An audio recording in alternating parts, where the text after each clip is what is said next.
Hey, good morning, everybody. How's it going? I'm just currently getting absolutely destroyed in my Twitter mentions right now. Having fun jumping back and forth. It all started with, hey, remember that one time Serge called us chat during a WoW raid? The disrespect. And then all of my friends just started hopping on and just being like, yeah, get sir. Hey, what's up, Farisar? Farisar in chat. and I'm just sitting there, one of those happy tears with a smile, just being like, I missed this. Yeah, that slips out every now and then. You know, when it's your job to talk into a microphone, and then sometimes you continue to talk into a microphone and it's a different context, but you still call your friends chat, and they never let you live it down. Anyways, good morning. How y'all doing? Checks, notes, chat? Oh God, I'm gonna get a complex around it now. Hope you're having a fantastic day. Welcome to the second to last day on our 1.18 server before the launch of 1.18 of SergeCraft 3, which is coming out on Monday. So we have some very important projects to wrap up. Well, we run out of time. So the goal today, oh geez, hello launcher, please. The goal today is to get in and try and finish Canal 2, put the finishing touches on our throne room, and then possibly also, and this might be our project tomorrow, build an elevator for James. So welcome everybody, come on in, get all cozy. Let's get to it. How's everyone doing this morning? Good morning, Mr. Sarkon. Good morning, Tears Red Right Hand. Good morning, Songnar. We got Brooke Calderon. We got Kits. Farisar is part of the Bully Surge Online team. Doodly Doo.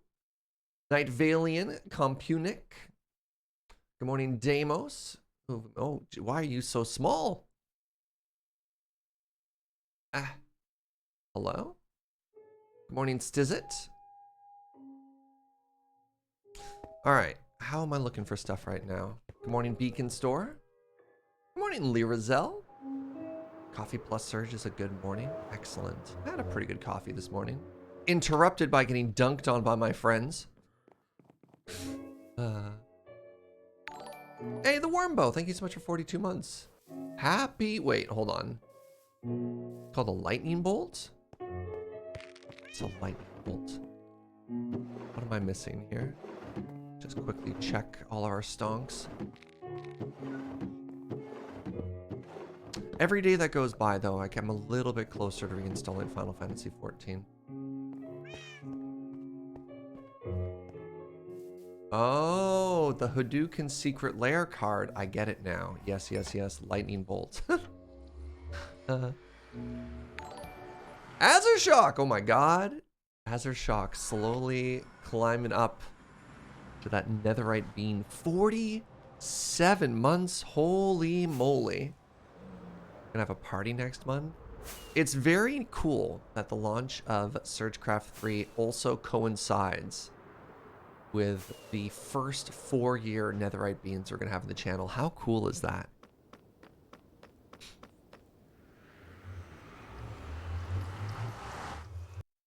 I think next month is gonna be very exciting. Oh, Joe brought me tea. Thank you, my love. So, if you've missed the past couple days, ooh, here's our throne room. We've added some very cool details. So Monday's stream, we went through and we added a little splash of color and a whole bunch of sconces. Are those sconces or are those just giant heckin' wall torches now into here? We added a little bit of life and movement. They're synced up now. Oh, I'm so happy. All right, so some people theorized that if we unloaded the chunks and then came back, previously they were moving without rhythm. Now they're a team. I think it's very cool. Our throne room is looking super cool. So things that we still have to do in this room, we need to add a little bit of texture to the wall. So we're gonna want to go through with bricks and texturize everything. And I still haven't figured out how we want to make this back wall pretty, because it's kind of an awkward distance as it is right now. The wall either needs to be moved forward so there's less of a gap here, or moved back enough that we can put another pillar in. They now attract the worm. It's true, they do have a rhythm, which Dunk has taught us is very bad. And anyways, another thing that we were working on, sort of a little back and forth, is over here in this room. Bing bong.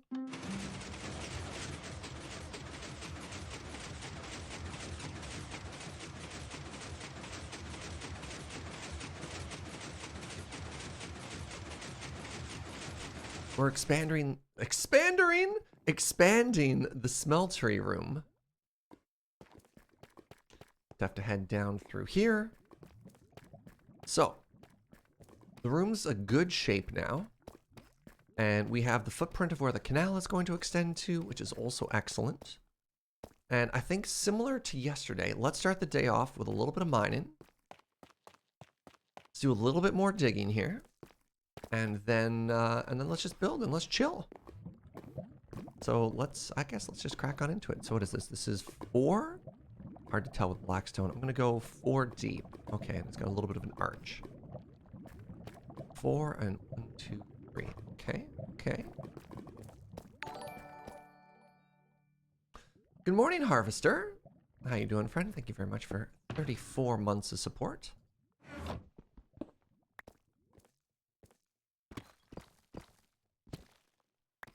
Right, just like that. Morning, 3 cats in a trench coat.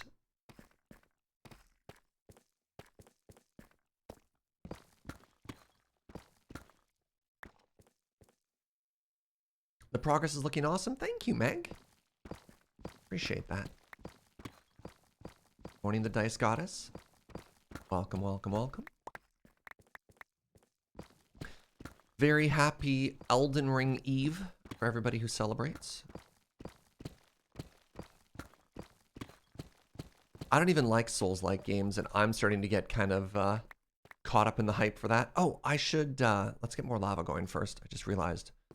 We need so much lava.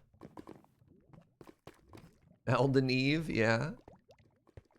Look at that. Serge knows what's up. I say Elden Ring once. Serge immediately starts talking about Wheeler. Coincidence? Almost certainly yes, but still.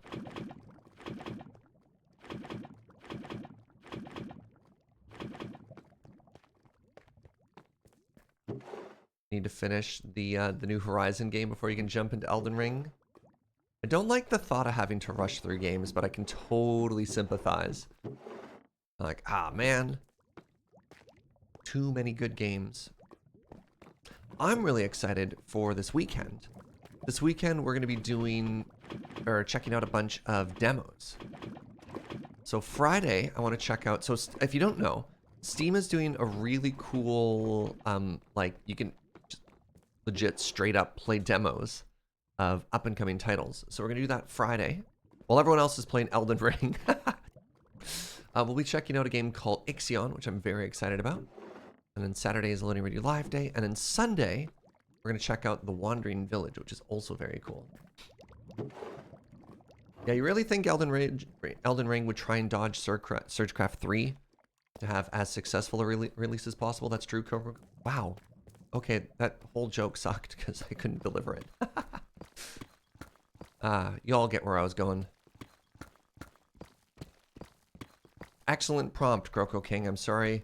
You alley-ooped me there and I couldn't quite dunk on the up, you know, once receiving it, but here we go.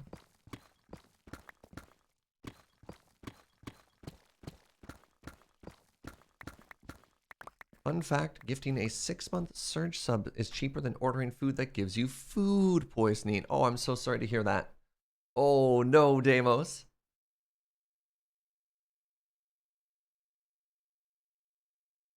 Wishing you a speedy recovery, friend. Okay, so that's there. That's the little lava housing. And then, what height is this?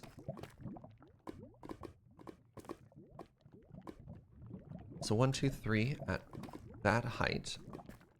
Looks like this. Good morning, Techie. Perfect.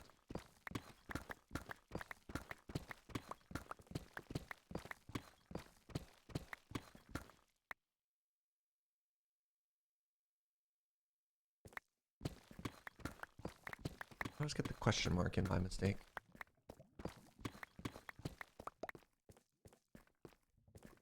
Back to normal now? I'm glad to hear it. How much for one netherite ingot? Oh, what did I charge Fuji? What did we say it was? It was like 15 diamonds, chat?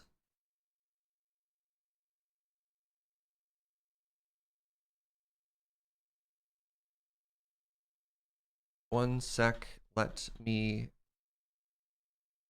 consult the books.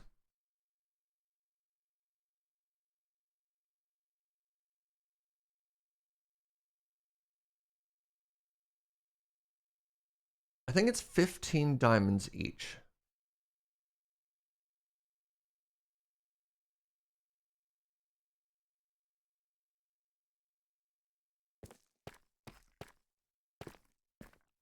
Okay, so we're here again. Oh, I'm probably going to need a little bit of the smooth stuff. Oh, jeez. Is that correct? No. What am I building? We're extending our canal room.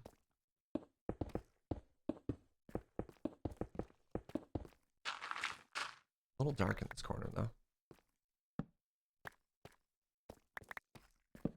I think it's supposed to be over one. Yeah, there we go. Good morning, Nat.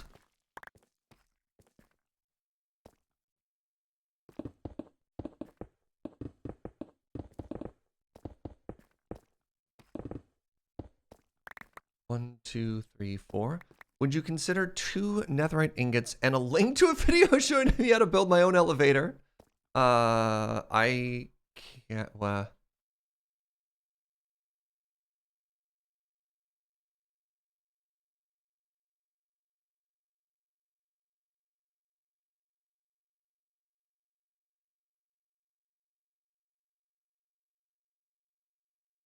James is trying to take away our elevator build, chat.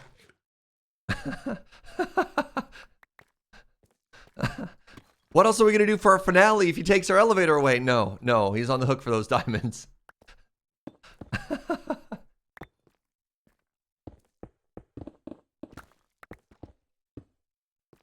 You want to spend your final stream on the server building me an elevator? Yes?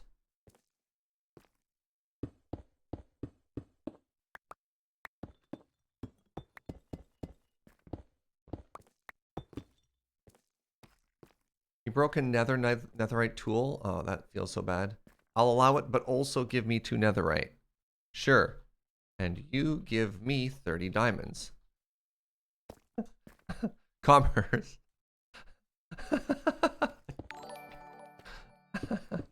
Hey, good morning, Sora. Thank you very much for 14 months for your subiversary. Says hydration check while building a big old treehouse. Give you 26. It's cute how he thinks he's in a position to haggle.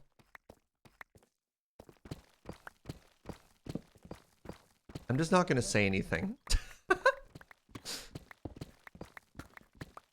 He might be short on diamonds? How? I know exactly how many diamonds he has.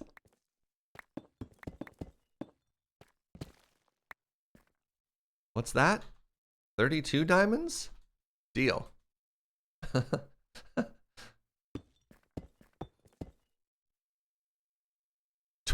27.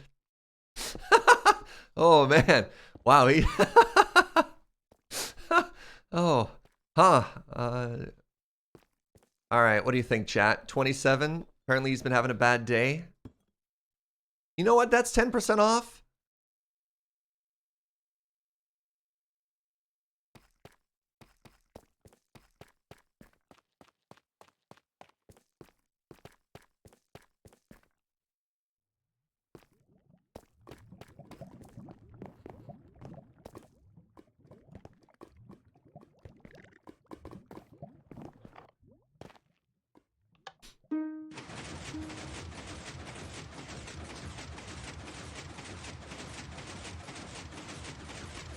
This can be seen as a season closing sale. Yeah, I love that I'm haggling for this on resources that are literally just going to sit for months. That's not entirely true, but you know what I mean? Just like, man, I don't need them. All right. I know he just said 2, but Our boy's having a bad day. So why don't we give him a bonus ingot?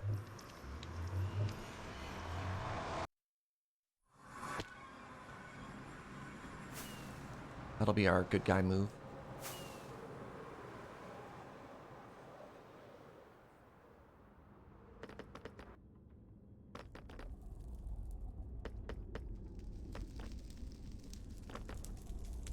Yeah.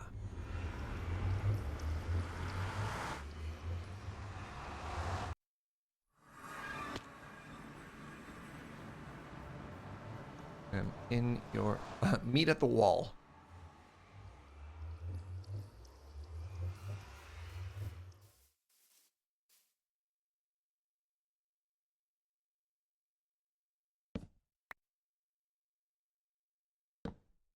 Hee hee hee.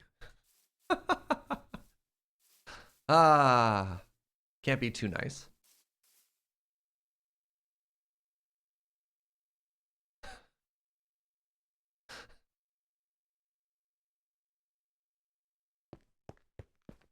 He does this every day? Wow.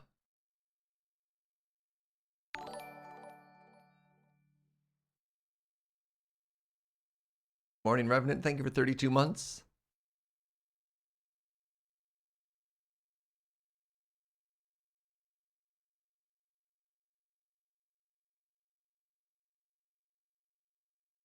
Yeah, got. Man. Ah. Ooh, the first green one.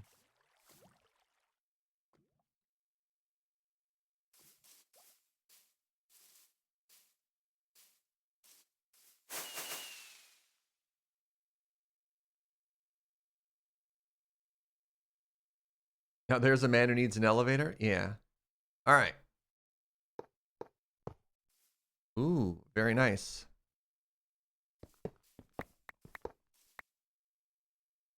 I hear you had a bad day.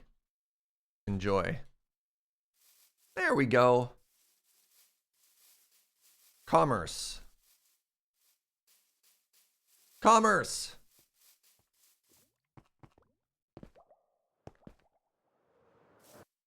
Oh no.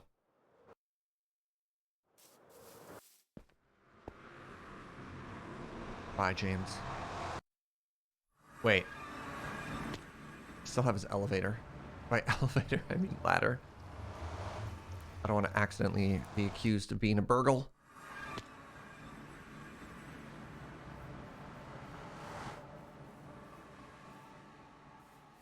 There.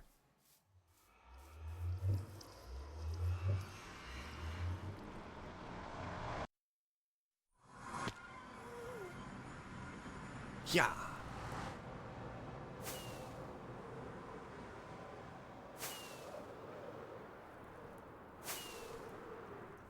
Wait, actually, I wonder if these blocks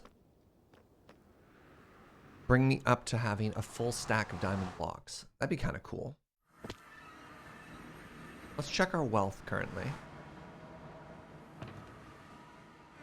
Oh! Oh, wow. I have more than a stack. That's exciting. I'm just realizing there is something we could do as a warm-up project. Joe, poor sweet Joe, has actually created a bounty. She's looking for axolotls of different colors. And I'm realizing that that could be us. We could go get Joe axolotls instead of just digging a hole. Let's get hilariously distracted, friends. Let's go get ourselves 3 axolotl friends.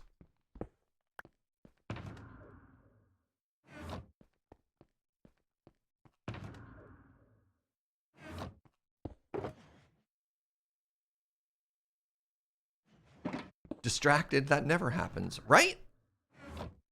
Let's do it. I like it. Axolotls are amazing animals, aren't they though?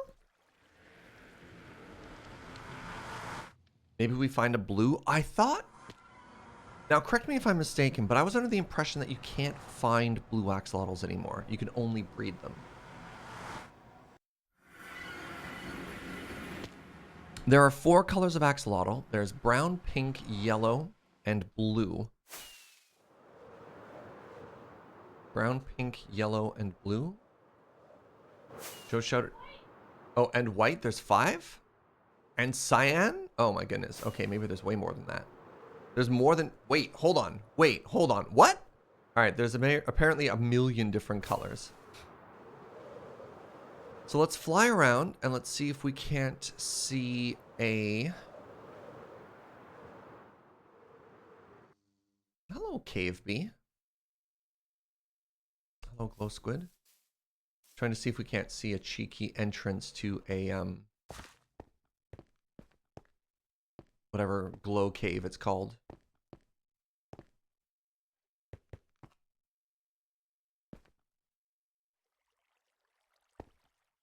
Yeah, I thought you could only breed the blue ones too. That was my thought. Well, we found a very large cave.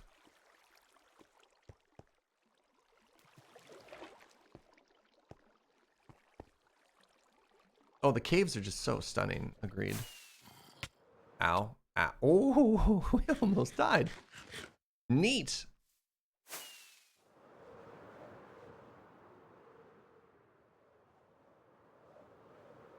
There are 5 colors: pink, brown, gold, cyan, and blue. All right.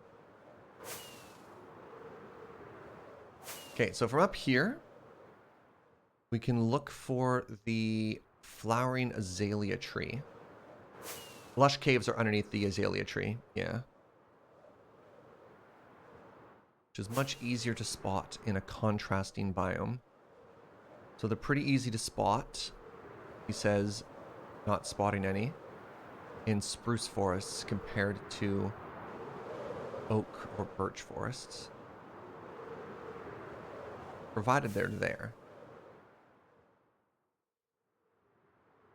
What's rarer now, I suppose? Llama breeding? Or axolotl breeding? There's like an extremely complicated mechanic around the carry capacity of a llama. There we go. See, there's an azalea tree. Which means there's a lush cave under this tree.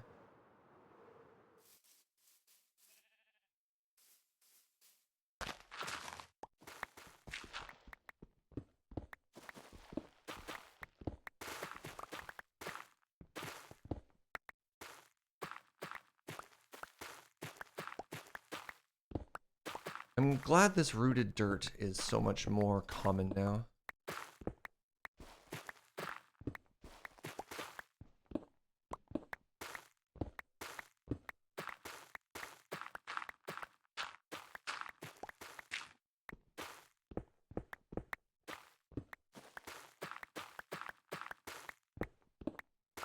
Previously, you could only get this rooted dirt one at a time by planting a tree.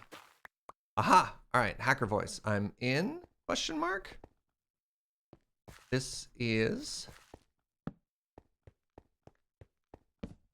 Aha! There it is. There's our lush biome. Now, axolotls only spawn in this biome and in water. So... Give me water? Hello? Really want an aquifer to intersect. That sounds like a baby zombie. It is a baby zombie.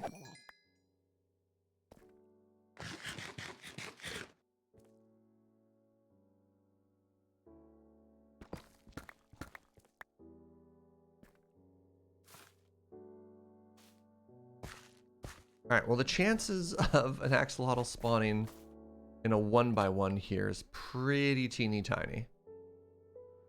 Alright, let's just keep exploring underground. Maybe we'll find water. That's the opposite of water. It's very pretty though. But not what we're looking for. Oh, here we go. Here we go! There we go! Wait, is that 2? That's a pink and a white. And diamonds. Alright, get in the bucket. Get in the bucket. That's a 3rd one, but we want a different color, right?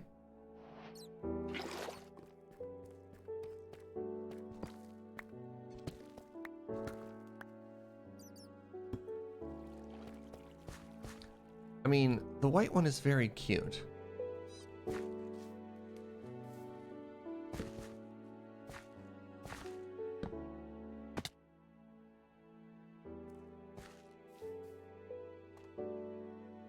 What do you think, chat? Do we hunt for another one?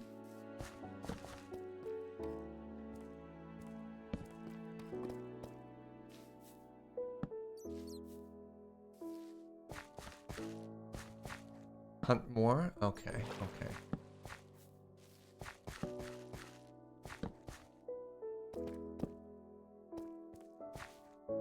Time to breed for a blue one? Wait. Tropical fishes.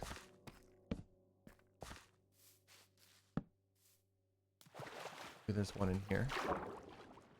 Hello? Are there any axolotls about? Isn't just... It's just so tremendously pretty, right?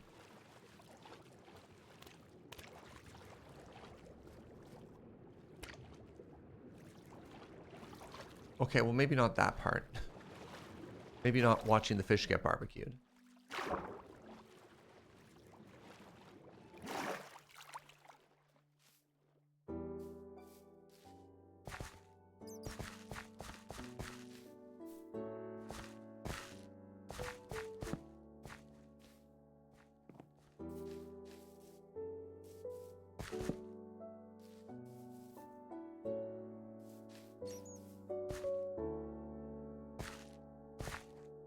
Where did that other one go? That's a creeper. To leave some distance between us and it.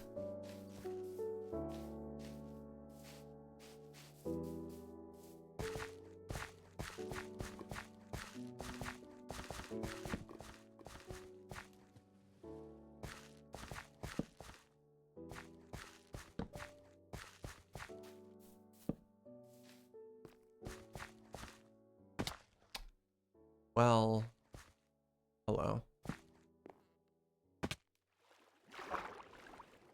Not in here.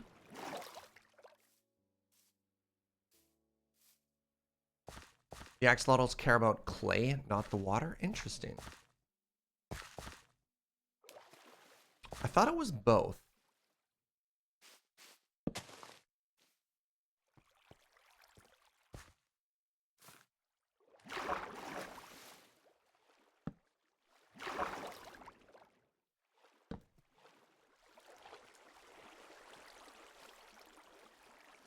Like, look at this little valley here, right? Stunning. Minecraft, you're so pretty now. Ow! Rude. I was just complimenting you, Minecraft.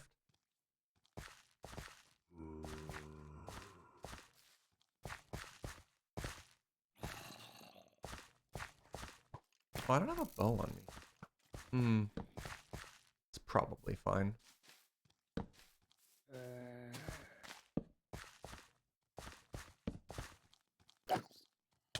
Small, angry child with golden booties.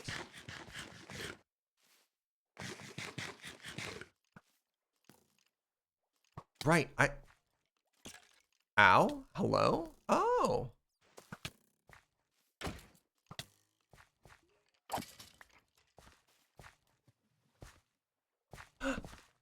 We already have a pink one.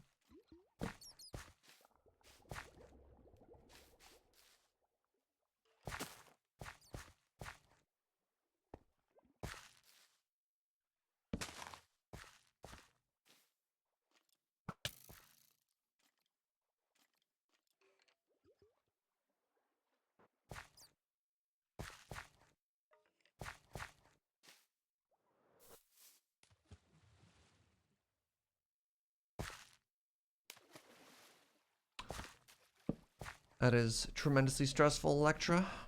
Hope everything is pretty chill.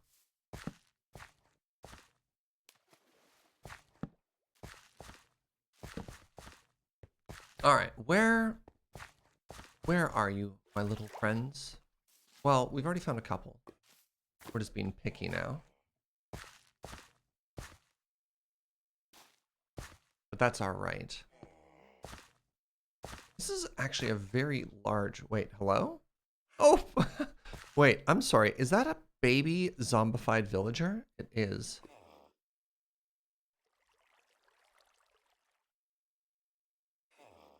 Let's get some more torches here. There we go.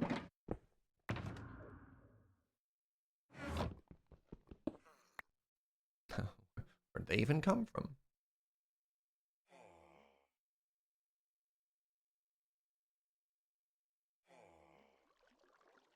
It doesn't seem like a large enough pool for that one, but maybe they're happy. Hoping for a deep old... Yeah, there we go. Any clay in here? So you can tell you're in the right biome because you can see the tropical fish. And I love little tells you can get now.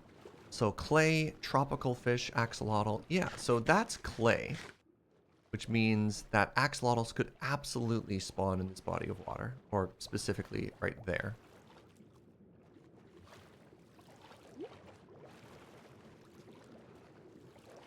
What do you think of the changes to axolotl spawning? In 1.17, you could find them in rivers, you could find them in oceans and stuff like that. Now, if you want to find an axolotl, you have to hunt specifically to this biome.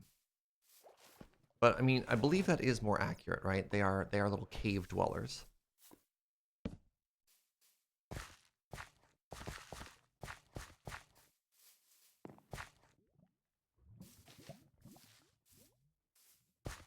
Such a pretty biome. Yeah. Rarity is good. That's fair. It'd be pretty funny because you'd just be like out on a boat going on an adventure and then you'd see a bunch of dead fish and you'd be like, there's an axolotl nearby.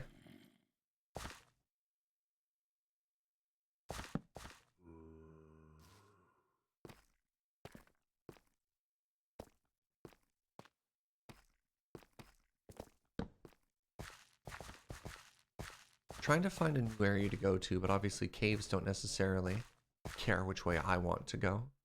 Let's try this way. Go! No, I'm dead.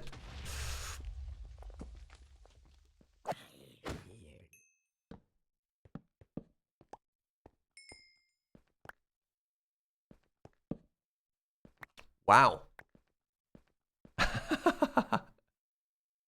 All right then.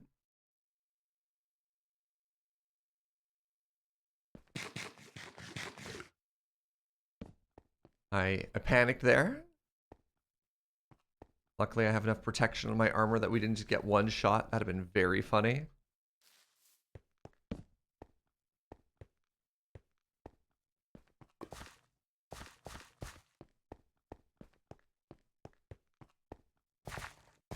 I'm just going in circles now.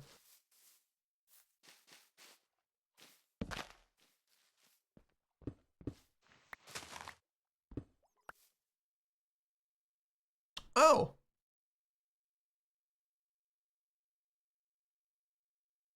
Speaking of one-shots, can't wait for the warden. Yeah, that's fair. Friend of mine was showing me a mod that adds more biomes to the end. We've done that a couple of times, Dice Goddess.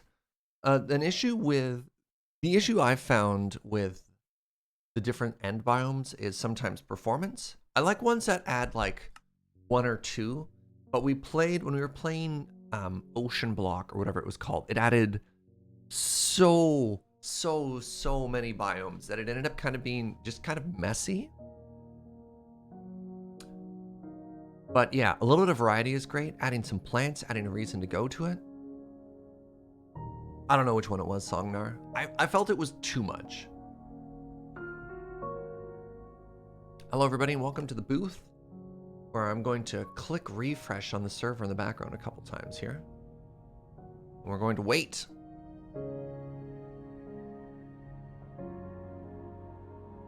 Hey, good morning, Anime Kitty.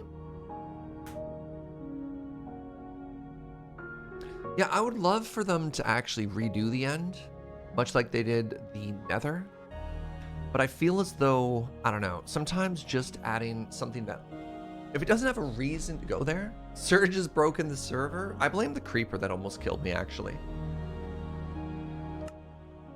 If anything almost broke the server, it was that creeper.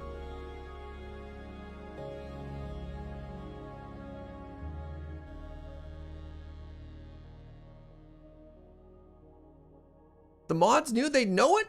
The plan hasn't changed. Getting roasted by the mods. The plan is wrap up and prep for SergeCraft 3. Man, what's with me getting put it on blast this morning? First my old raid friends and now the mods? Everyone's gunning for old Jaeger. Hurtful.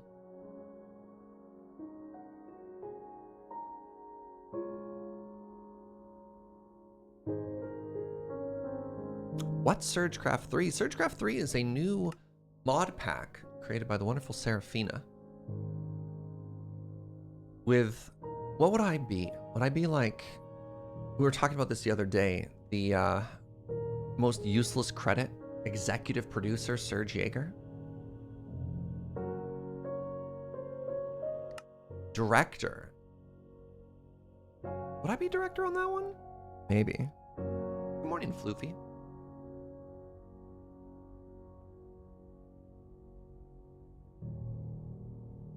I'm sure you're extremely useful. Hardly. I didn't do any work. so look, like Seraphina did all the work, right? Inspirational lead. Okay. Requirements manager. Oh. Wardrobe provided by. Yeah.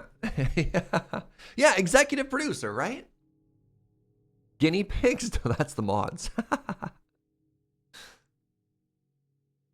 Catering provided by.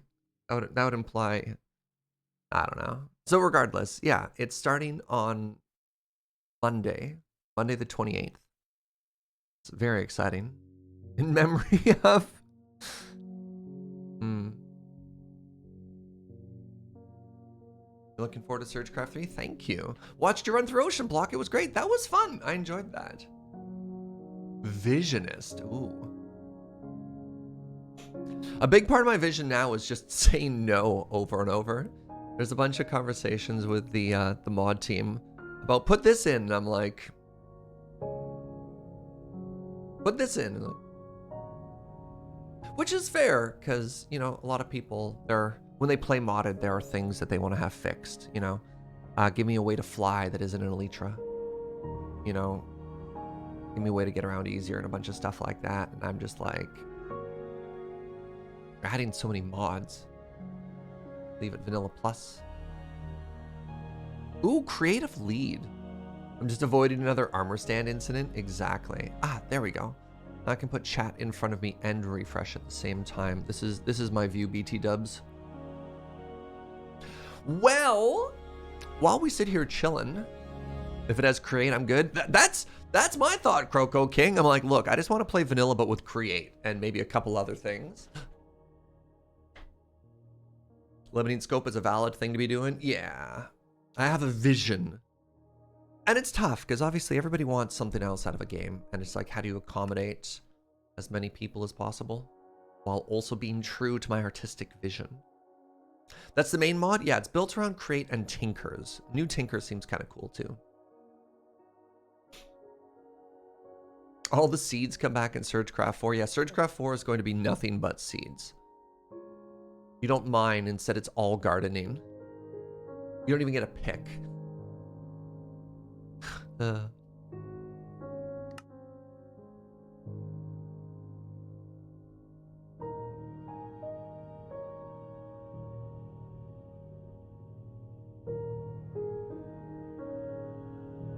During the Hermitcraft Town Hall, one of the things they said was a good mod pack has a focus mod and everything works around it. Oh, cool. Yeah, first thing you need to get is a Netherite hoe. I like it. Is there a mod list? You know what? We can talk about it. I should really share this in a way that allows a command or something. I don't know.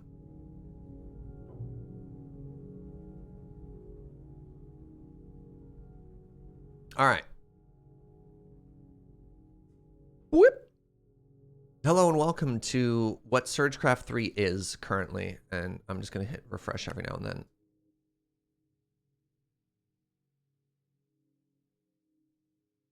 So, the build-around mods are Create and Tinkers. Is SergeCraft a server? Yep, it will be. Things that are in it. Quark. What is Quark, you ask? Great question. Quark adds better dungeons. It adds, in past mods, I don't know what's going to do for 118, it adds like fancy looking caves and stuff like that, those crystal caves. It adds Shibas. I don't know, it's just like a more stuff sort of game without adding a bunch of weird different things. What a useless way to describe that. A little bit of everything. We're adding a mini map, journey map specifically. It has inventory tweaks. I don't know exactly what that is, but I know some people are happy.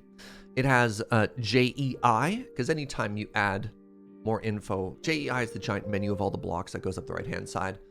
I wanted Builder's Wands, and Builder's Wands isn't at 1.18 yet, so it's got something called Construction Wands, which is a slightly better version, or it adds more functionality than just like classic Builder's Wands.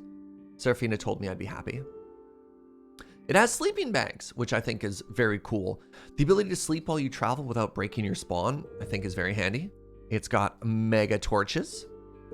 It has better villagers and also villager names. So if you've watched Iskal, for example, better villagers is the one that just lets you pick up a villager and put it down, and you can re-roll their job without having to break the job block over and over. It's outrageous. James is online. I keep hitting refresh. Thank you, Omdrastrix. Let's finish our thought and we'll jump back in. Villager names just lets you name villagers without using a name tag. Ender storage is in. Ender storage is the one that lets you do color coordinated storage for like really cool. James is online with support. Oh, he's talking to support. That's what you mean by online with support. Sorry. I would have phrased that is James is talking to support regarding the server. Online made me think he was like hacker voice in.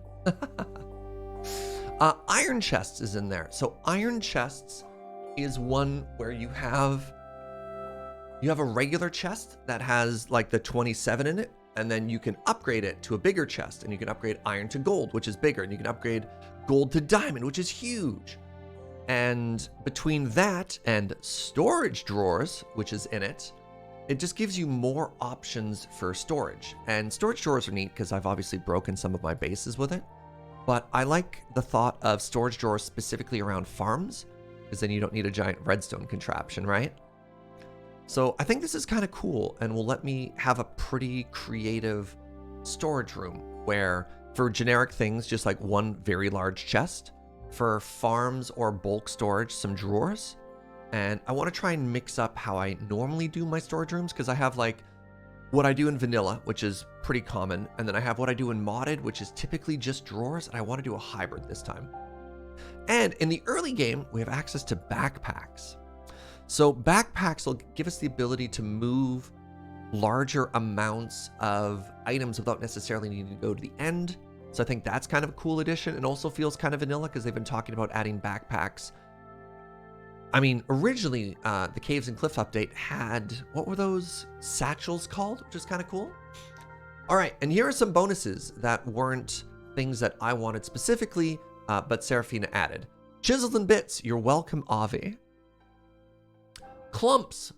Clumps apparently, oh right, they're called bundles. Thank you, Songnar. Clumps. Clumps is a performance quality of life that takes experience orbs and clumps them together, which is kind of cool.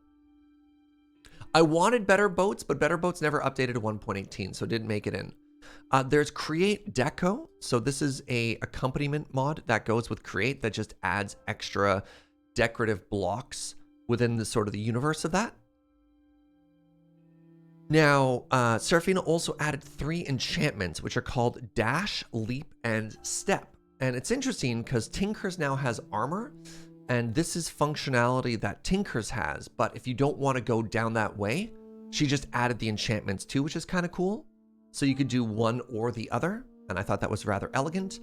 There's Chunk Claimer, which I don't think we need, but since other people are going to be playing this primarily on servers, it's just an important quality of life thing to have. The only thing that Serafina added that if I had an option to remove, is Gravestone. This, I feel, is not in the spirit of Vanilla Plus. But it's in there, and unless we do a major change, it feels kind of weird to be like, keep everything, but remove this.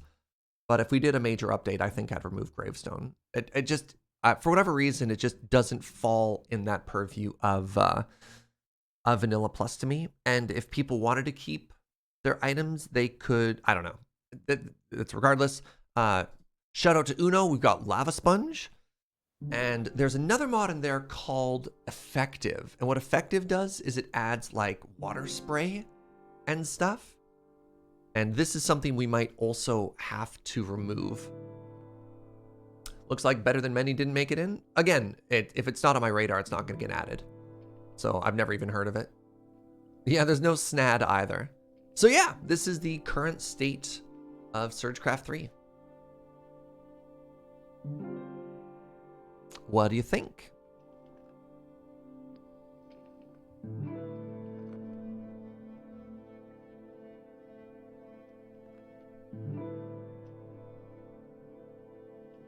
Do you also have chisel, not chisel and bits? No, I don't typically look for tremendous amounts of decorative blocks when I play. James says it might take a while. That's fine. 30 to 60 minutes. Well.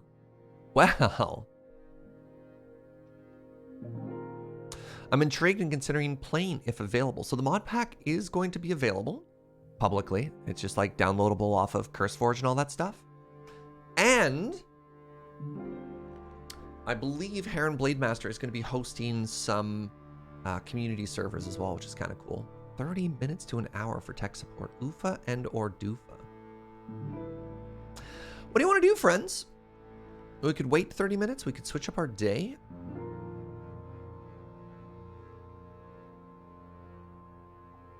The entire server went down. Fascinating. Tarkov? Not Tarkov. Comes out on my sister's birthday. That's exciting. Rogue Tower until morale improves. I do like Rogue Tower. GeoGuessr, Rogue Tower.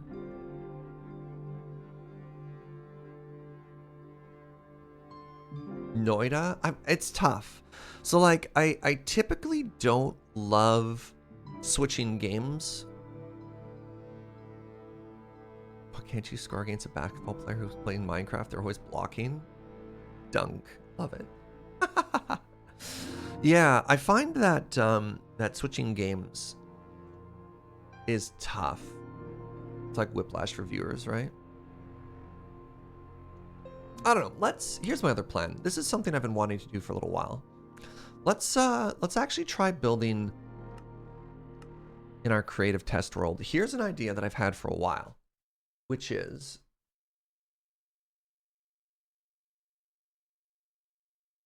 this is going to be my starter base for for SergeCraft. Is I want to make the house from Encanto. Wait, did they literally made it in Lego? I think this house is just so pretty. Wait, why is every photo of it different?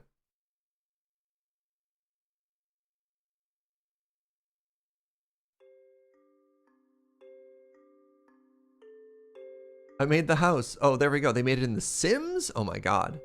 So cute. Like, isn't this just stunning? There we go. There's the image I want. I want to try and make this. Disney released the whole art book for Encanto for free.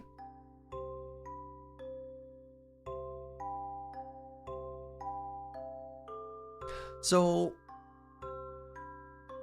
obviously it's going to be impossible to make a house that's larger on the inside than the outside. But I think if we wanted to make this house, which we do. Oh man, we're going to build with so many terracottas and sandstone. Welcome to our creative test world, BT dubs. Let's head over this way. We need a brand new area, sort of away from what we're working on there. Let's go this way. Did you know, by the way, wait. Oh, you have to be in spectator. If you increase your mouse wheel, you can actually increase your flying speed in spectator, BT dubs. I don't know if you knew that. Creative mode.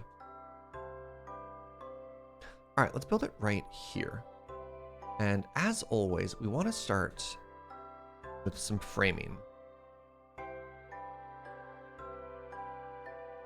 So here's the plan. I think the first thing you want to do when you're building a house like this, because if you've seen the movie, it's one of those houses that has an open courtyard in the center, which is also a really cool concept. So you need to think about what's the actual footprint of your interior, right?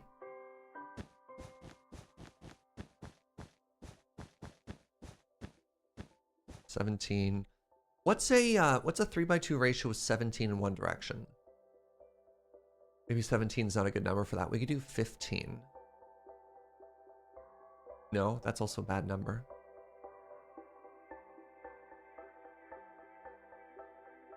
So we want to get the shape first of the interior, because we want to make sure that when we're walking around inside, this feels right. So picture unpacking the house from the other side and making sure we have enough space. You need to have room for the interior courtyard and make that feel good. And then you need to make sure the walls are big enough, because there's a balcony on the inside, right? There's the courtyard. There's a balcony that overlooks the inside of the courtyard. And then so that balcony needs to be there. And then the rooms need to have enough space.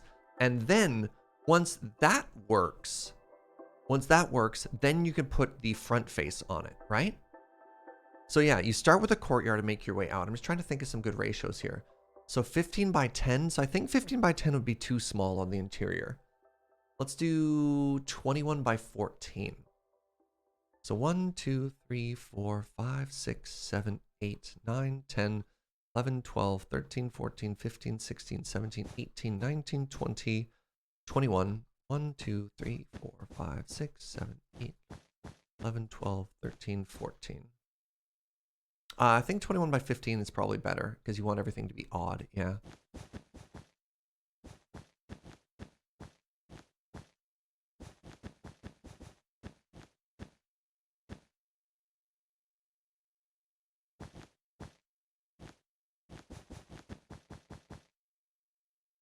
And even that feels so small on the inside, right? Wait, the server's back up? Oh, wow, that wasn't 30 minutes to 60 minutes at all, was it? Well, I was just starting to get the creative process going. So the issue is also remembering that we want this to be a starter base. And the issue is, if we make the inside footprint too large, then you can imagine what the knock-on effect for the rest of the house is going to be too, right? Like, it just keeps getting bigger and bigger and bigger every time you add something like that. Man, how large is this house? Also, why can't I go back? Maybe this isn't the starter base, but I wanted my base to be the London Bridge sort of thing. But look how great this would be, right? Like, everything is sandstone. Then you put brick there, and it's like light green terracotta, pink terracotta, white terracotta, which has that slight pink to it, right? It's just like... Support person said the server's up and they'll deal with some stuff after the streaming is finished. Oh. What do you mean after the streaming is finished? I'm going to be streaming for like 5 hours. They fit like 2 generations in there? Yeah. Yeah, like, I don't know how brick and sandstone blend together.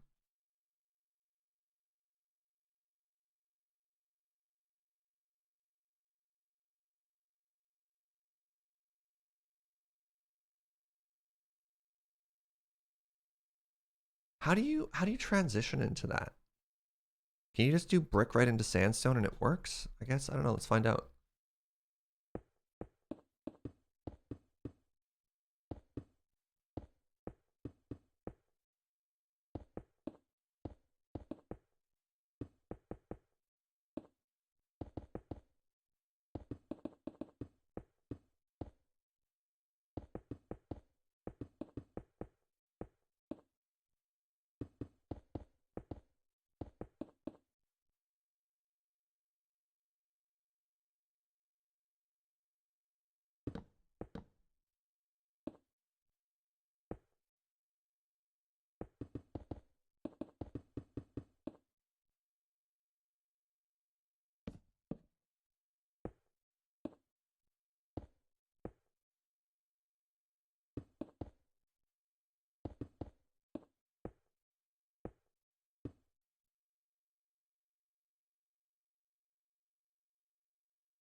I don't know. Does that work as a pallet?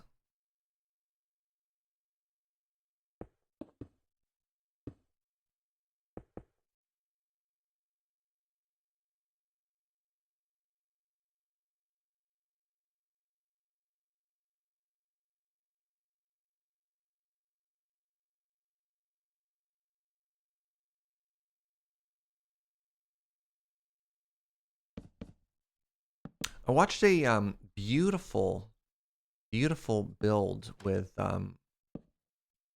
building with B-dubs the other day. Oops.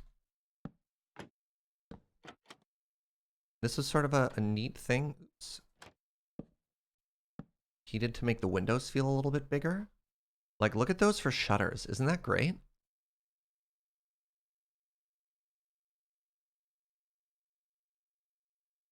So technically, it would be, it's not quite where we were. This one was the one with,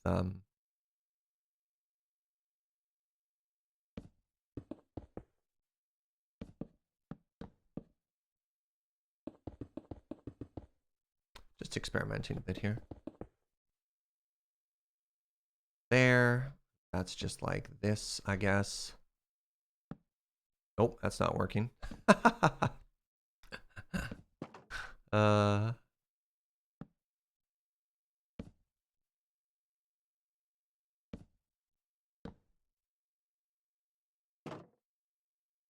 hmm.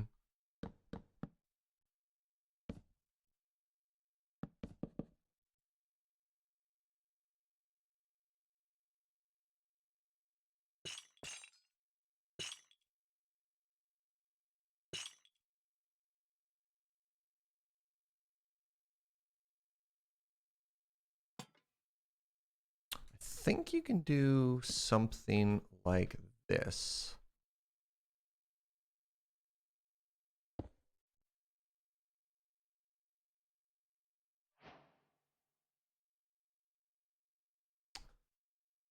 I thought I saw people um hang potted flowers before, right? Because it floats and you can put something in it. Maybe you do that first, then you hang the chain. Yeah, yeah.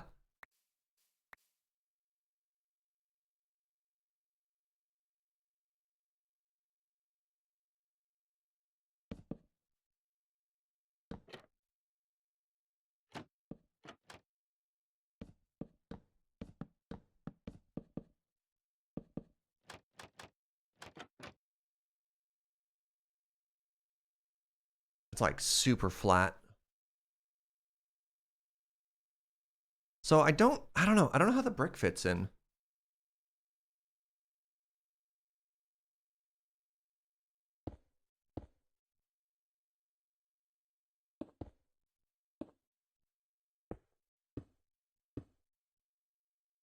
Oh, texturing it makes it look way better. Granite might be interesting. Yeah, granite instead of brick just because it's softer.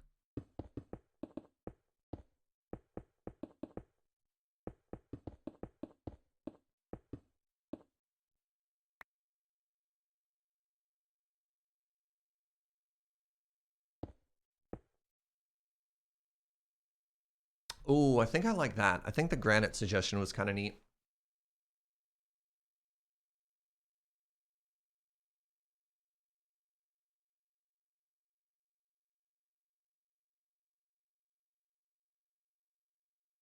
Welp, you're already loving this? Yeah. And then we'd need a bit of a roof.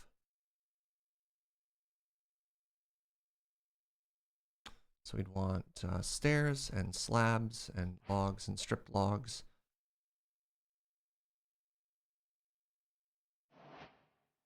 So we want like a pretty steep roof here.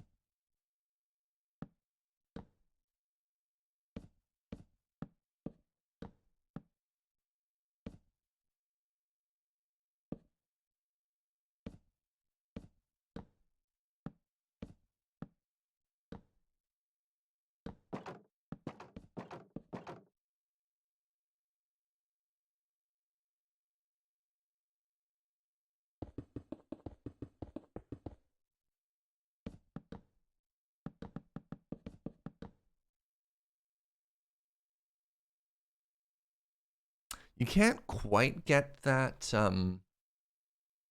what are these called? What are these slabs called? I just bonked my microphone. Are those terracotta? No, what are...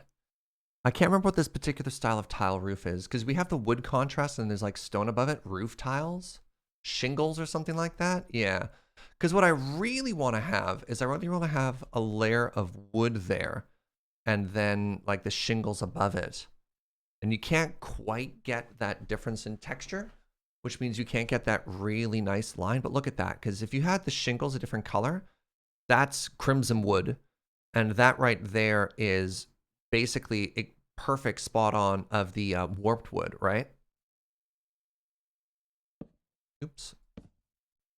So that part works great. But what I'd love to do is this and then a slab of wood and then like shingles on top of it. And I don't think we can do that. But like, that's just a really cute palette. I think we'd have to get the scale a little bit better. Like, I think the roof is too high compared to the windows and stuff like that.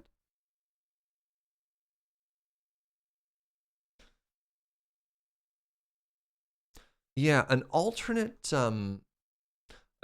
way of doing something like this, if we wanted just like an alternate roof design.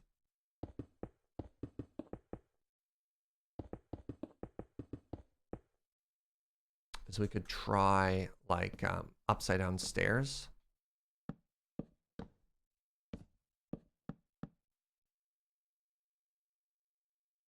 You could do that and then have like the different, I don't know, just like hypothetically. Oh, wait, hold on. I mean, we're not quite there, but imagine if we were doing the one with green, because you could do...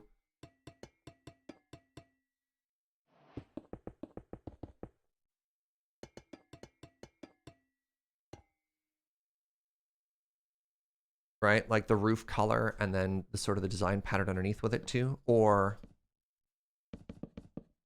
if that's too much, you could do slabs.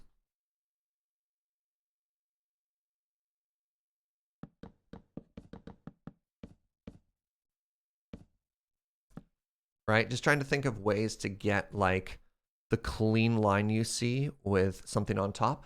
I just picked this because it has a brick texture to it, not necessarily because it's the right color. So just some ideas, right? I'm a pretty big fan of the trapdoors underneath. It's even better if you can do a bit of a, if you can cover it a little bit. So what you see is you see it like that under, I think is a lot cleaner. But then it extends pretty far out. I don't know. I think that's like a little bit subtler, but it changes the shape of the roof in a way that maybe isn't good. We'll see. Translating stuff to Minecraft is always tricky. But like, I think I love that palette. An excellent suggestion to switch the brick for granite. So yeah. All right, now let me sort of finish the thought. These are some of the concepts we had of building from the inside out, you know, determining the size of the courtyard. Because if we just tried to make the front face and we're like, okay, 1 window, 2 window, 3 wide door, 2 window, 2 window, you're like, okay, the outside needs to be 40 blocks. And I think we'd quickly run into issues where parts of the build wouldn't necessarily work. But if we start from the courtyard and then we start saying, okay, we know the walkway, like this is the balcony. Balcony is 4 wide. And then we know we want the inside footprint of a room to be 5. 1, 2, 3, 4, 5. We're there. And they're like, okay, and then start building shapes. And then start blocking out where, okay, there's a hole here, there's the courtyard there. At the very least, even if it's not a 1-for-1 recreation of it, it ends up being something that's still functional and can be inspired by it, which I think will work pretty nicely. Hey, what's up, Arclight? All right, I think that's actually a good button and a good conclusion point for this. So let's let's actually head back and resume the axolotl hunt.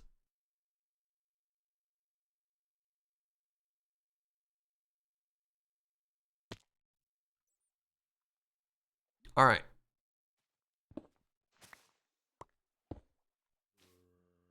Oh, we're back here. Very good.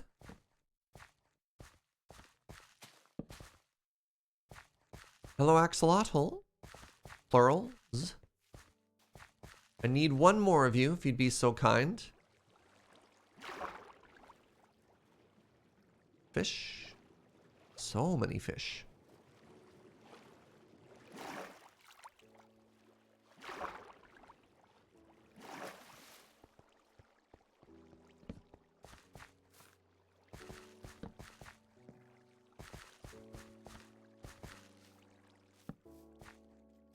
I'm glad we actually took some time to start thinking about those ideas a little bit, because that'd be challenging. But yeah, like, I don't think that's a day one starter base. It might be like a week one starter base.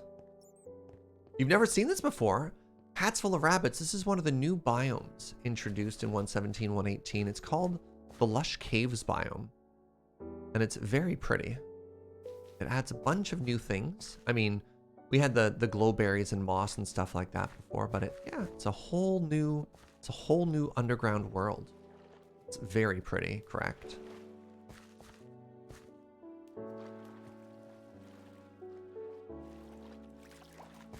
Just adds a little bit more wonder when you're exploring underground.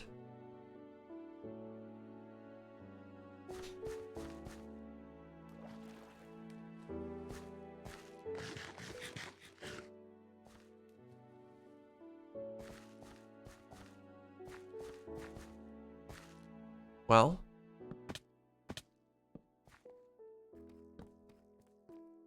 hello? Axolotls?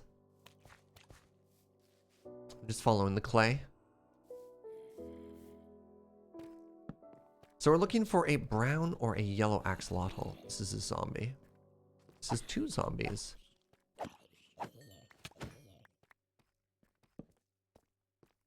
Craft those mines. I'm doing my best. Crafting as fast as my little arms can take me.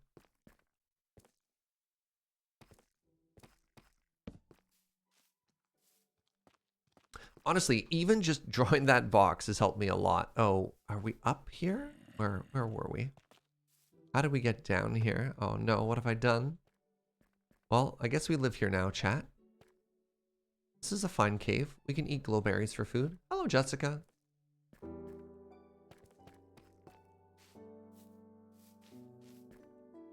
Okay, torches are always on the left, or on the right when I walk. Which means it's this way.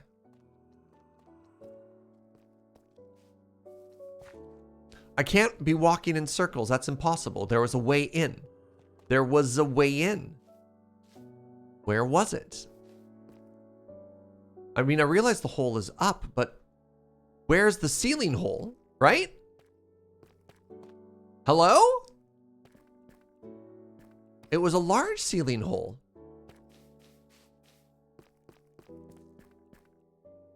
So this was the terminus of where we went.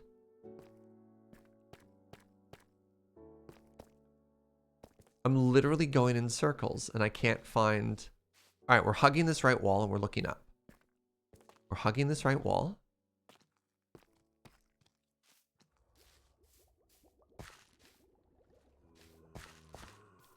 Now we're hugging the right wall.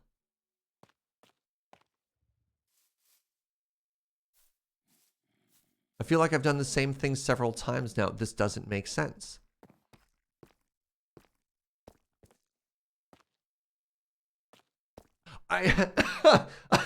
What? There's no way out of this room.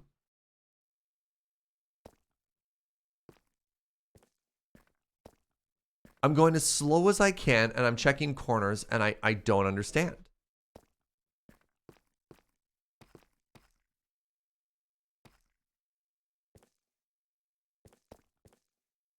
I mean, I can just mine out, but I don't get it.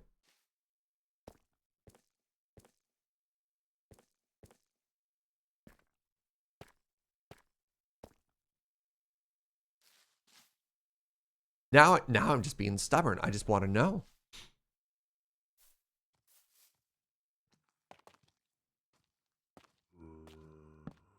Have some more light. This is super weird to other people too, right? Like,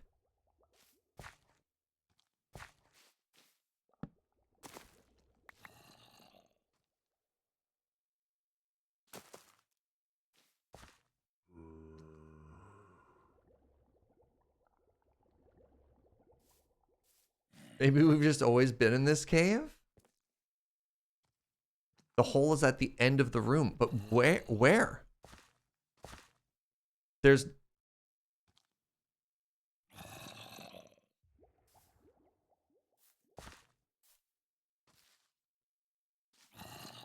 You think it's there? Aha! We're free! Oh my god. So, this is where it was.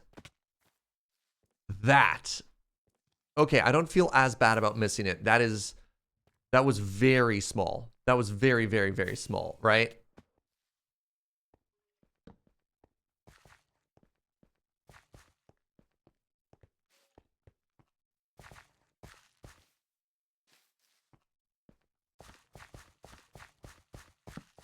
I would like to find just a significantly larger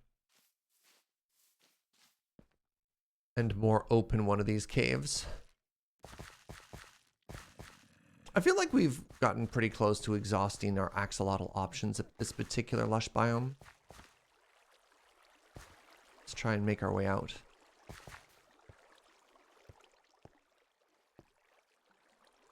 Oh, wait, there's another aquifer here.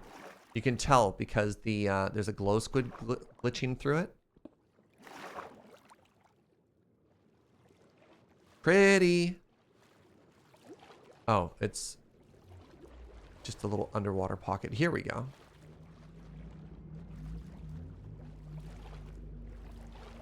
We'll swim our way out.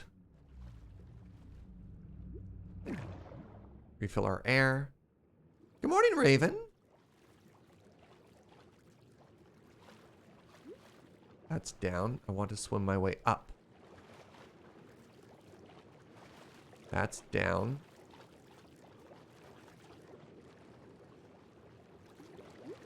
Isn't that so cool?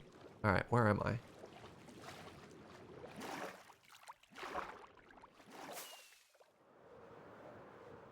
How goes the adventuring? The adventures are great. All right, so we don't want to go back to this one.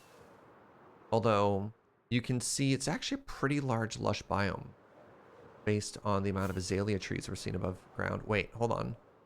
What about you? Can you open up to a large lush biome?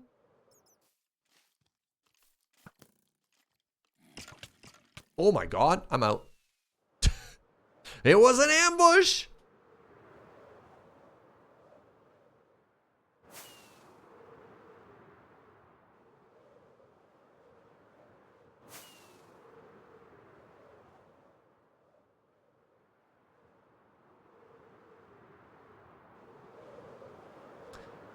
Oh.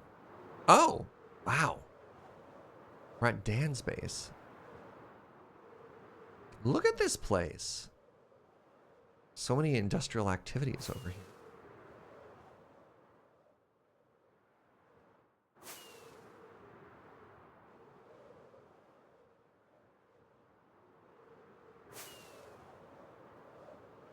So once again, we're hunting for flowering azaleas.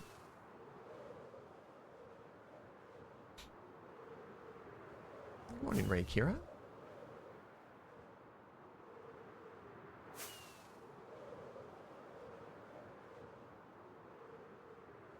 Aha. No. Thought that was an azalea, but it turns out it was just the biome changing the color of the leaves. Isn't that neat? I love the transition on two... If you're on the edge of two biomes, there's the gradient. Isn't that pretty? From oak green to savanna, kind of like faded. So the color of a leaf is determined by the biome it's in, not where it's harvested, which is too bad. So you can't get like different colors of leaves and mix and match in places.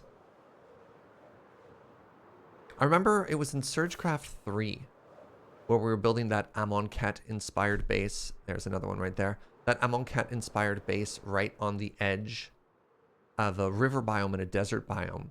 And we made these palm trees, and as they curve around corners, they'd be different colors too. It was kind of cool.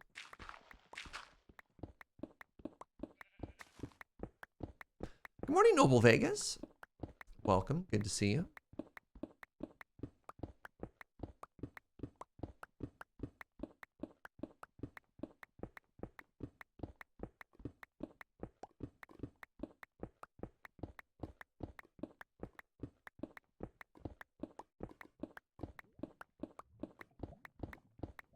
Goodbye, James.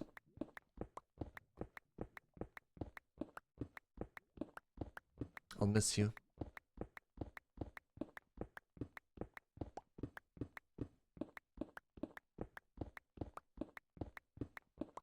Hello? How deep is this lush biome? There it is. Ooh, diamonds.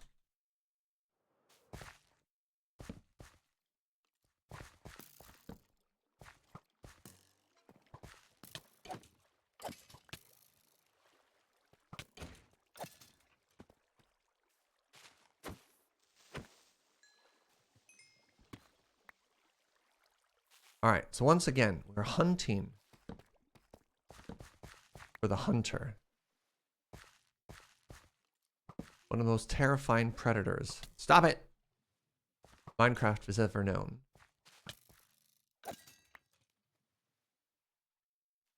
The axolotl. So we want to find one that is neither pink nor white. So our options are... Well, our likely options are yellow or brown. With blue being extremely unlikely. Possibly even impossible.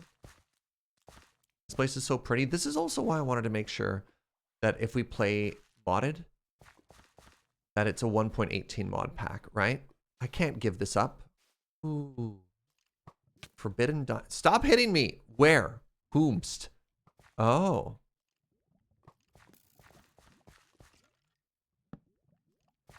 Problem took care of itself.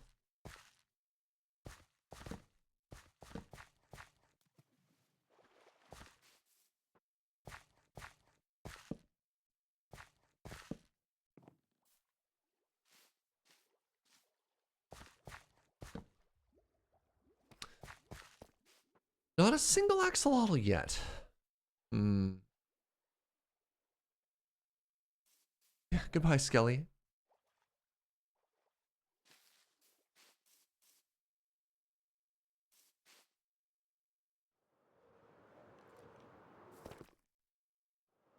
It's 2 creepers. I've made a mistake.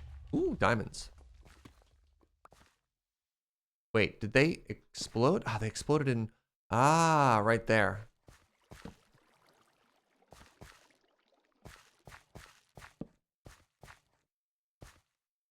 Down here, maybe? Oh! Oh, no. I was like, a sign! And then I realized it's not actually a sign of axolotl. It's just a sign of... Axolotl! Well, first off, get back in the water, little fella.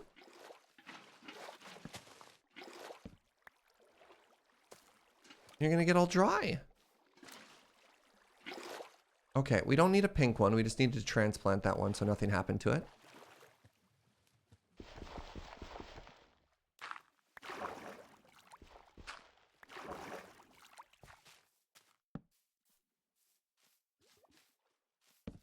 They get all sad and dried out if they get out of the water. Not on our watch, right, chat?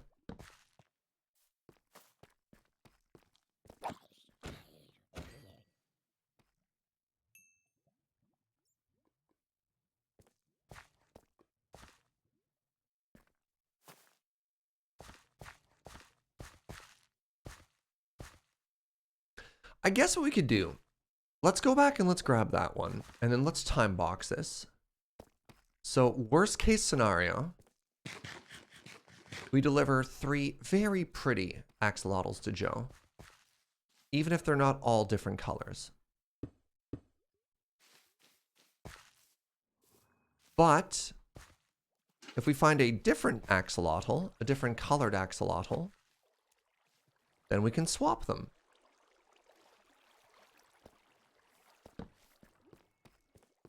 I think that's clever.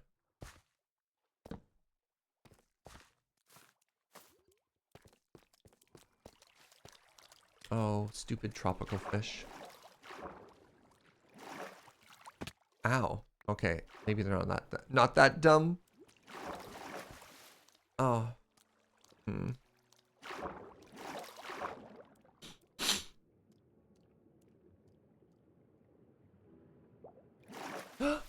Wow, glow squid? All right, what color? Yes! Yes! Brown! Okay, wow, that was all three colors that we have together in the same pond.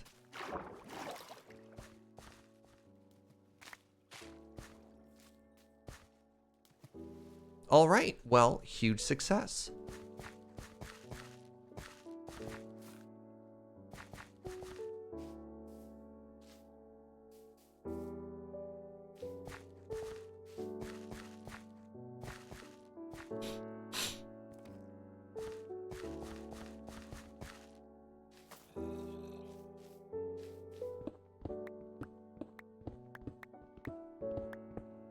What is this? This is a lush cave, Shivam.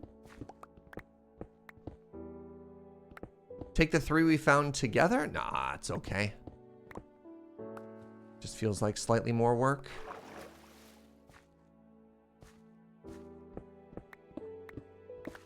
Yeah, 118 added new underground biomes. I mean, technically 117, but we'll just say for the purposes of stuff. 118 added underground biomes of the dripstone biome and the lush cavern biome. It's all very, very, very pretty.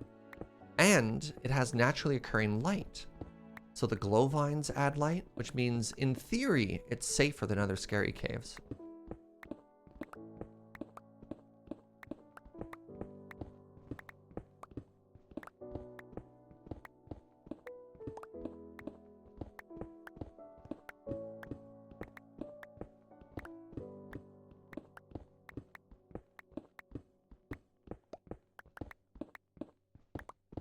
Well, you don't want to say it's safe because it's not guaranteed to be safe. So for example, apparently in 119, the new ancient cities or whatever they're called, as well as the shulk areas, don't have hostile mobs. Much like a mushroom biome doesn't have hostile mobs. However, there's always those like stray blocks in the way biomes are generated and stuff like that that could allow mobs into them. So I never want to say that something's 100% safe because it's not guaranteed to be.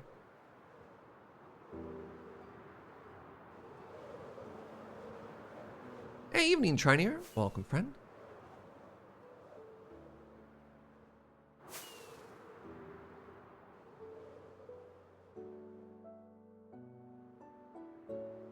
All right, let's head to the shopping district, which I think is at about 0-0. Not entirely sure. But it's close enough that we'll find a piece of road or store or something. The Serge Jaeger disclaims any responsibility for injury or death in Minecraft related to things he says. Yeah, exactly. It's like, but Serge told me it'd be safe. Asterix. The asterisk is very important. Like, look at these caves. I just wanted to explore. But no, stay focused, Jaeger. Stay focused. See? I knew it. If I flew towards 0-0, I'd find the shopping district. All right. So we are cashing in on a bounty that we saw in the shopping district here. Looking for 3 axolotls. And I believe they're supposed to go in here.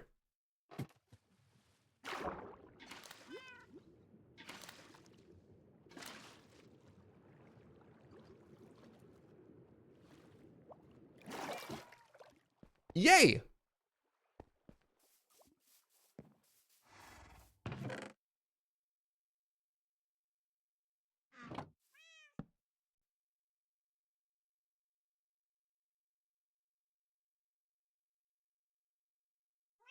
I that's not how you spell any word in English. Delivered. There we go. Do they need to be named? Well, that's up to Joe to do. These axolotls are not for us. Look at them swimming in a circle. Little zoomy friends. Heck yeah. Delivered. Where's the lie? Will they despawn? Nope.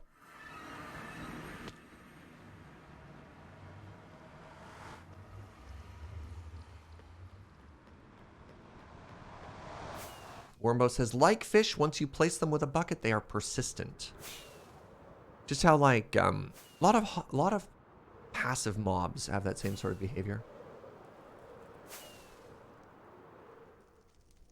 Will they procreate? Not without. No mob in the game naturally does that without feeding them. There's a chance that they will spawn as a baby, but they'll not naturally multiply. Anywho, we're back. Actually, that was almost perfect for the amount of time for a warm-up activity. I'm going to take a very short bio break, refill my water. Then after this, let's get mining. And then after we get some mining done, let's finish off our throne room. So stick around and I will see you in just a second.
I'm back. Hello. Oh my God. I got raided while I was gone? That's funny. What a time to join, friends. Hi, everybody. Let me catch up on my notifications here. Oh my God. Oh my God. Hats full of rabbits with a $10 dono. I tip my hat of rabbits to you, good sir. Thank you for that. James. Welcome, raiders. Hello, pit crew. Thank you for those of you who stuck around literally the second I left. Incredible. Well, I guess I gave you the best possible welcome. Number two streamer on the channel is there to welcome you. Good old Chair. How y'all doing? Fenrir Schaefer, thank you for 40 months. Ander Chris, thank you for 21 months. Malk, thank you for 44 months. Frackaswell with the quarter year. And Fuzzy Fozzy with that prime and 17. I mean, honestly, I think that the stream got worse now that I sat down. You're like, Serge, this hoser? We got in chat welcomes from Joe, so that's number 1 and number 2. Oh, you are in excellent hands. Anyways, hi everybody. How you doing? I hope James had a cozy stream. We had some hilarious technical issues there. Let me just organize my inventory and then I'll tell you what our plan is. Wait, do I not have moss anywhere? Moss is over here. Wait, I'm down to 5th place in my channel now? Oof. Man, had a mighty fall, eh? You gotta go to work now? Alright, yeah, likely story, Malk. I know when I'm not liked. I see how it is. There we go. Put this all away. I'm almost finished with Journey of a Thousand Li. What cultivation novel should I read next? One of my all-time favorite cultivation novels is I Shall Shatter the Heavens. Or if you want something that's a little bit more comedy-focused, check out The Library of Heaven's Path. Are probably 2 of my favorite all-time cultivation novels. Where does Rooted Dirt go? I'll put Rooted Dirt with moss. Okay, and clay goes over here. So yeah, before the break, we had just successfully gotten a bunch of axolotls for Jojo. Does cultivation mean growing crops, or is it a term? I don't know. Cultivation refers to the art of gathering and growing your chi or ki in order to shed your mortal body and become a powerful cultivator. So it refers to a particular genre of martial art fantasy novels to basically turn yourself into an immortal wizard, an immortal martial arts wizard. It makes a lot more sense now. Yeah. All of the silly novels that I read, or a vast majority of them, are cultivation ones. Is it Naruto? Not quite, because in Naruto they're all mortal, right? Like the goal of spiritual cultivation is to detach yourself from the mundane physical world. Seek immortality. Like, you literally go to heaven and become a god. You sit down at a table with the various Buddhas and discuss the Tao, right? It's very silly.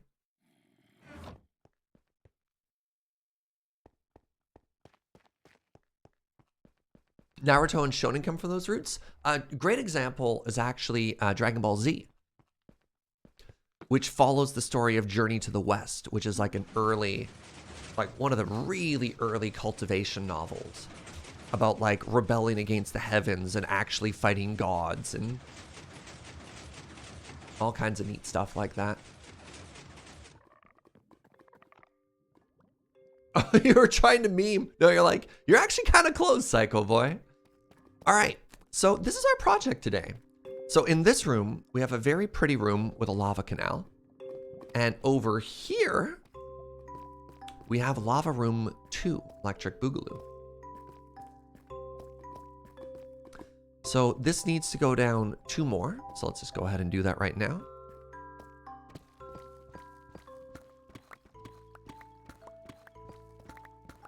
So there you go. I wanted to give a nice easy transition for the people coming from James's channel over to this channel. So what I'm going to do is I'm going to dig this 1 layer at a time.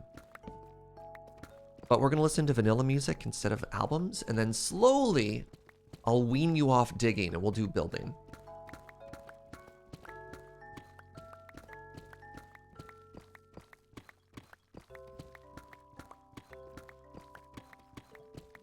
Oh, apropos of absolutely nothing, because I want to keep everything in chat as positive as possible. Spontaneously, we're going to be doing, silverfish. We're going to be doing a fundraiser tomorrow, just to celebrate the last day. And we're going to be fundraising for the trans lifeline, just completely randomly apropos of nothing.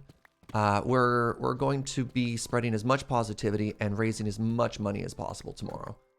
We're just gonna send some positivity out into the world tomorrow. How about?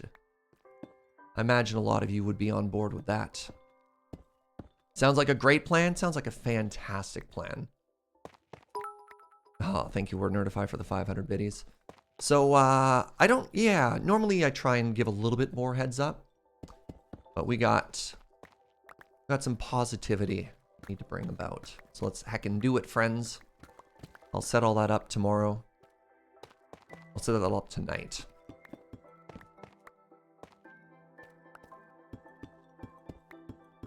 All right, torch.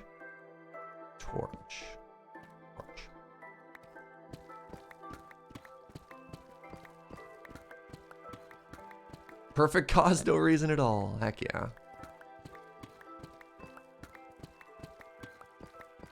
I'll talk to the mods to maybe brainstorm if there's another excellent cause or not, but I think that'll be an excellent starting point.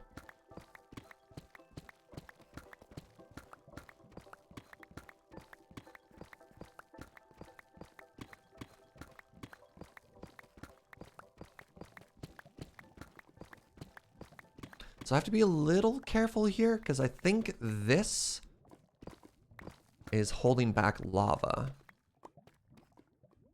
Yeah, all right. So we'll leave that side for now.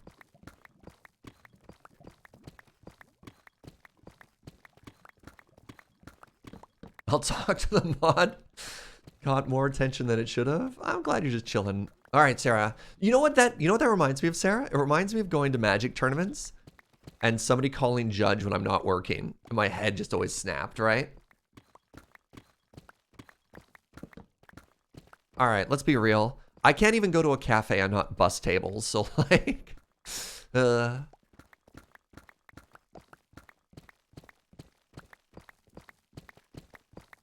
Serge, go ahead. Hey, what's up, Koo? Are you here to dunk on me too? What a morning.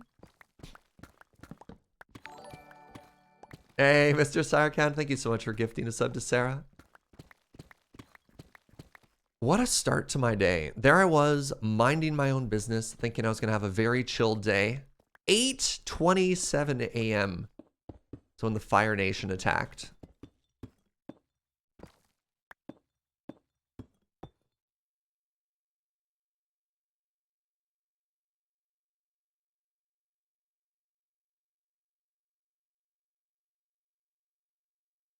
Here I was, just minding my own business, and I get this tweet. 8:27 a.m. Oh, 8:17. I read it at 8:27.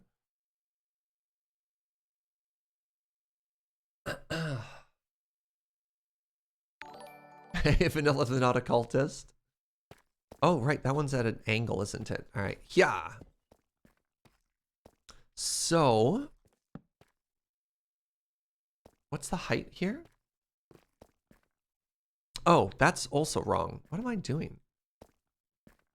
How is everything going so wrong here? All right, I need some more smooth stone. Well, sorry, I need some more non-cobbled, what this is. Serge, when you walk around in the real world, you find yourself turning towards an imaginary camera? No. So the only time that happens is during Desert Bus.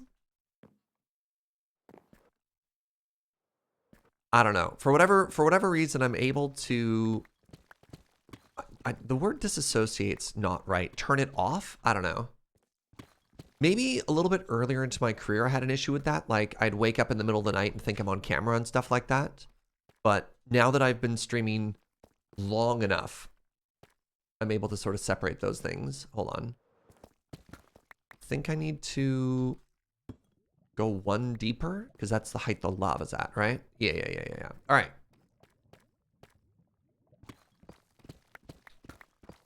All right, so this is the last layer for you, pit crew. And then after this, we're going to start building.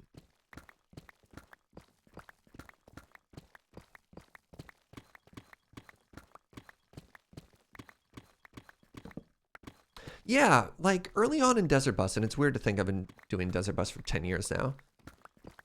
In the middle of the run, especially when I was sleep deprived, I'd be walking down the street and be like, oh my God, I'm on camera or something or the other. But that doesn't happen as much now. Actually, suddenly realizing I should empty the lava again.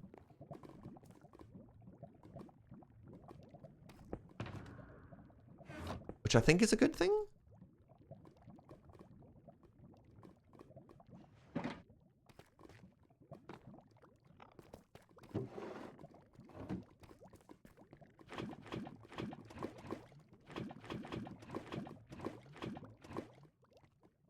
So I need like 430 buckets of lava in order to fill the lava canal. So we gotta get ahead of it. I don't actually think I have enough buckets to make it work, but we're trying.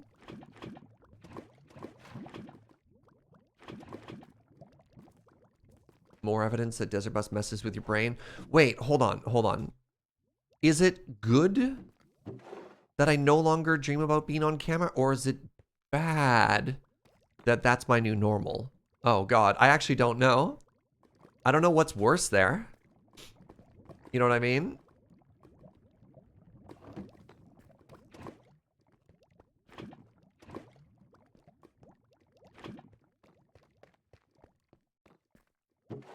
Personally, you dream of electric sheep. We found the cyborg. Okay, good. If you're adapting, it's good. I guess so.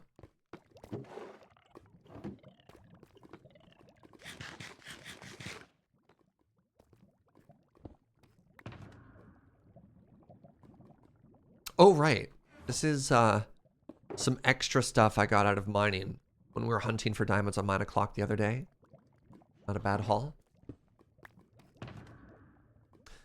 Maybe it's a sign you just don't care about what you're doing on camera anymore, no matter what you're doing. I guess so. Yeah.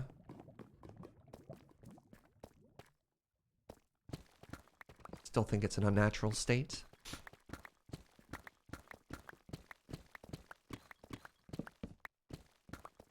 Coping mechanisms aren't always good. Well, I don't... See, that's the thing. I don't necessarily have a coping mechanism. It just doesn't bother me anymore.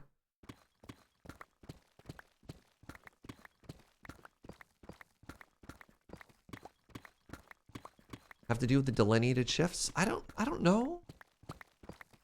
Yeah. It's a mystery. All right. Completely random shift of topics. So Twitch has started to roll out a brand new feature in order to incentivize streamers to run ads. It's fascinating. I don't know how many of you follow the Twitter discourse, capital D discourse, on like Twitch news. It's very interesting. So the way it works is it's a ad incentive. And what you do is you sign, it's not necessarily a contract, you accept an offer. So Twitch says, I will pay you X dollars a month, and they offer you 3 tiers. And tier 1 is like, I don't know, we'll give you $50 a month if you run 1 minute of ads an hour, and you stream a minimum of, I don't know, in my case, 100 hours. And then they do tier 2, where they're like, okay, if you do 2 minutes of ads per hour, we'll pay you X. And then if you do 3, and the tier 3 is if you do 3 minutes of ads per hour, we'll pay you Y, or X, Y, Z, or whatever, right? There's 3 tiers, and it differs all over the place. And it was neat, because they're trying to think of different ways to incentivize streamers to run more ads, because Twitch needs to run more ads to make money. Just how it all breaks down. And originally you think, okay, this might be a good thing. you know, maybe it can be like an actual fairly significant revenue source or whatever. That'd be great. And so, for example, Matt Wiggins has recently been getting into the habit of running ads, like a minute of ads every 30 minutes, just to give. So the way ads works on Twitch is if you run ads during your stream, new viewers who are showing up don't get pre-roll ads. And the thought here is there's something like, I can't remember the actual data, but there's something like a 15 to 30% bounce rate of somebody who's going to click on your channel for the first time, and instead of getting to see your content, they see an ad, and so they bounce off. That's huge, right? Like that's a very bad, very shocking bounce rate, right? Now, the issue is there's a couple of issues. One, the payout rates have been kind of atrocious. They're really tough there. Two, with the way that they're implementing the system right now, you don't get to choose when to run ads. Instead, what happens is they have an automated system in the background. And if you just say run an ad 1 minute every hour, it'll just on the clock, bam, run ads. So you don't really get to time it with taking a break unless you're on top of that. So what I hoped for was the ability to, hey, I'm going to accept to run 100 minutes of ads or whatever.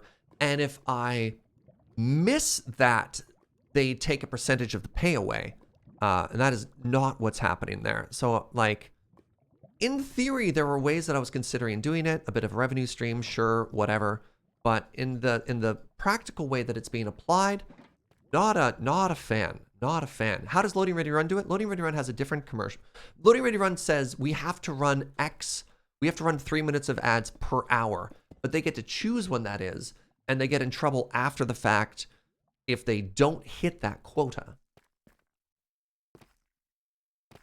So I'm going to start placing some lava now.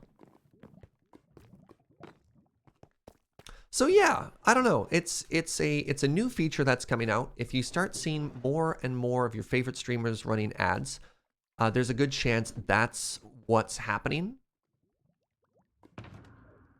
And for the most part, I'm quite curious as to how it's going to be received.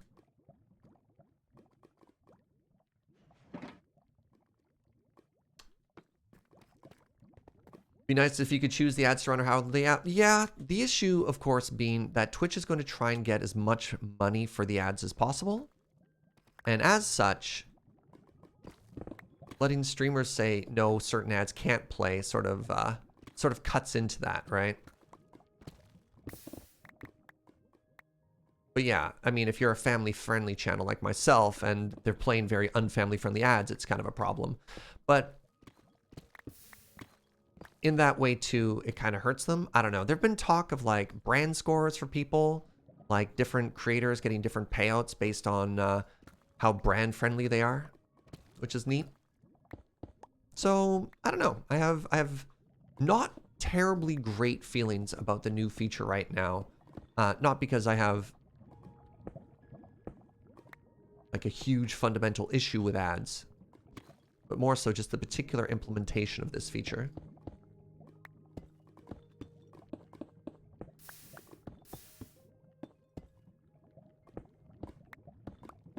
So do I have depth there? Does that go right up to the edge?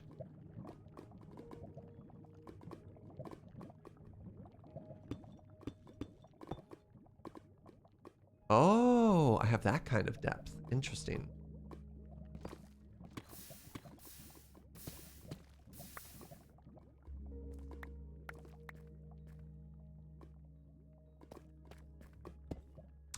Which means I just need to bring this wall out by one. Okay. All right. Now real quick.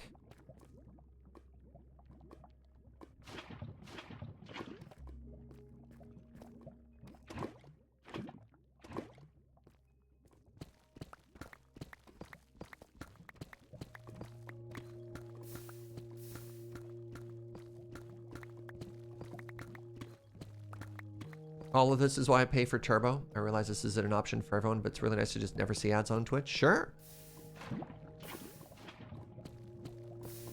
I saw someone else commenting on how Twitch ads don't pay well. The online ad industry is like a multi-billion-dollar industry. It pays a tremendous amount of money. And in fact, like, ad revenue on YouTube is kind of excellent.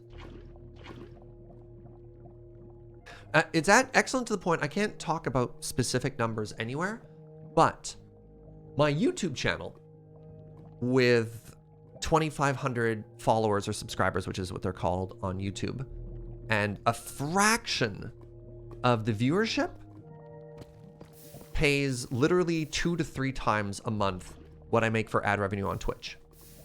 Just to put that in perspective, that's how much better tuned the ads are on YouTube compared to Twitch.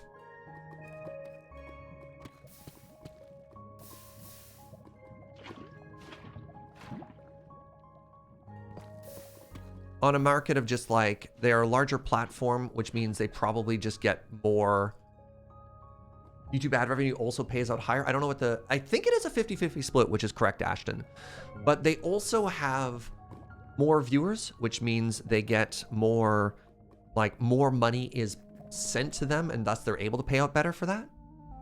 But yeah, I believe it is just a straight up 50-50 split. I think I got that from a Hank Green video, actually.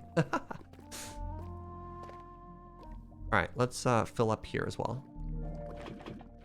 So yeah, there's definitely some work to be done by Twitch in making, to further incentivize their creators to run ads. And I do not believe that the new feature is that. YouTube did great. Honestly, YouTube, when it comes to being a creator, is a really good starting point. Like a really, really legitimately solid starting point. I think this is lava. I think this needs to be lava.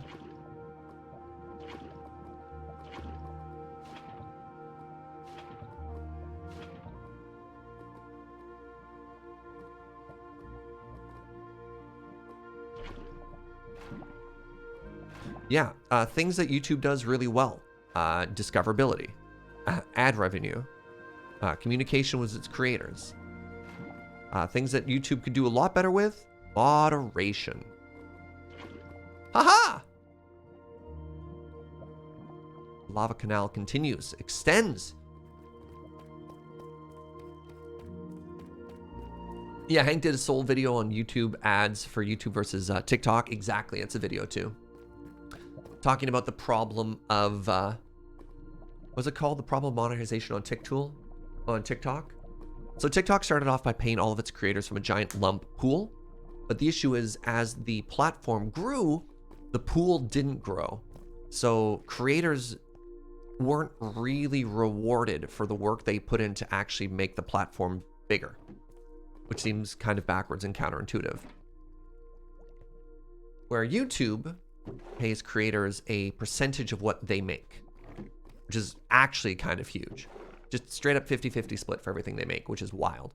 Now, mind you, YouTube kind of had to do that because they were one of the first people to do it. But on the plus side of that, it also means that they set this incredible legacy for what creators could expect.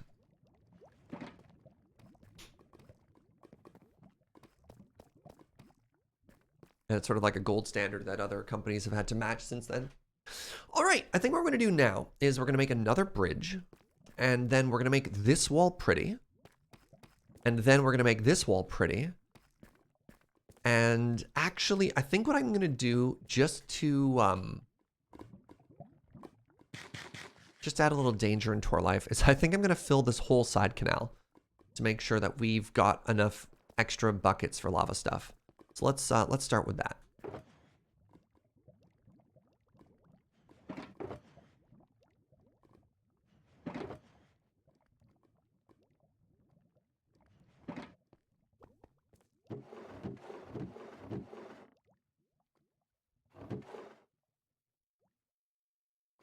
I don't know. I'm always a big fan of the discourse, TM.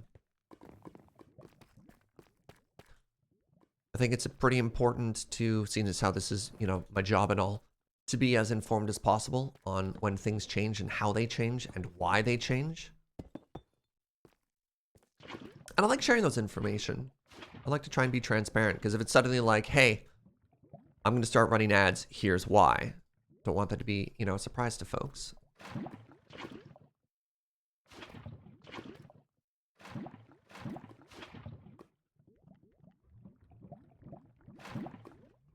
Yeah. Hello and welcome to Serge Runs Ads. The reason is because I literally can't afford not to. Let's do that, I believe is what I was supposed to do.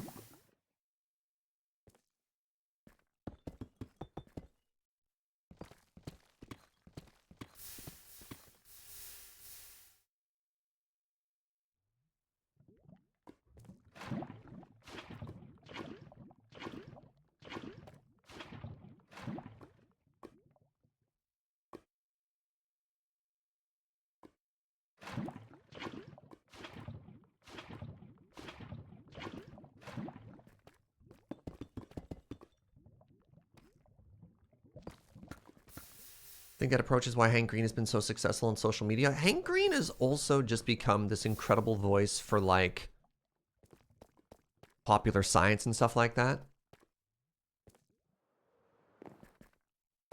From a viewer point of view, my main complaint with Twitch ads is the way they interrupt VODs every 10 minutes. Lot of ads in VODs, absolutely. I mean, the unfortunate counter to that is like subs don't get ads.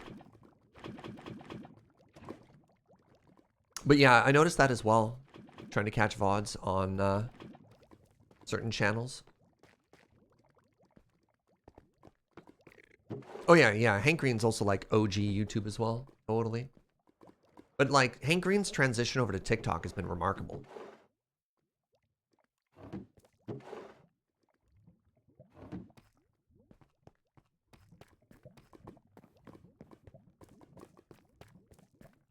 Wait, hold on. When Twitch runs ad in VODs, it interrupts it, but it doesn't actually pause it? Really?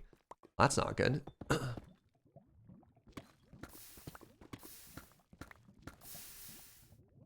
me, it's like ads on VODs versus subwall VODs being the norm. Oh, interesting. Did I go too far? Heck, I did. I didn't actually put anything in here yet.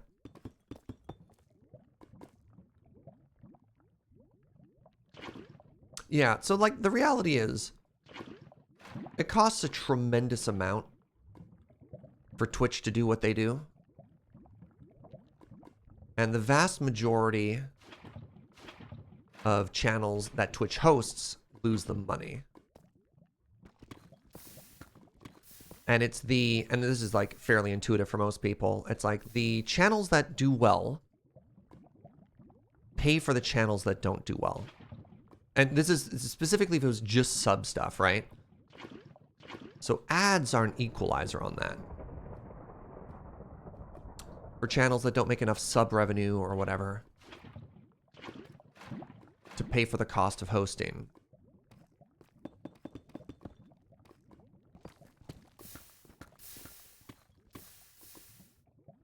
And the fact that you get to watch the majority of it for free is also kind of remarkable.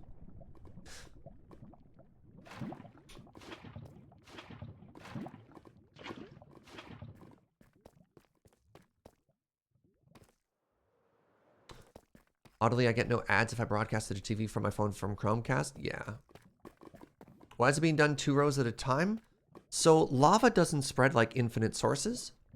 And it's hard to see what's been lavaed and what's not. And it's even harder to reach it through liquid because it's going to flow towards me.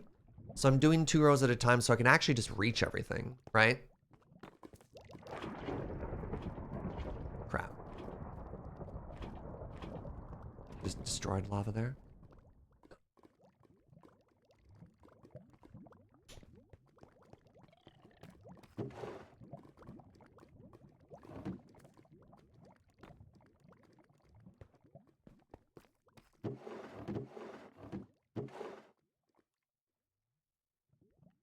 Is that a thunderstorm in the game? I don't hear one, but I believe you. They are real, so.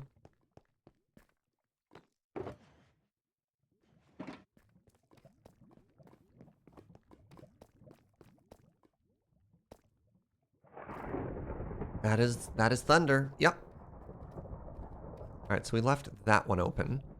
Yeah, so like imagine if we were here, right? Trying to hit that hitbox. It's very hard to do. So what I do is I do little rows at a time so it's easier for me to get back up.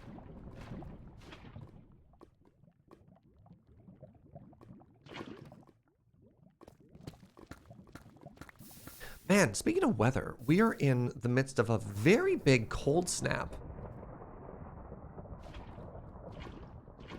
out on the west coast right now. Joe and I braved the cold yesterday. Went for a big old chilly walk. Got a burrito. I just thought to myself, man, the things I'll do for a good burrito.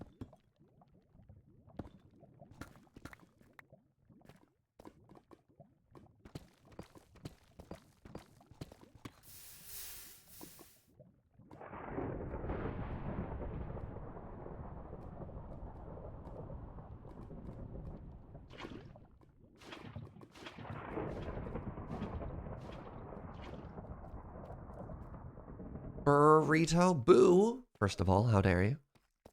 Chili walk and chilliwack. Hmm.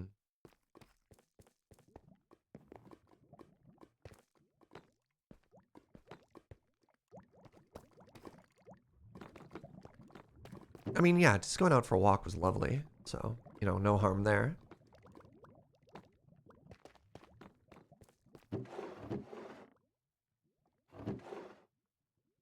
Right, I forgot how much work the lava canal was. I was so confident we were going to crush this build today. And I forgot the literal hours of work it is just to place the lava. Hey, sorry, 1 second, friends. I've got pretty raspy throat right now. I'm going to go get some throat goo. Joe's hard at work in the VODs right now, so let's stand here. Let's look at our lava. I'm going to take a very short break. Be right back.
All right, let's talk a little softer.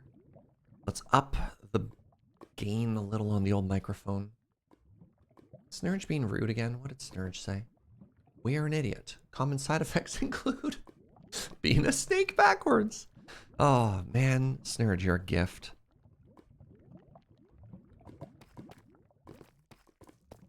That's your favorite Serge quote ever? My favorite Serge quote ever is math works, why don't you? I was just like, woo! All right, Serge, way to just dunk on everybody.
Alrighty. We're almost there. 30-ish buckets at a time. Oh,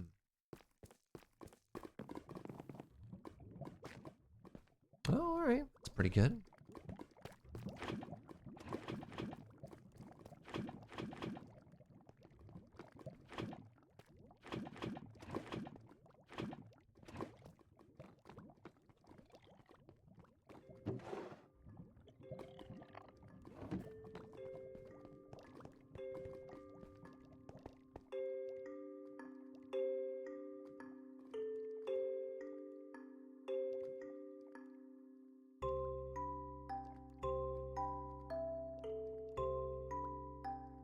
Sorry, just reading a tweet Anime Kitty linked to.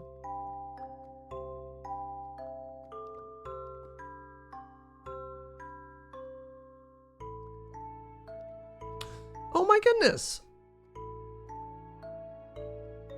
Lord Hosk is retiring from being a Twitch moderator. Wow. 10 years ago today? Oh my god.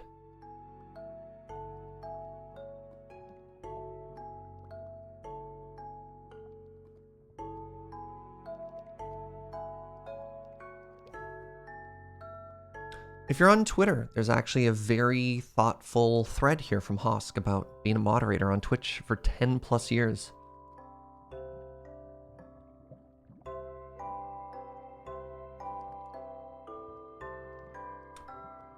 Thank you for sharing that, Anime Kitty.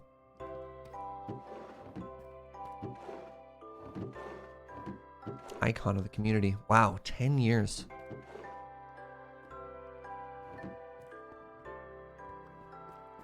So while the Twitch has been around for 10 years, has Twitch been around? Oh my god. So my introduction to Twitch was loading, ready, run, moving to Twitch as part of their the last year of sketch comedy Kickstarter, if that sounds familiar to a bunch of people. So that would have been 2013. Now that's not to say that like there weren't streams before that or they weren't moving into it, but that was a big transition moment for me of being like, okay.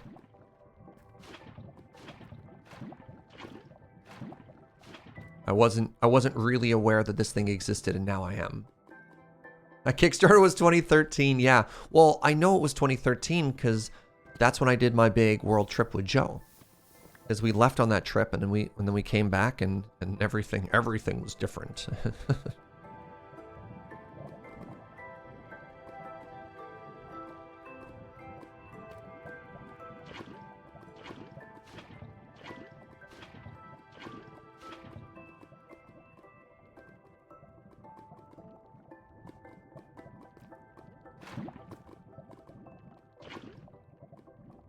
To be honest, 2013 doesn't seem very long ago.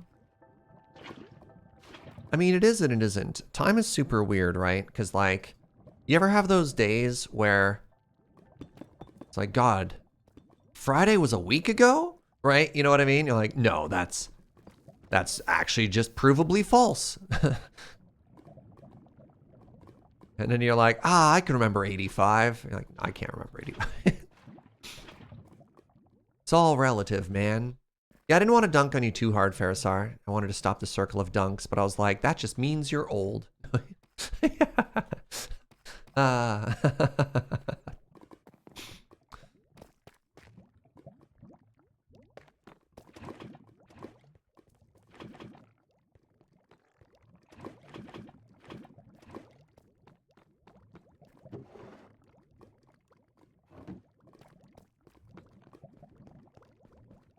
1980 was only 20 years ago, right? Sure.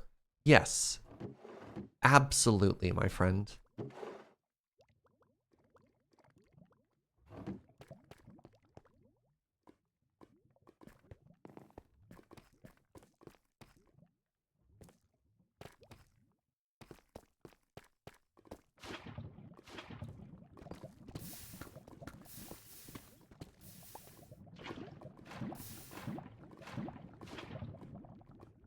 I'm giving you a Canal chat. And And you seem so chill about it right now. I'm shocked. I'm shocked that it isn't just like constant pogs in chat right now.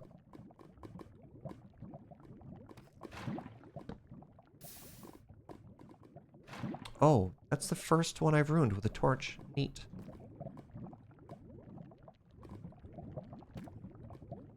Morning brew crew be chill. That's fair. That's fair. It's really the afternoon shift that comes in and starts in hooting and hollering and, you know, banging pots and pans and demanding canals. Hey, what's up, Tara? Thank you for that prime in 15 months. A canal! Best day ever. There we go.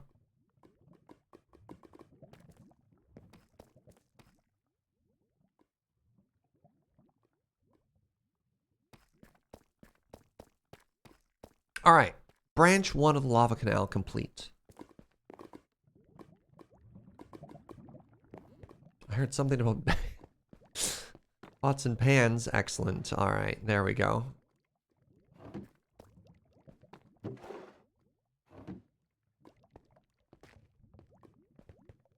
One of the perks of getting older is you can retire your pots and pans for more peaceful means of communication. Ooh, I like the way you think. Ideally, anyways.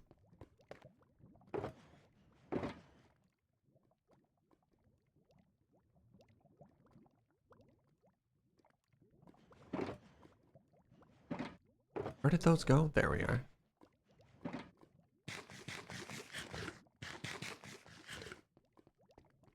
Okay, I need my building materials for this. So I need a cha-cha, I need andesite, and I need copper.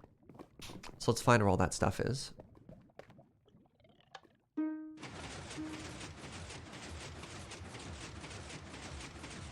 Putting together furniture in my new place, so a bit away from chat, but yay, Canal. Congratulations. Honestly, moving... Ugh. Moving sucks.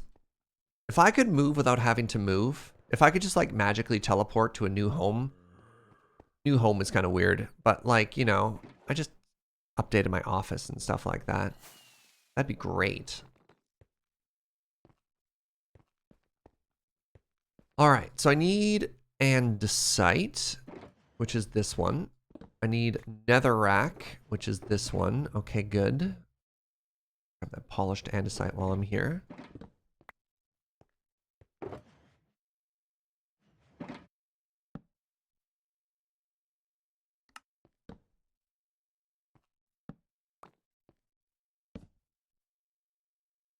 Oh. Hey, can we get some hearts in chat for Joe right now? She was trying to test some things in her creative test world and then accidentally deleted it and lost everything. And she's like pretty bummed about it. She just made a sad no noise from the other room just to show just how sad she is. She's like, how dare you share my sad noises? I'm sorry.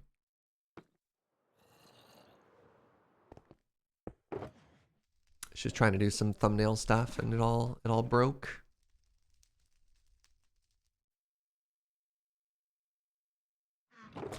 Poor little buddy.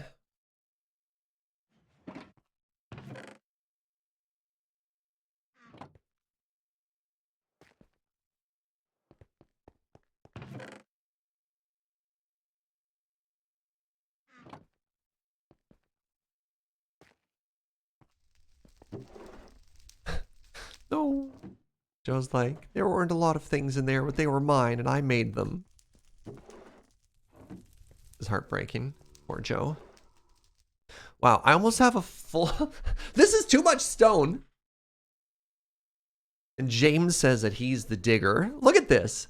This is 22 full shulkers of smooth stone. Wait, I have to know. 140,000 stone mined. That doesn't include, like, the ones here doesn't include the shulkers I've been selling to masons. Oofa. Alright, I think my achacha and stuff is still in this room? What? This room is done. Why didn't I clean this? Okay, achacha. Copper. Nether honeywoods? Sure. Let's just clean this room up now.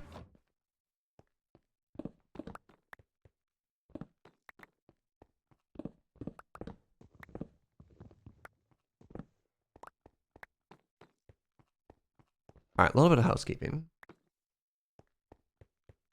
Did you ever use the Cha-Cha text service? No, never heard of it. Can we get a quick peek at the vineyard again? Sure.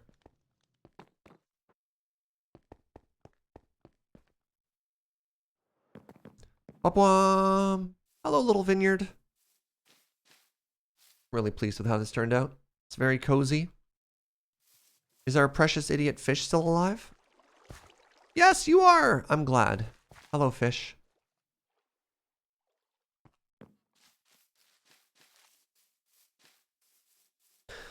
Cha-Cha was a very weird before apps thing of you texting random stuff and some random person would answer you. Weird.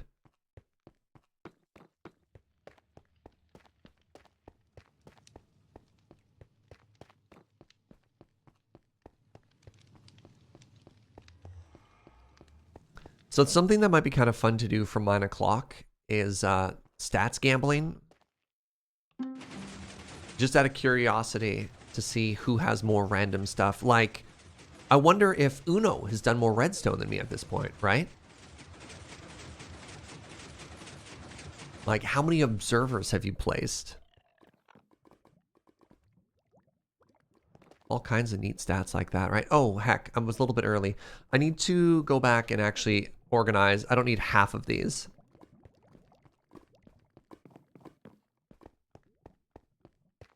Bing.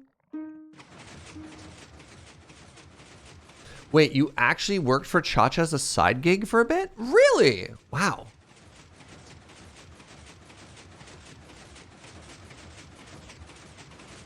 I have a friend who was actually one of the early workers and writers for I Can Has Cheeseburger. And just like shared fascinating insights into the early days of trying to generate like viral internet content. Wild stuff.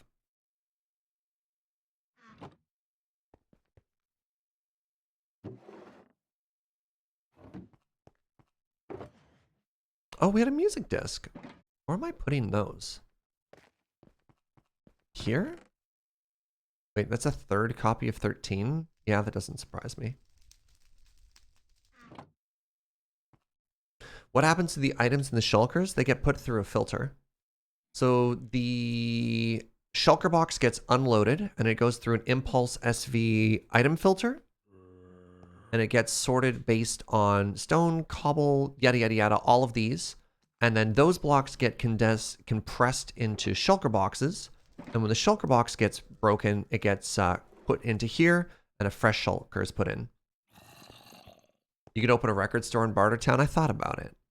If I wanted to open a proper record store, I would want to make a record store farm. I'm not quite there yet. All right, there's all our Cha-Cha. Oh, we bought a bunch of moss, didn't we? You know what? Let's just take this whole box and put it here instead of sorting it. Good job. I have 2 andesite blocks now.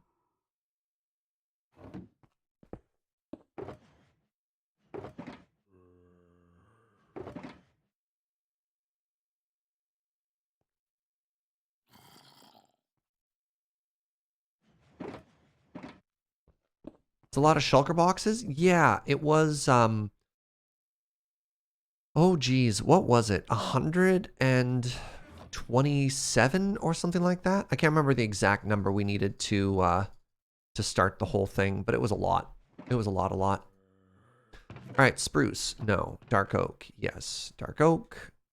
Saplings. We got birch. We got sticks. Hey, off to bed. Or sorry, off to bed. Good night, Damos. Have a good one.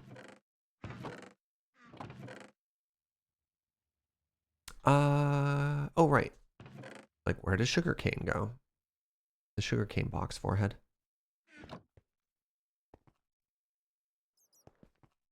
Yeah, I only had enough to fill the system. And then unfortunately what happened was as it got used, I had to restock this. So there's got to be close to like 200 shulker boxes in this system now. It's actually kind of absurd.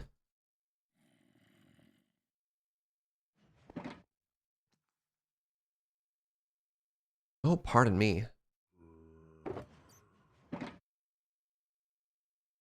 I am having just a heck of a day allergy-wise today. Oh my goodness.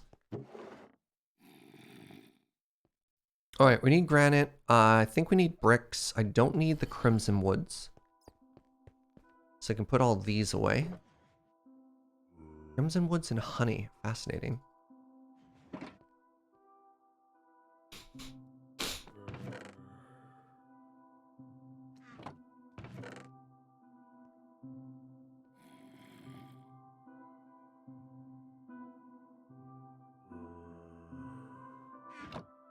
All right, are we in a good spot here? Copper. I probably don't need stone realistically.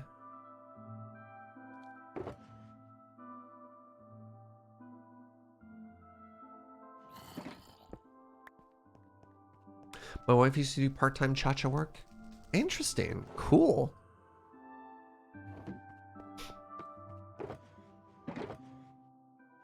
Like weird early gig economy stuff. All right, so there's our andesite. Okay, I think I'm finally ready.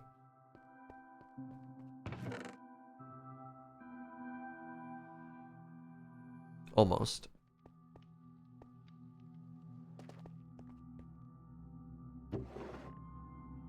There. Wait. Old?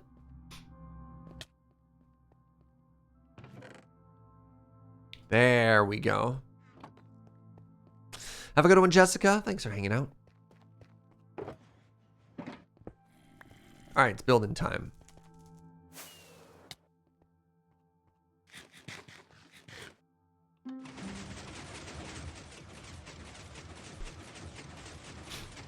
Cha-cha felt like questions that people could easily Google.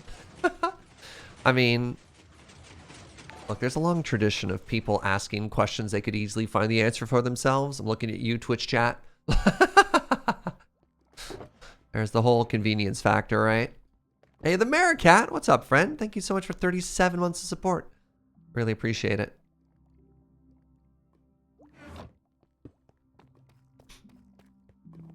All right, let's... But why male models? Sometimes a question is just an invitation to discussion.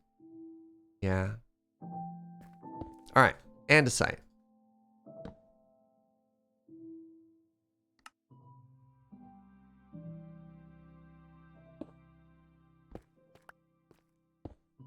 Cha-cha. How are we doing in there? Do we have enough? Oh, geez, that is not enough. Okay, all right. Might have to go buy a little bit more or refill. I just saw a box full of things and I assumed it was good. Turns out it was in fact not good.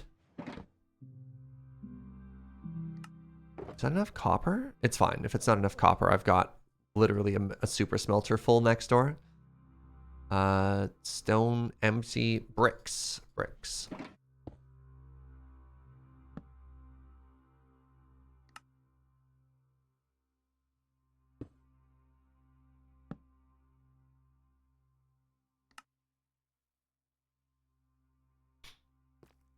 All right, let's put these two away. Let's grab more cha-cha.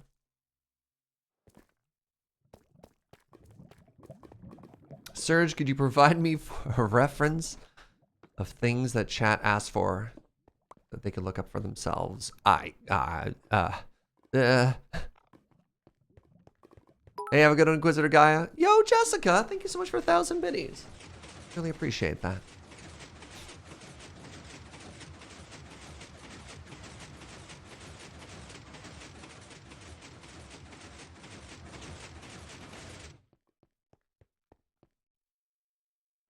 All right. My life is finally organized. Well, let's not get ahead of ourselves here. How are we doing? I mean, let's grab it all.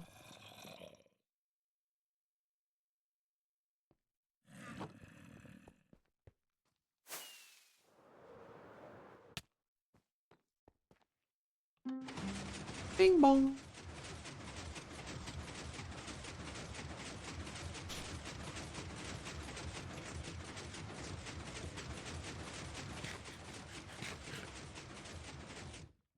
Alrighty. Yeah, we might not have enough of Cha-Cha. We'll see, though. We'll see.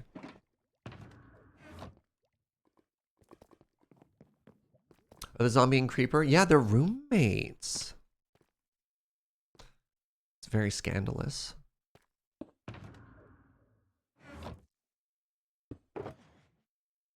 Okay, so first thing I need to do is I need to get a bunch of polished andesite, and I need to do a 2-high thing along the floor.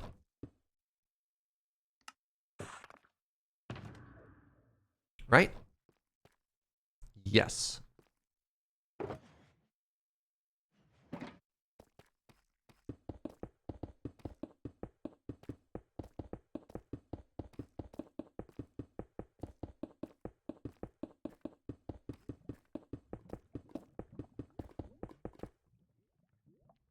I think I stopped with a 1 gap. Let's find out.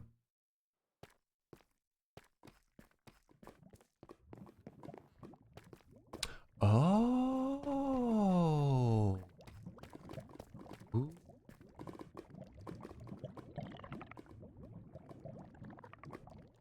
3. Their names are like Ferdinand and Joff.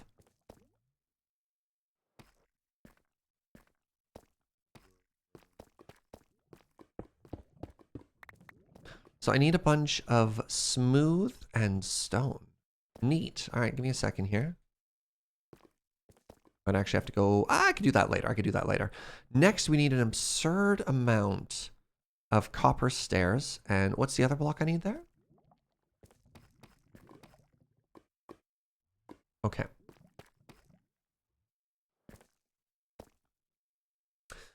There's a nice coffee roastery right down the road from me. I'm exploring a world of coffee. I've had their latte and their mocha. Any suggestions on what I should try out today? Would you say, oh, I'm sorry. Would you say they are very, very good or just fine? How would you describe your experience thus far?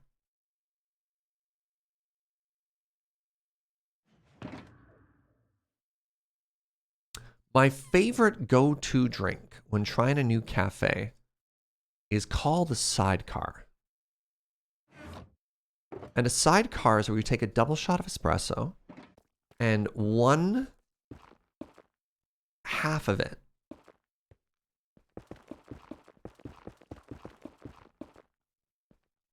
is a single shot, and the other half of it is a single shot espresso, or is a single shot cappuccino. But if their espresso or their milk is bad, then the whole drink is terrible. But I love going to fancy cafes and getting sidecars.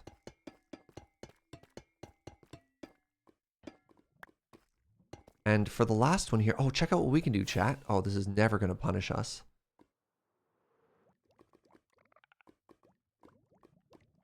Wait, it comes out 2? Or is that 3? Wow. All right. You're ready for immediate punishment? No. You didn't know there was a non-booze sidecar? Oh, right. And now I put torches back here.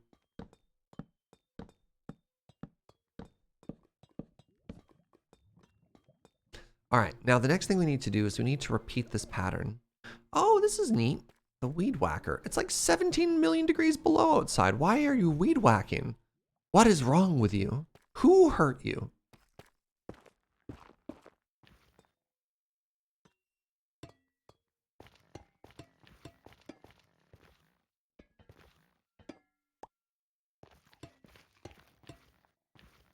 Only in Victoria would you have somebody weed whacking in below 0 temperatures.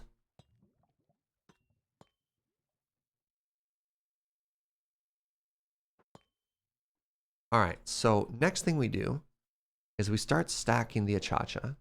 Now give me a second here.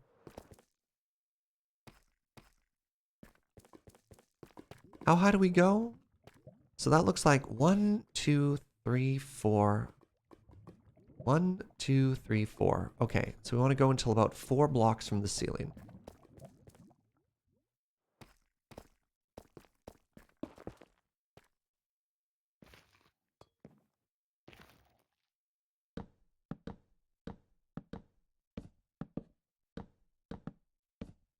So this is really interesting. I was watching Building with B-Dubs, which is a new YouTube series with B00, who's a remarkable Minecraft builder. And something that I noticed he does is he pre-strips his wood that he's going to build with.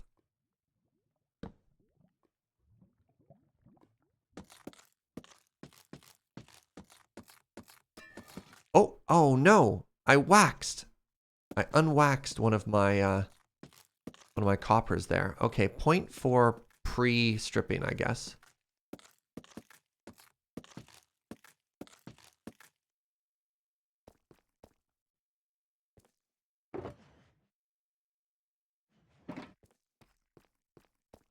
That was around here?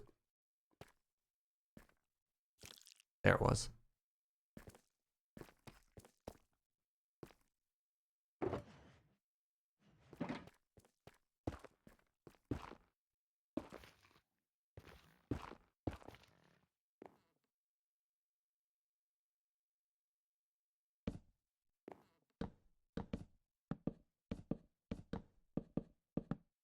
Copper seems like a perfect block to put a song into. Lets them wax lyrical. Boo? Hello?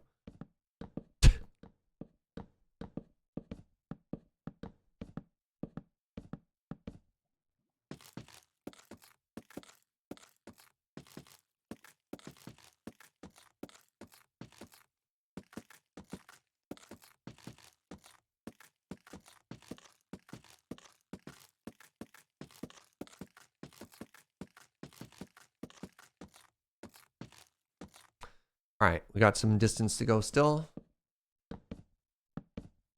If you could strip... Oh, man, if you could strip logs on a crafting table... Honestly, a woodcutter? It seems so obvious, right?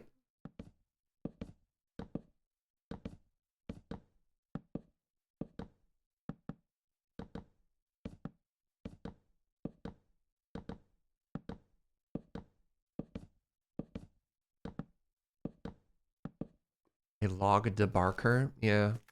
The fact that there's a stone cutter, but there's not a wood cutter is so bizarre to me.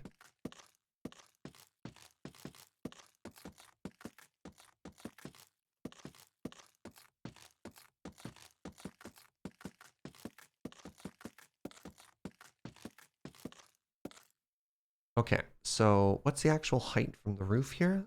Well, let's make it easy for ourselves. 1, 2, 3, 4. Oh, there you go. There you have it. So we go up 2 more. That's convenient.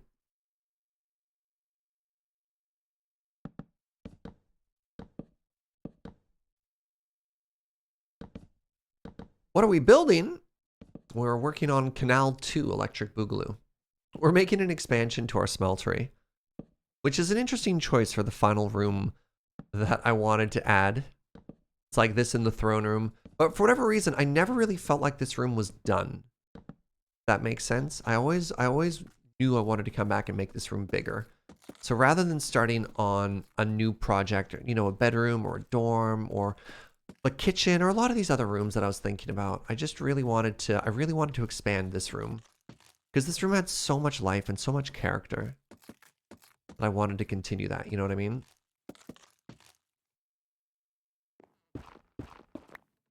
Okay, so it looks like the next thing I do here is I think I put another line of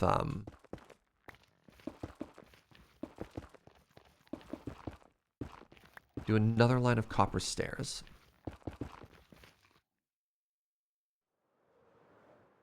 Let's double check. Another line of copper stairs, correct. And I need to do a fancy lighting trick there behind it. And then it's just solid. Interesting. It's just solid bricks all the way up. Solid bricks and stairs. Okay.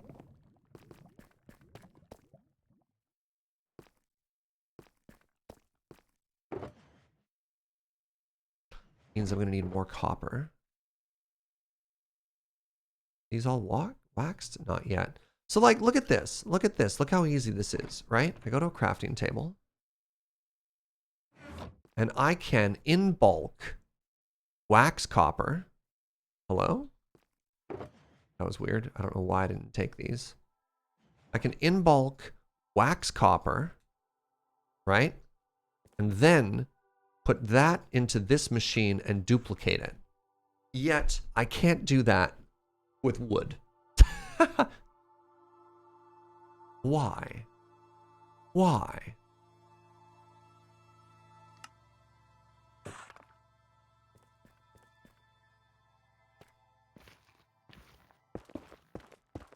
Why would you wax wood? Ah, I see we found the crux of the problem. Yes, okay. That was the issue.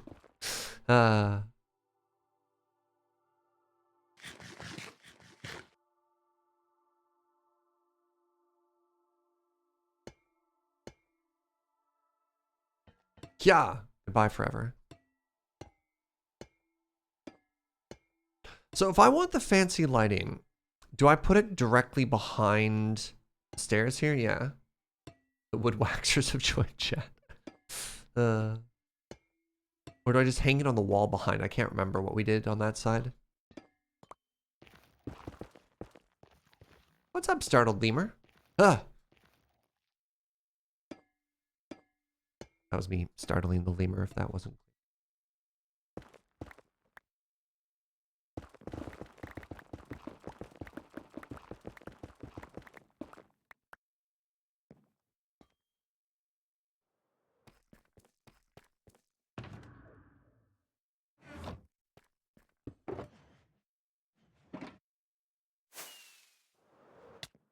Wait, I already have torches up here.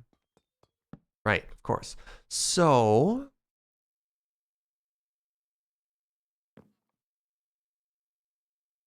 I don't know. I'm just going to do this. And hope it works.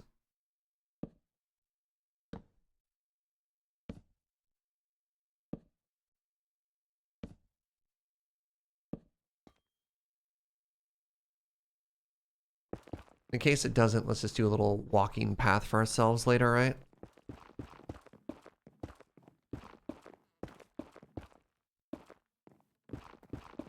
Just chilling, watching some Minecraft while you play some Minecraft? Heck yeah.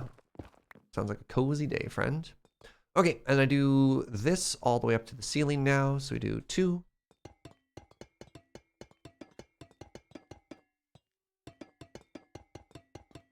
That was stupid, Serge. You should have started with the stairs.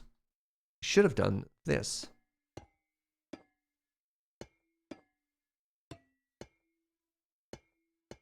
What's this new room? Canal room.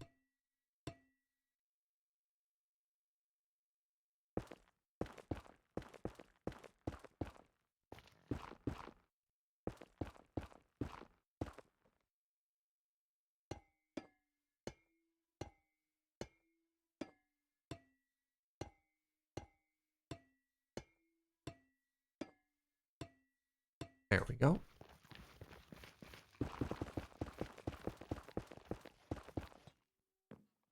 All right.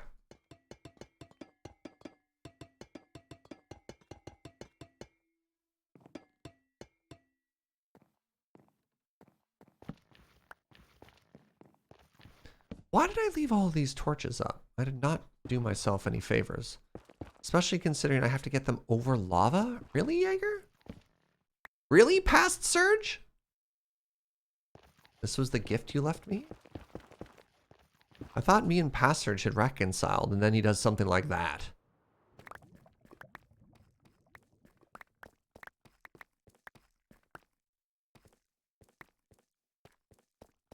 So out of curiosity, what did I do at the very top there? Oh, just curve it around? Okay, that's fair.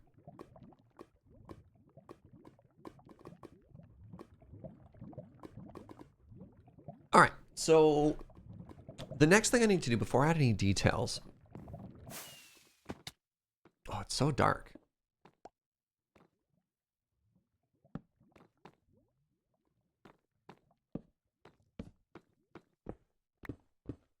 builds, I actually want to make sure the gantry extends the whole way too.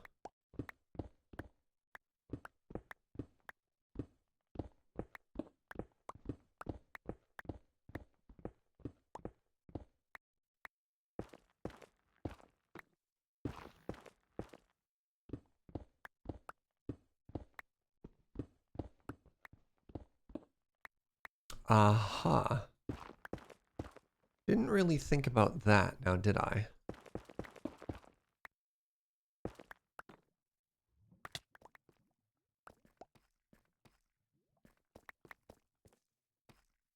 Serge really was a jerk to me on this penultimate day on the server, right? Think you know, guy.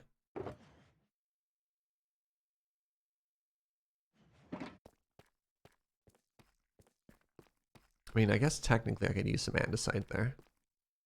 Sure. Just because we have it on hand.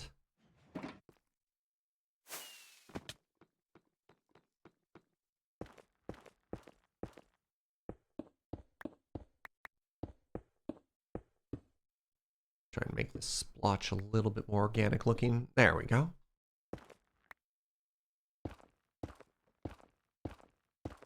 Still not as bad as double slabbing the floor in the storage room. That was just a moment of, weakness.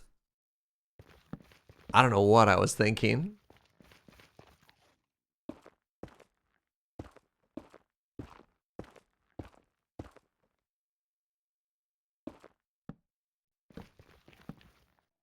All right, I need to make this a little bit wider so we've got some room to work here. I think we've got the scaffolding. Oh, we sure don't. Do our best with what we got.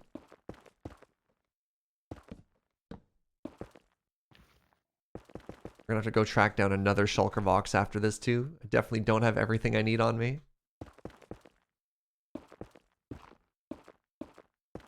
Joe, chair, old chair, Snurge, present Serge is greater than past Serge. Hey, I'm not in last place anymore. All right, go me.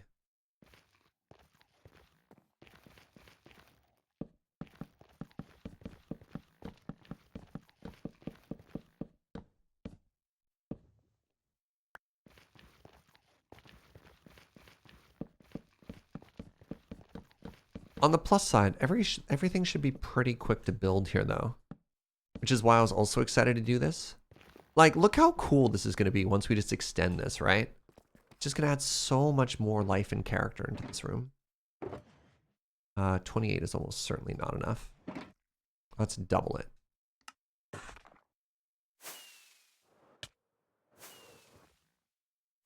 Hello? First try. Where does Future Serge fit into the ranking? Well, Future Serge can never be on stream. Just by the nature of being Future Serge, right? Stay tuned to find out. Yeah. Future Serge is just always present Serge. So hold on. What height does the gantry floor need to be?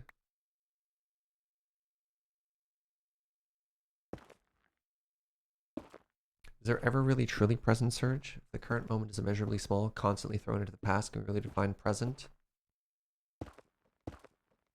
Yes. And scene.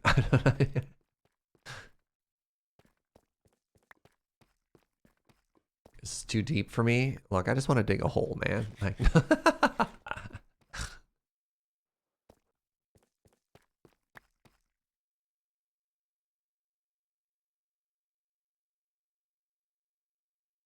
oh, are you quoting an XKCD or whatever? Oh, no, it's a picture of furniture. Hey, there we go. Ooh, that's fancy. For your coat, for your shoes, for your butt. I love little door thingies like this. Very nice, Brooke.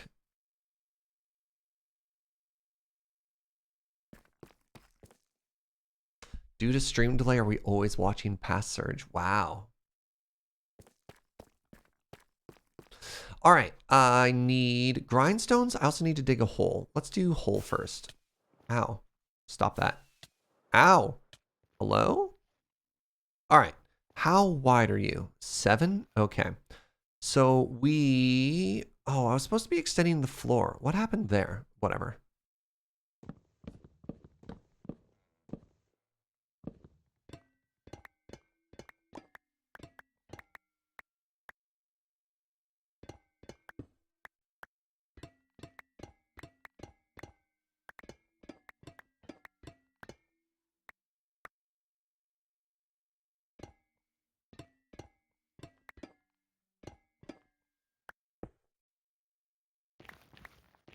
Okay, so that's all good there.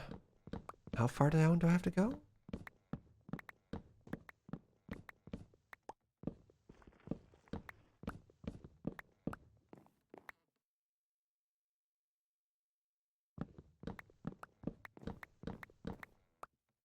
Yes. Okay, that's looking good.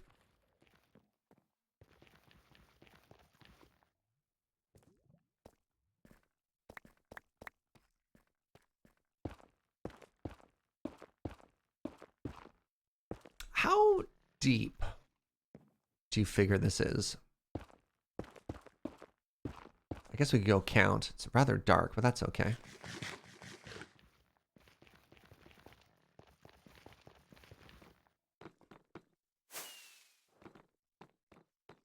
All right, so from here, it's 1, 2, 3, 4, 5, 6, 7, and the back wall. So we want to go in 8. Hey, what's up, Snack Pack? Good to see you, friend. Okay, so from here, 1, 2, 3, 4, 5, 6, 7, 8.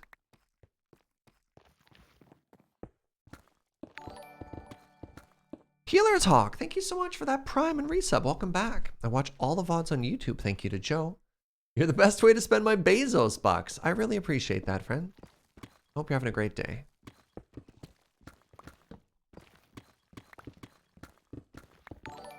And Dark Destro, thank you for 38 months.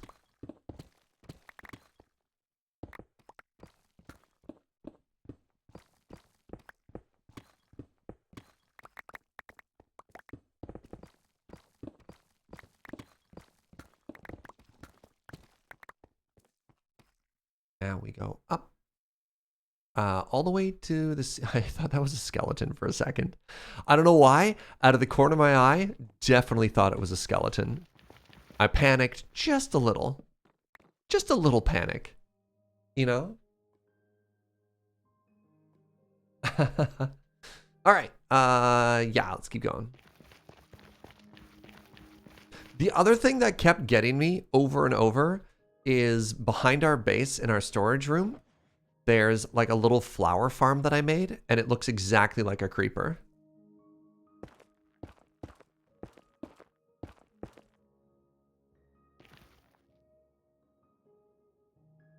Why did I grab these? Oh yeah, so I could get an easier way up. I remember now.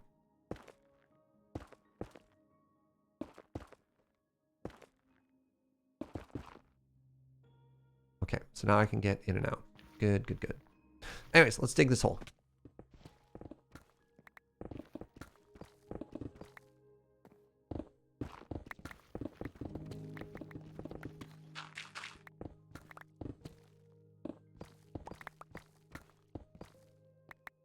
Boop.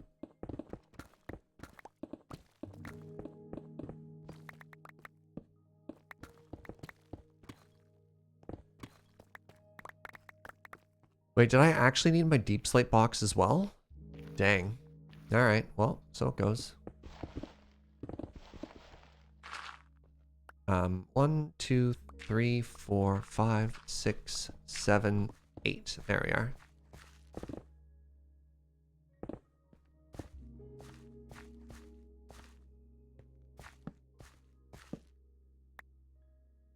Oh. All right, I should empty my inventory is what I'm learning.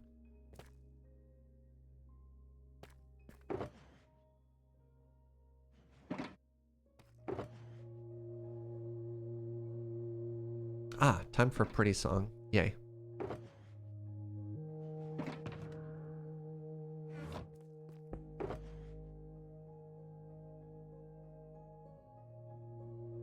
Okay, I need to put these somewhere else or I'm going to lose them and be very confused. Let's put them in the brick box. All right, now, at some point in the future, if I start wondering where my black concrete went, I need you to back me up there, chat. Remember, it's in the brick box, all right?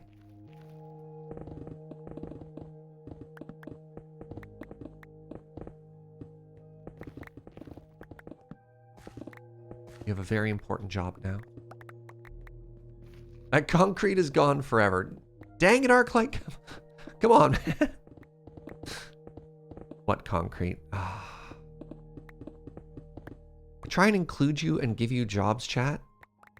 Look, if you're going to keep responding like this, I'm going to stop giving you important responsibilities, okay?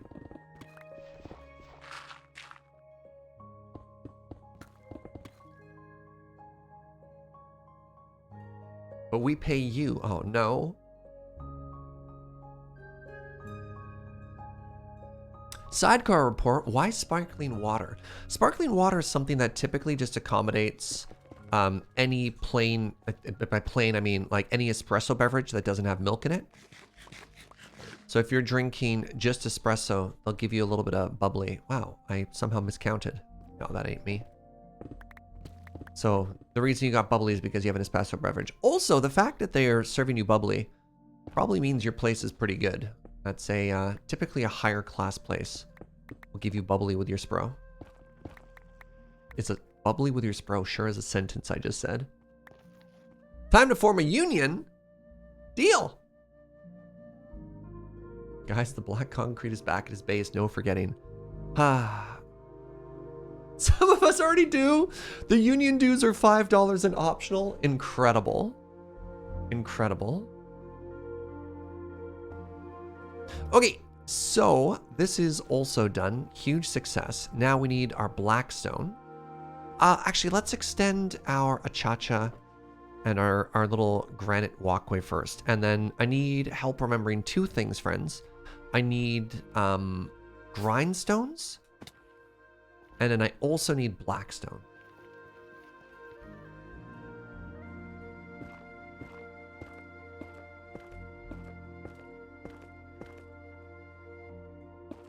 Did you know what a sidecar was? Yeah, not every place does that. It feels like it's a yeah, I wouldn't expect a place to just know what a sidecar is. Hilariously enough, it's like ordering Africano, which is very, very, very common to get. I know, particularly in Western Canada,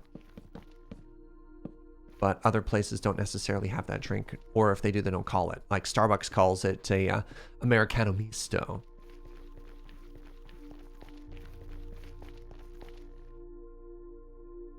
Never heard of an Africano, exactly. And that is, if you want to know, that's like Graham's drink to get at every cafe. At least it used to be. Maybe it's changed, but like when I was Graham's barista, that's a blast from the past. Him and Kathleen's regular drinks were Africanos.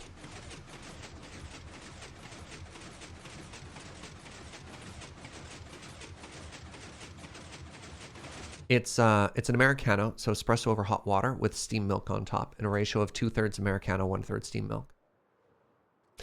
Okay, I needed two things. I needed grindstones, which I believe are here? Question mark.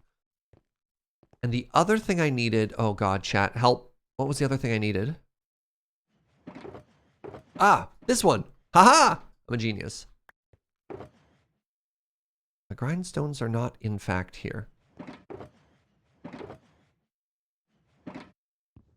Is that like a watered down latte? I mean, you found possibly the least appetizing way to describe it, but yes. The espresso's delicious, BT dubs. Good!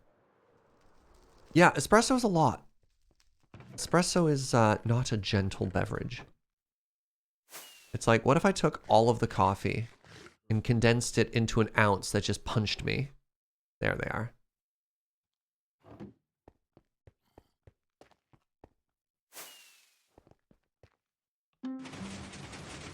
I'm trying to think of a least appetizing way to have described Africano, and I've arrived at the phrase soggy latte.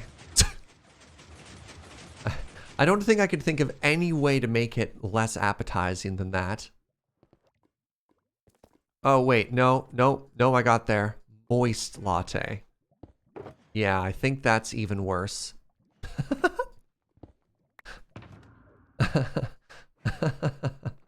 What's a sidecar? Take a double shot of espresso, serve one side just as a spro, the other side as a single ounce macchiato or cap. Base is looking great. Thank you. A moist Giotto.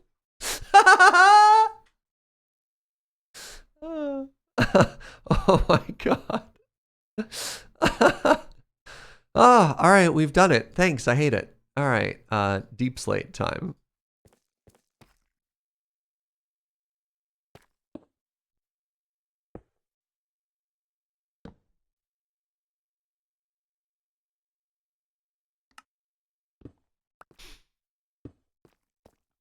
Sogte. Yeah, yeah, all right. We are straying further and further for the light of God. Excellent. Keep going, sure.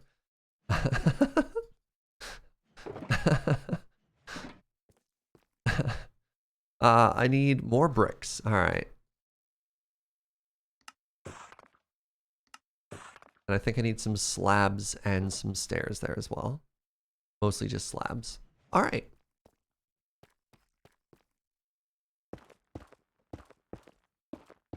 All of these could just be called a flat white. Get out. Just no. How dare you? All right. This needs to extend by 1, I believe. So on this side is just a line of stairs. Yeah, okay. What's that? Maybe. I'm a dong. Good job, Serge. Good job. Goodbye. All right, so I believe we just do this.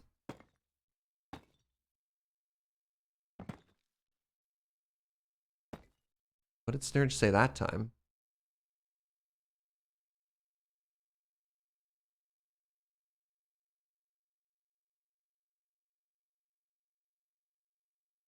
Oh my goodness, wait, it's already lunch? How is it 12? Oh my goodness. Oof. Hi, my love. Is it that chilly out? My poor love. I feel as though that is 1 block too low. What's on the other end of the conveyor? Yeah, just a black void. Correct. I don't want to say it was off by 1, but you know.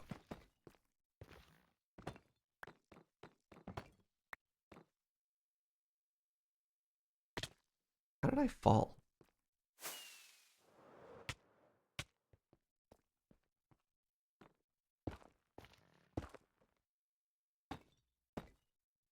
No. Aw, man. Okay, hold on. Timeout. Gotta do some building tricks here.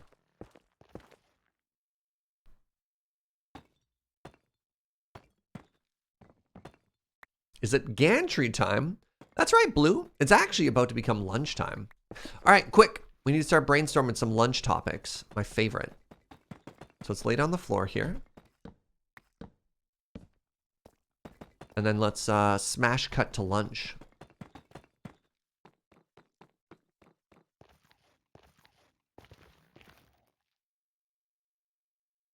Lunch. I don't know why lunch suddenly turned into a party scene, but here we are.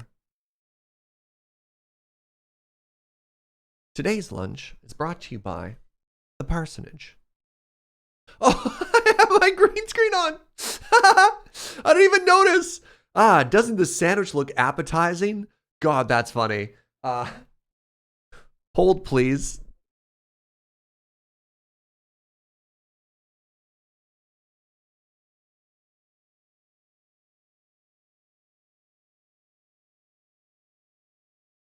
Lunch. Oh, I didn't even notice. The box behind me was chroma keyed out as well. That's so funny.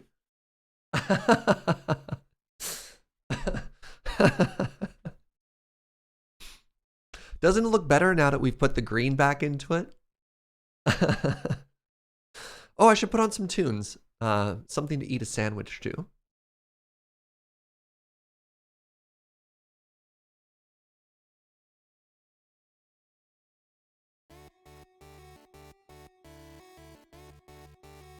There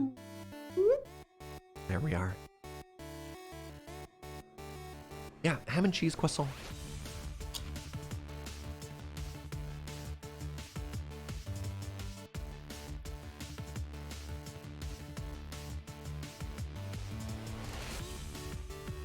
All right, you missed it. Important update. Tomorrow's the finale of this 1.18 world. So today we're trying to wrap up projects. So tomorrow's plan, recently announced, we're going to be doing a fundraising stream all day tomorrow. Highly likely for the Trans Lifeline, but maybe another organization in that space. I don't want to get too heavy or too down, but they could use a little love. And if you don't know the news, don't go looking for it. You'll just get sad. So that's going to be an excellent way to kick off the season, raise a bunch of money for a great cause. And then, of course, on the 28th, we get to launch SergeCraft 3, which is very exciting. So Monday. Look forward to all of that. What else have we talked about today? Another exciting thing that we talked about today. Well, I don't know about exciting. We talked about Twitch's new ad incentive stuff. So, I don't know. Sometimes we like to use our lunch break as an opportunity to talk like meta Twitch stuff. Kind of covered that topic. So yeah, hit me up with other things.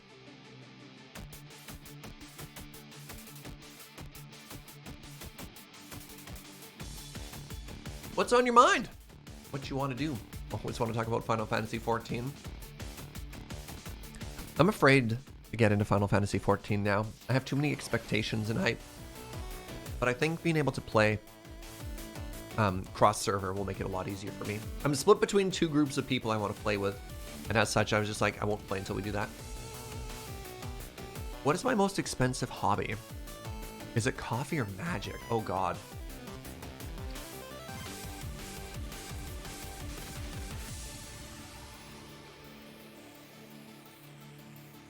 The past 3 years, I've probably spent more money on coffee than magic.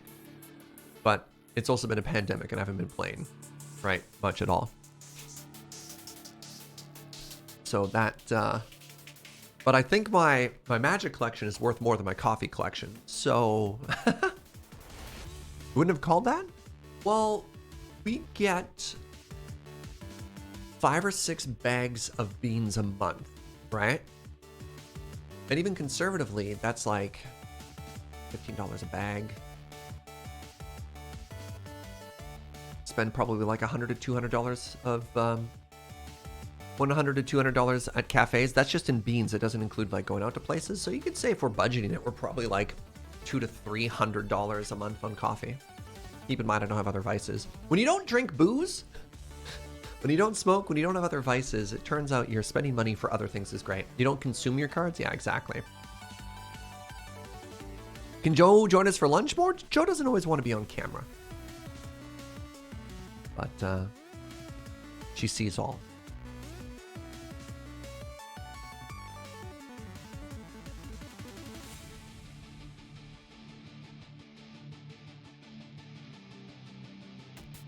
What was that, sweetie?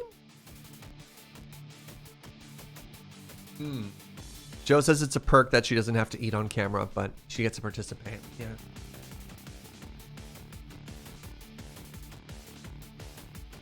As someone who keeps their webcam meeting off for meetings, you can relate? Totally. The eye of Joron sees all. Sounds like hobbies is our lunch topic. We can do that. I like that. Give me a second here. From what I've been able to tell, not drinking saves you a lot of money. Oh, absolutely. It's like the difference between eating out and sharing a meal. Like Joe and I eat out all the time, but we almost always share a meal. We don't order drinks. So it gets a lot cheaper than like a dinner for 2 and a bottle of wine. And you're like, I'm $200 in the hole. Pardon me for a second here. Crunch.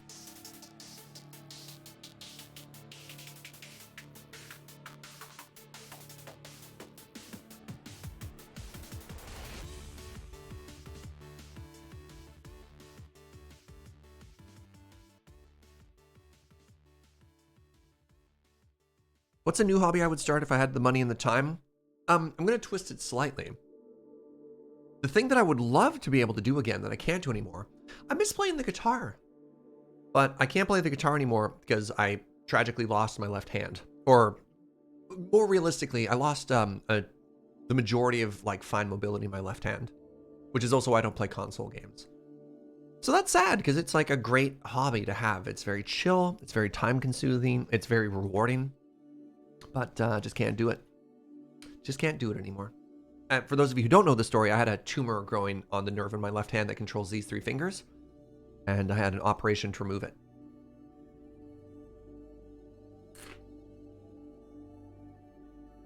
Use your feet.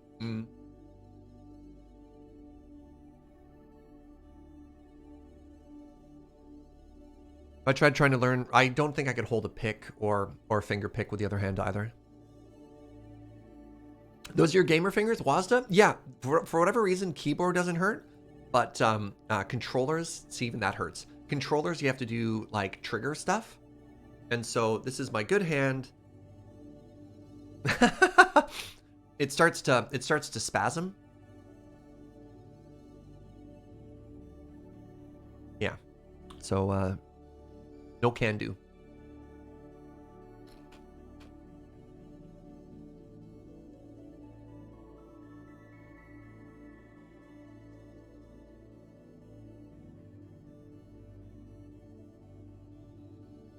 You don't need to prove it. No. It's not trying to prove it there. Where was the tumor? So it's not a tumor. It's a benign cyst, which is also a reason why I typically wear sweaters all the time, is I'm lumpy, which is unfortunate. It was a centimeter by a centimeter by a centimeter and a half. If you go through the hand, it was like pressed against the knuckles on the back, and it's attached, I believe it's called the median nerve, and it controls these 3 fingers. Now give me a second here. I'm gonna get in close, and I don't know how well you can see it. Do I have something I can gesture with? 1 second. Yo. Focus. Focus. Not on my face. Come on, camera.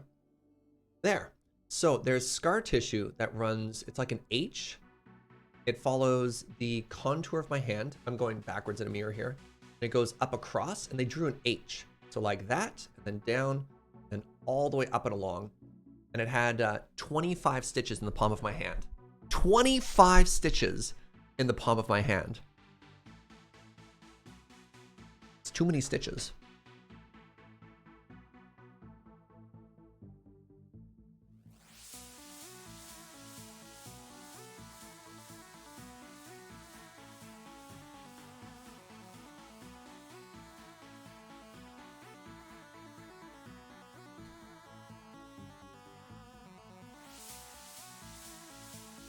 I got it. I had the operation to have it removed in my, like, I can't remember if it was my last year, my second to last year of university.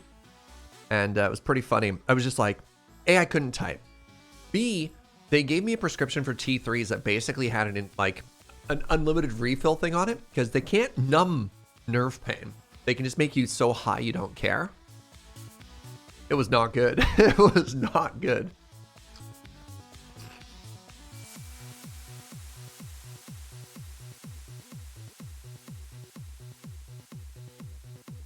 Was my hand injured? So because there was a tumor attached to the nerve, my hand was constantly in pain. Like a lot. It had bad mobility issues, and it was wild. I'd like catch a ball, or I'd hit a doorknob, or something would just touch it, and I'd fall over. It would hurt so much because there'd be a small impact. It would just shoot pain right into the nerve. So it was pretty bad.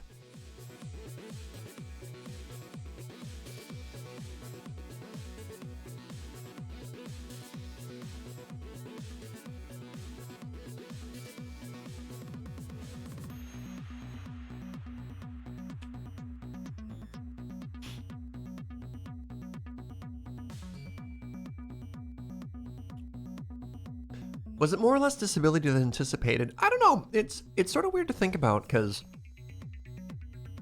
it's weird to frame this conversation around the fact that I miss playing guitar. But I would say 99.9% of the time, I don't know that there's anything wrong with my hand, because I've just adjusted, right? It's just like, I don't rock climb, I don't play guitar, I don't play instruments, I don't play console games, but it doesn't affect me in any other way in my life. Like, I can use it normally, I can do a zipper, like I have all kinds of stuff going on there. Yeah. Serge went full uwu. It's been a while since we've had a Serge uwu.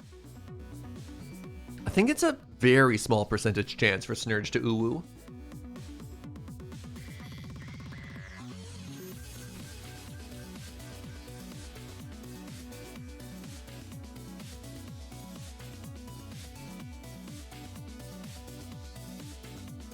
Yeah, I don't miss playing instruments all that much, so I'm not like hungering to find something. It's just I miss the guitar in particular. I had a lot of good memories about playing the guitar.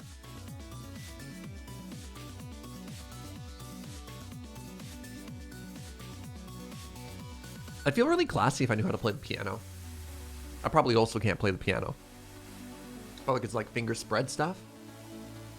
But man, if you're like at a place and somebody sits down and just starts playing the piano, you're like, dang, that person's attractive. Right? You're like, wow, they're so talented and smart.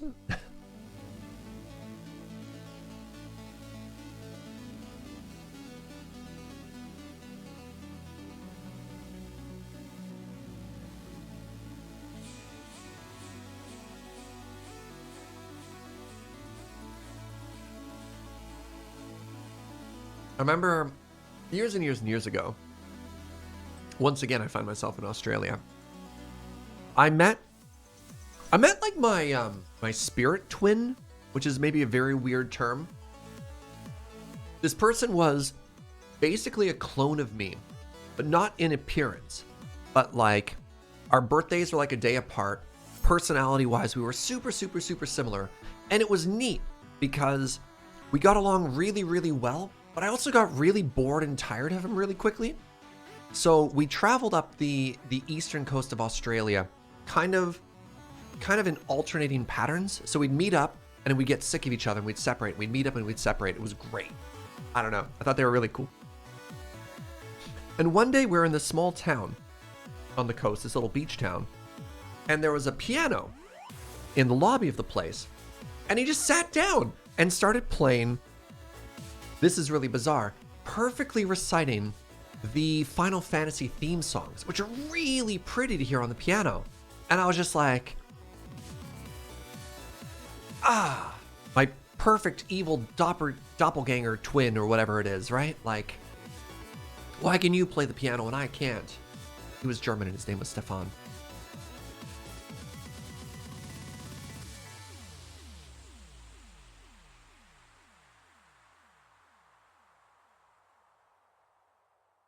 Maybe that was Serge. Wow.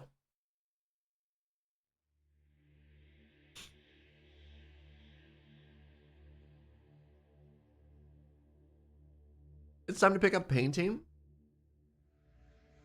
I painted 40K minis for a while. I enjoyed it. Very, very, very small details. Then they sold out. Man, 40K was so funny. I was in this Cold War with my buddy Rek. And it was really funny because we didn't talk to each other about it. But the 40K store in Victoria was profiting off it. I'd be like, oh man, he played Orcs and I played Space Marines. And I'd just be like, man, Rek beat me with this. And they'd be like, oh, did they? And like slide some artillery across the table. Put this into your next game. And I was like, oh yeah. And then Rek would come in, he's like, man, artillery just totally wrecked me. And they're like, artillery, eh? You should try this flanker next time. And they completely capitalized over this mounting Cold War between the two of us. It's very funny.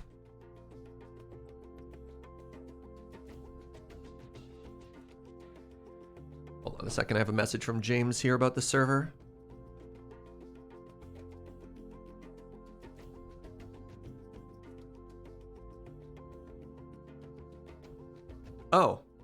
Oh. Wow. So James messaged me at 9:40 a.m. about the server issues we're having, and my phone told me now. Good job, phone. Good job.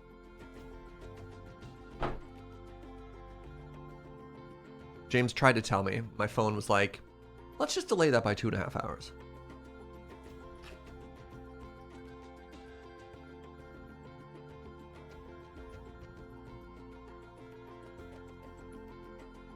My phone knew I was busy. No, the server's fine.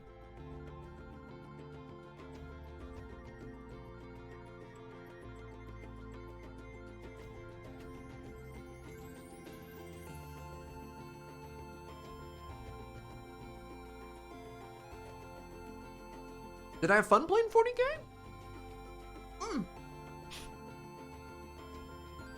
Did you know that 40K is how I met Cameron? And probably was the reason I got into Lonely Ready Run in the first place. I've definitely told this story before, but it's one of my favorite stories. So years and years ago, I had a dear friend who set me up on a friend blind date.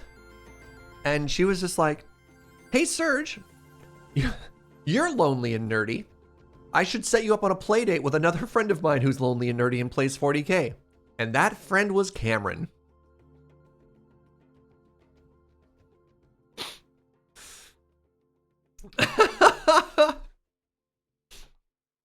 Yeah, he played Imperial Legion. It was hilarious.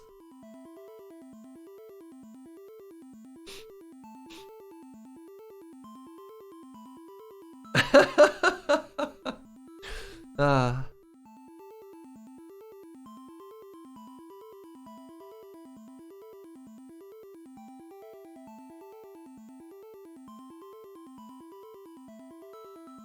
40K stream when? Probably not. I sold it all. I made my own 40K Legion. I just found a paint theme I liked.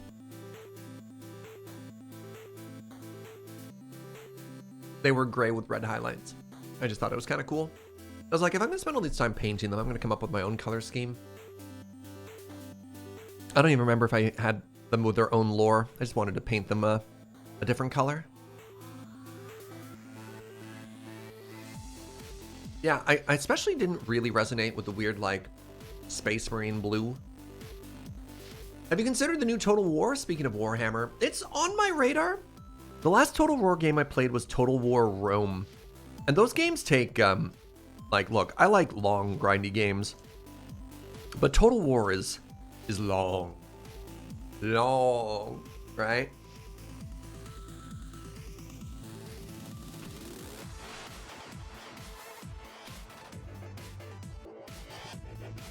There was a really cool, like, 40K tactics game that I enjoyed. And I think that's more the way that I want to engage with 40K. But yeah. All right, I'm going to have this last bite. I'm going to wash my hands, and then let's get back to the video game.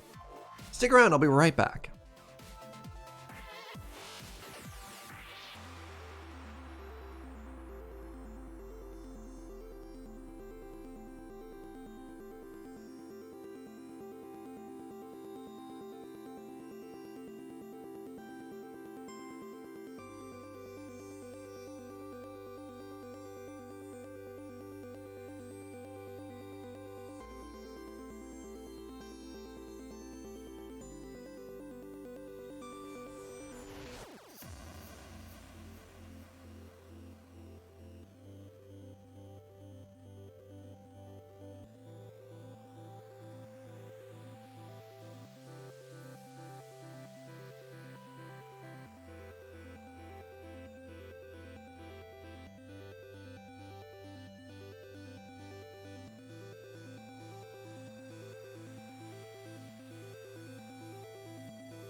All right, my friends, I'm back. Fade out the music. That wasn't a fade, I just hit the mute button. Cool fade. Oh, speaking of cool fades, what a segue. I'm getting a haircut tomorrow, finally. Look at this. Hold on. Hold on. Look up. Right? Like, look. I can't wait. So overdue for a haircut. Holy cow, that segue. I know what you're thinking. Holy cow, that was smooth, right? You're like, dang, this guy's professional. Boy band Serge? More like emo band Serge, not boy band Serge. No boy band has their hair down like that. I guess there's that there's that Korean pop star swoosh that has like a little bit more bang in front of the face, but yeah. Get the guy liner out. Oh man. Yeah, it's a lot right now. All right, hello, welcome back to the roof. What else am I missing? I think I'm missing wall. Oh, it's cobble. Oh.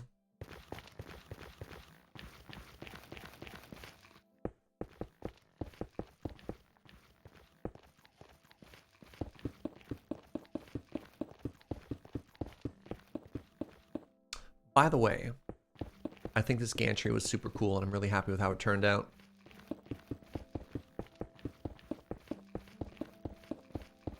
Oh, wow, looking good.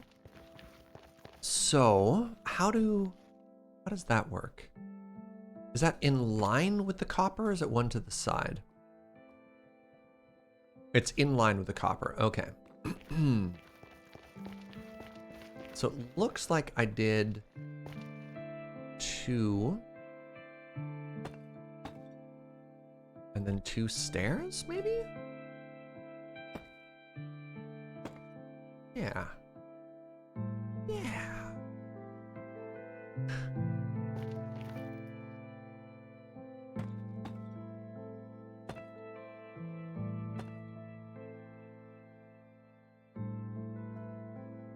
So that's just a solid stair there. And then we do this now, I guess.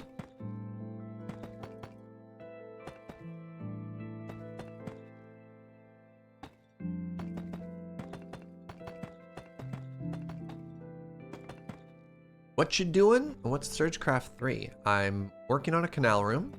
SergeCraft 2 is a new mod pack that we're going to start playing on Monday.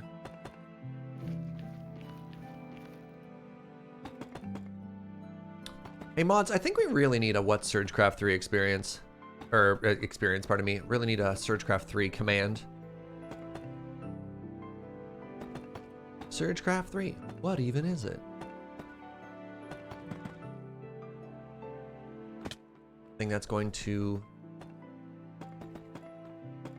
be a question that's asked with increased frequency. Do you need me to provide a mod list? Would that help? Is that the is that the information that people want when they get there? Like, here's a text doc of all the mods that are in it? Or is it like, SergeCraft 3 is an experience, new modded designed by Serafina with creative lead, Serge at the helm, or whatever, you know? What do you want to know? The mod list is not secret. I've talked about it publicly on stream multiple times. You just change the list to mod pack. Oh, that's fair. And just like point to a link of it. Yeah, okay, that makes a lot of sense. Where did I put my concrete? I remember it's in one of these shulkers. Haha! I didn't need you, chat.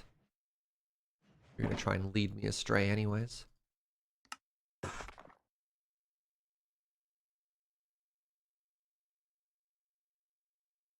All right, executive producer. I don't know. Somebody said I could have been creative lead, and that made me feel pretty important.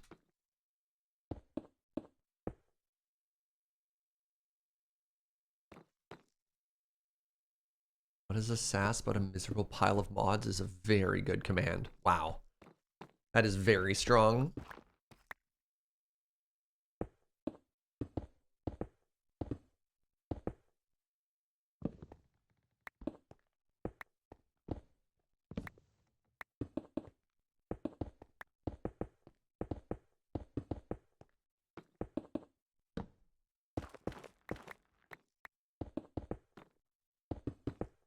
Oh no.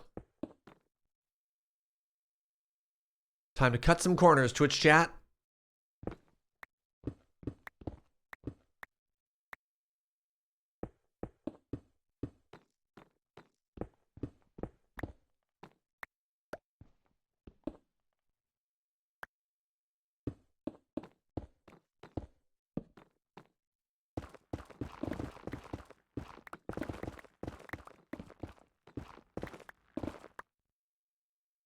Okay, now what we need is a little bit of the old texturization here. Right?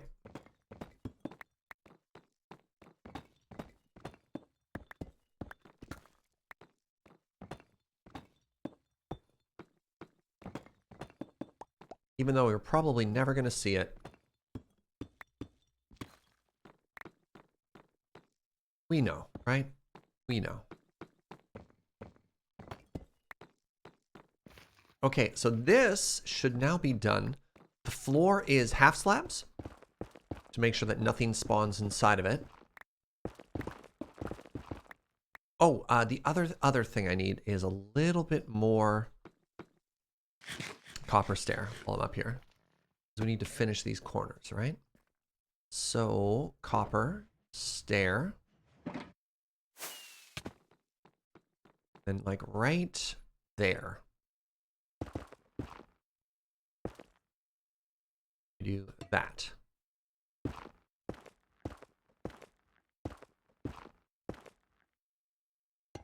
There we go. Oh, and the light's shining through. Perfect.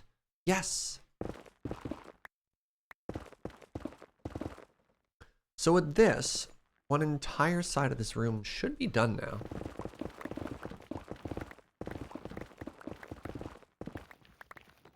Right? And our gantry just continues. Yeah! Okay, so the last thing we have to do is we have to add a little bit of texture. Not a ton. We just have to put in a couple of like free floating blocks of copper.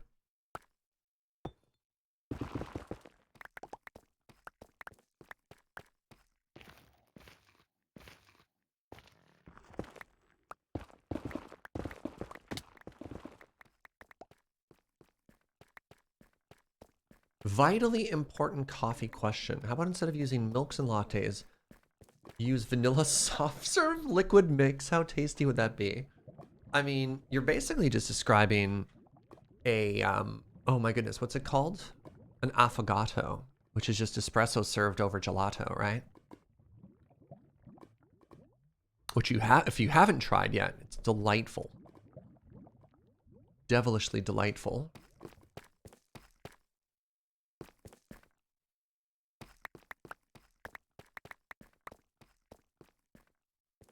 I think I saw some unfinished roof in the back.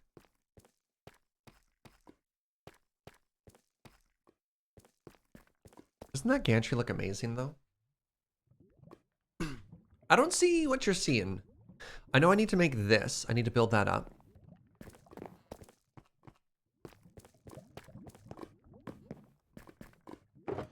So I need some smooth deep slate.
Oh, up in there? Gonna be real honest with you. I don't know if anyone's ever gonna see that. I can barely see that.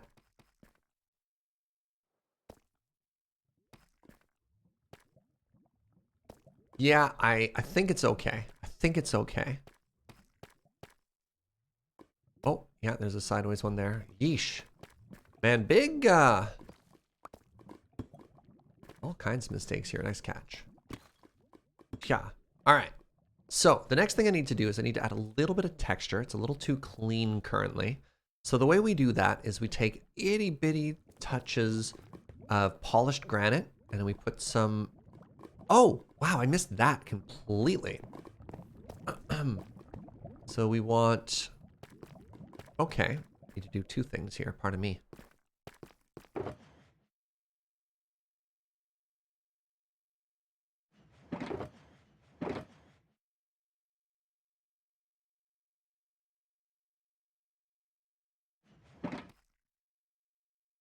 I don't really have a junk box, do I? Whatever. Congratulations on your promotion. So I need more copper. Need waxed blocks of copper. Very good.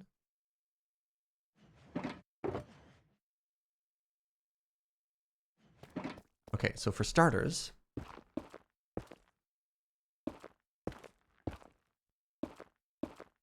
chat knows where all the skeletons and granite are buried. Very good.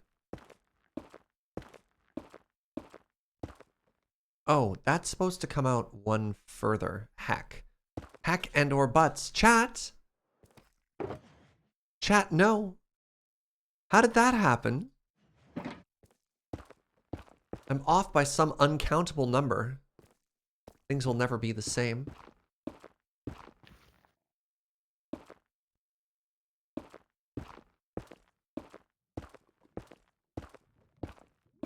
Aw, man. Oh well. Alright, first things first.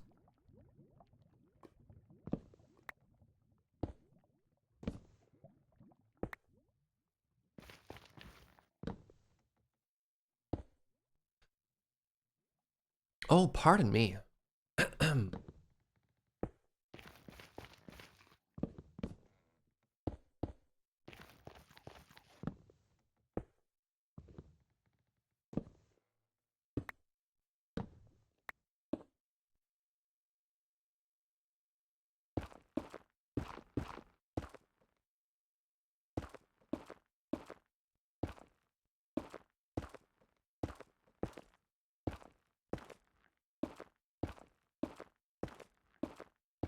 Could it be a positive integer less than 2? Maybe. Maybe. We'll have to review the tapes. We'll never really be able to know otherwise. Then it's just speculation, right? Ugh. Imagine.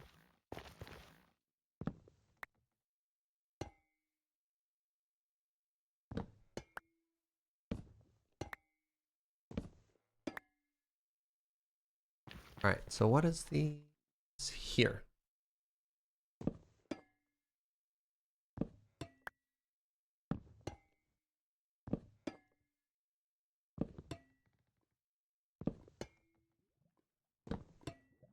Okay, so that's pretty good. And then I need a block I don't have on me. Fantastic. Need just a little bit of copper. Of the polished cut variety. Then we're going to gamer land on top of this. Well, first, wait, hold on. Wow. Okay, that's where I am. Fascinating. There we go.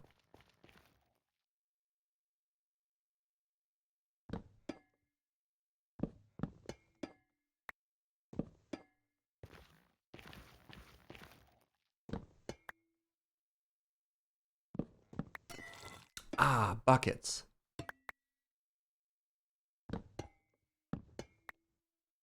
Okay, now I need wax. Stupid axes.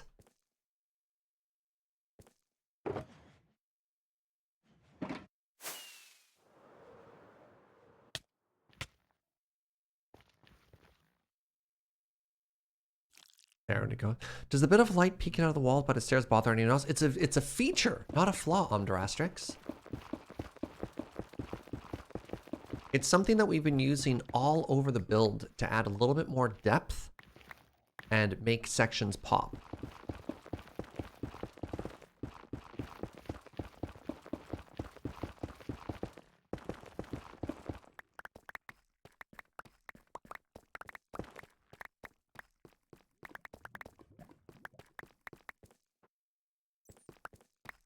Oh, speaking of other video games, last night I played Noita and I got just an absolutely amazing run. So yeah, check this out. We've got the little bit of light there. Oh, we didn't have it for the upper section, but we have the little ridge there and up there as well.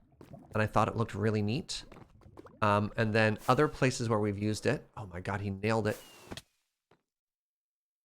It's how we actually have all of this light in our roof up top. The reason all of these edges are showing in our ceiling is because of that lighting trick, that lighting glitch, where a little bit of lighting bleeds through the stairs. And then again, we've used it in our throne room.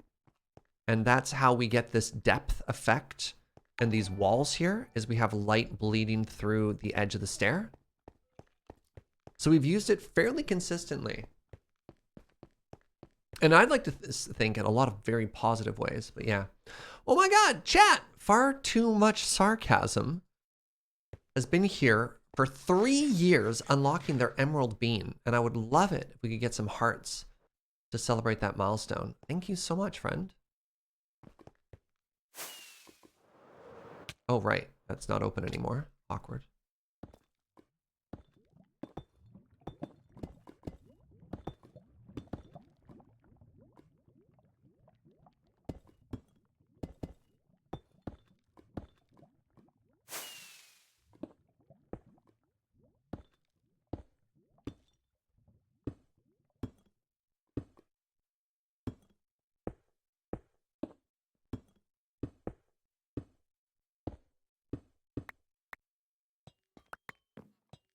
All right, the way to fix that is to do this.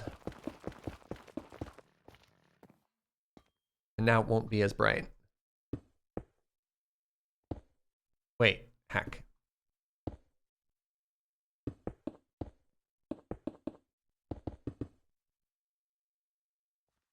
Do I not have? Oh my God, I put it away? No. All right, well, that's frustrating. I had one more stair I had to place. We're gonna nail it. We're gonna nail it. First try. There we go. Oh. Oh, I only did it on half. That's awkward.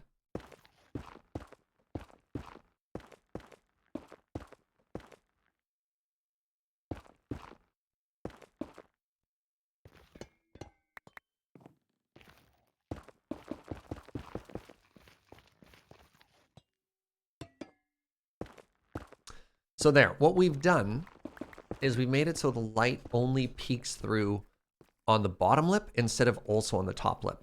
That makes it 50% more subtle. Speaking of Noita, it's on sale for half off. Yeah, I had an incredible run on Noita, and I got probably like the weirdest power-up I've ever seen. These giant like mecha spider legs came out. Instead of flying, I started like almost like Terraria climbing up all the walls, which was kind of ridiculous.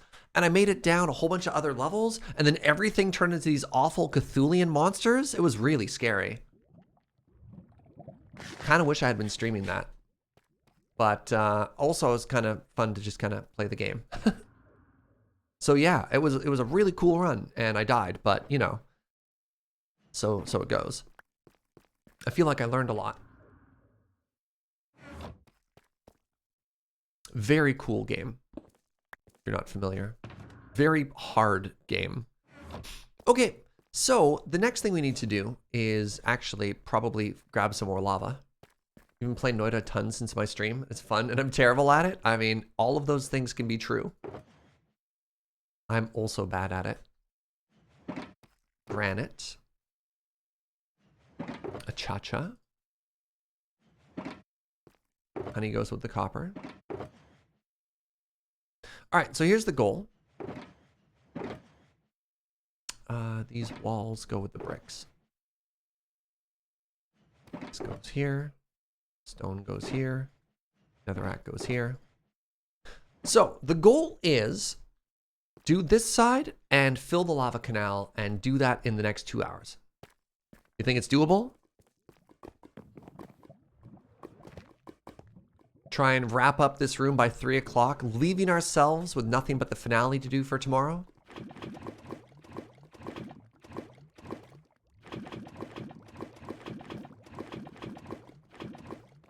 Yeah, you got this? Heck yeah. Fill it with lava? Mm.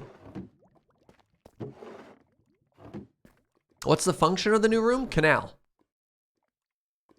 I don't understand, chat. I don't get you. You scream for canals. And then when I put one right in front of you, you don't even recognize it.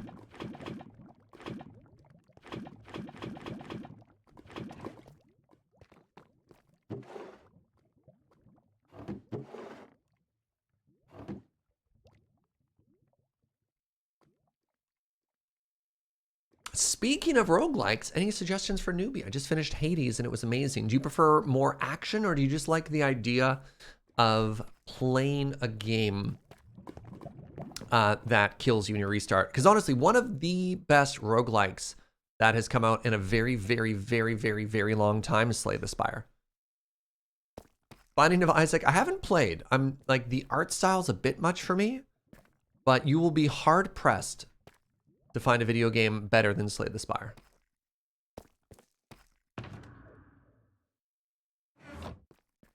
All right, I also have to make myself, I have to do two things. One, I have to make a bridge. Two, I have to make this wide enough to get through. My love! Let's make our walkway first. Oh yeah, Vampire Survivor. Do you like games $3? Okay, Rogue Tower, Vampire Survivor, Slay the Spire. Those are my top 3 recommendations right now. God, Vampire Survivor is good. I never streamed that game, but I have put some time into it. All right, next thing I need to do is make this a walkway. Do you like the idea of this being smaller, or do you think this has to be big? I think it has to be taller than that. I think it has to be taller than that.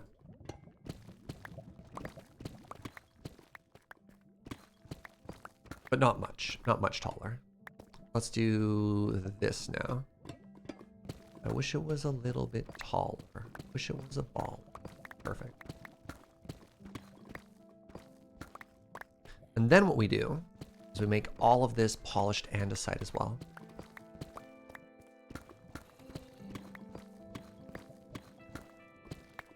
The one thing that confuses me about Vampire Survivor is who exactly are the vampires and who is surviving?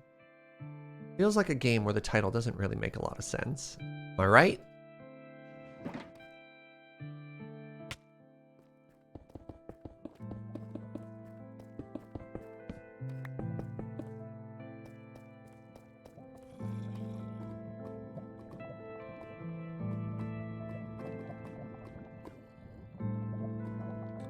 Oh, that's excellent coffee.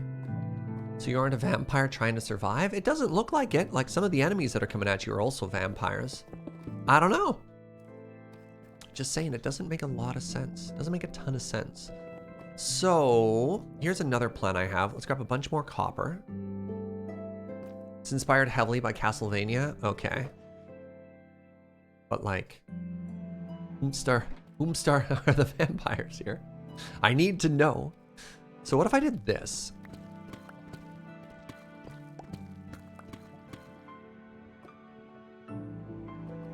Pardon me. So check this out.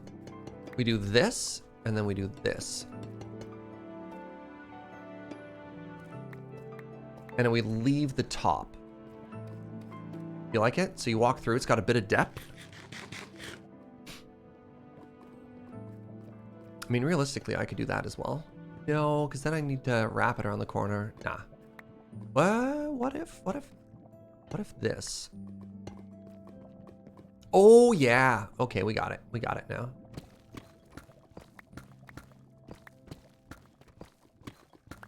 What if we made some legally distinct Castlevania sprites?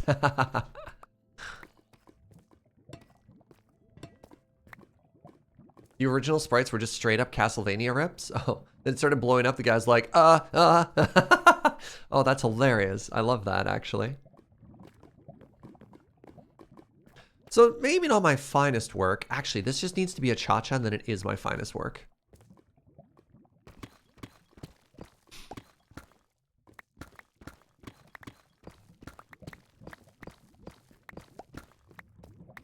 Oh, let's do a pattern I've done in a couple other places that you might not have noticed. So, you ready for a quick and easy stripped log pattern for you and your friends to use at home? Are you bored of long, flat ceiling panels? Yeah. Well, good news. So check this out. 1, 2, 3, right? 1, 2, 3. 1, 2, 3. 1, 2, 3. Oh, is this even? Oh, hacking butts. 1, 2, 3, 4, 5. Ow, it's crap. It only works in odd patterns. Wait, no, I can salvage this. There.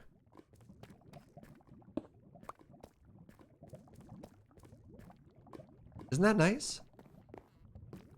And then if you're looking for places to hang lanterns, you actually have nice little spots.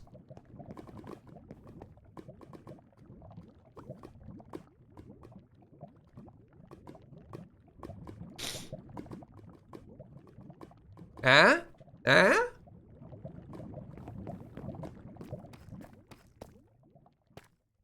Okay.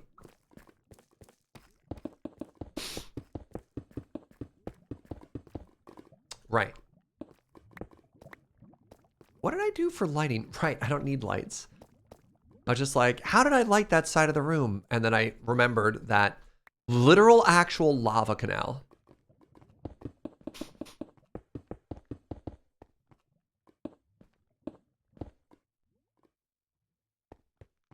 Kind of makes that a little bit easier, right?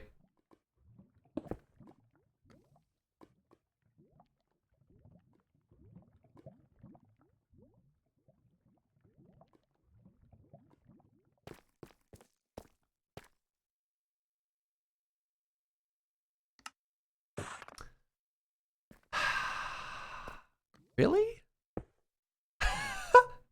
Ah.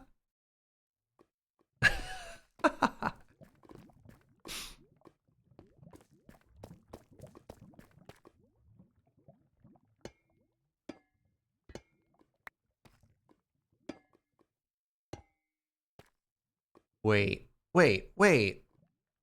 It's not off by 1. I just wasn't done yet.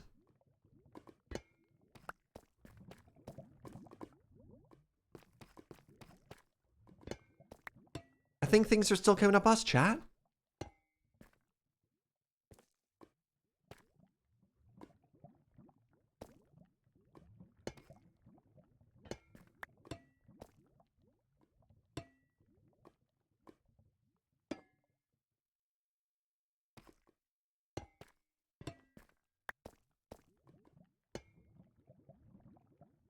Aha! Well then.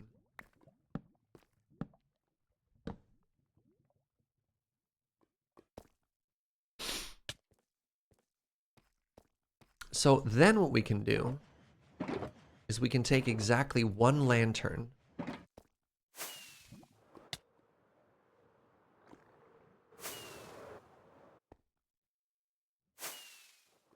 Please? Hello? Take exactly 1 lantern. That's a lot of work for 1 lantern. And hang it in there. Man, the things I do for 1 lantern.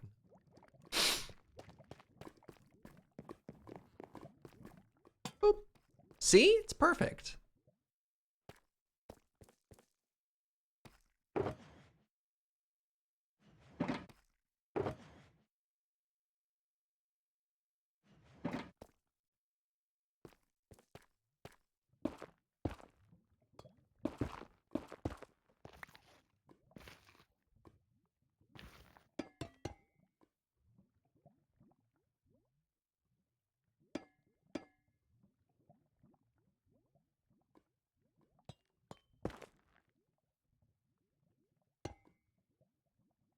Yeah.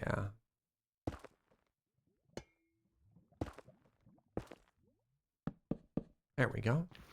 Okay, so I need to do this now.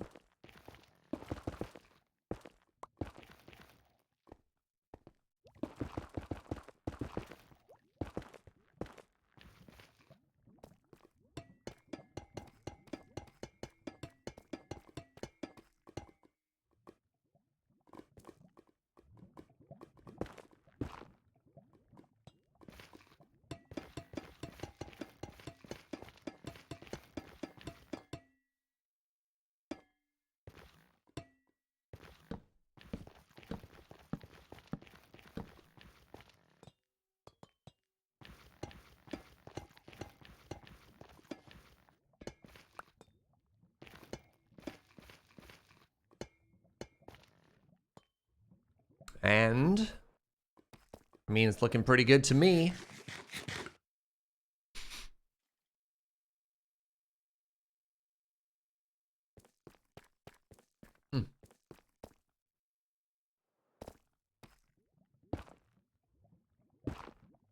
Yeah, look at our little tunnel there, right? See, this was the vision I had for this the whole time. Was oh, look how much better this room is! Oh my god, right? When you look through and the lava canal is completely extended like it is there, right? And then you could see the next bit of an industrial area on the opposite side. When you look up and the gantry extends all the way through to another area on the opposite side, right? This room never felt finished to me, and I really wanted to come back, and oh crap, I needed that. Literally just placed that.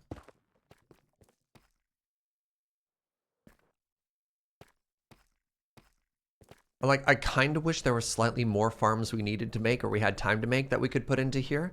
But imagine if we expanded our industrial area, and each time we did, I mean, I need to keep building and talk less, but I'm just so excited. You notice that the lava bucket for the country, that's deliberate T-plane. Two things. One, it felt too low at the actual height. It just occupied too much space visually. And two, we had the idea that the height being off actually implied movement. We wanted it to look like these chains retracted and raised up, as if the crucible dips down into the lava canal when it picked it up. So it grabs lava from here and it drips its dripping across the floor. Right? And so when it wants to go through whatever little gantry gate is there, it's retractable up and down. Because yes, as it is right now, it is too low. But we fixed the kayfabe for it so it worked.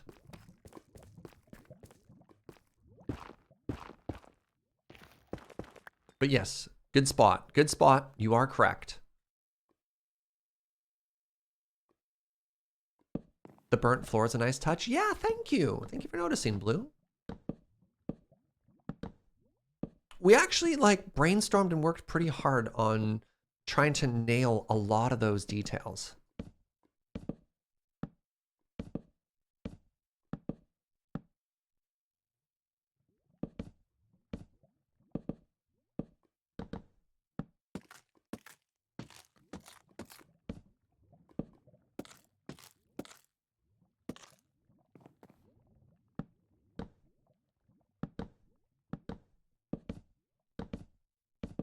Can we breed the striders now that we have more room?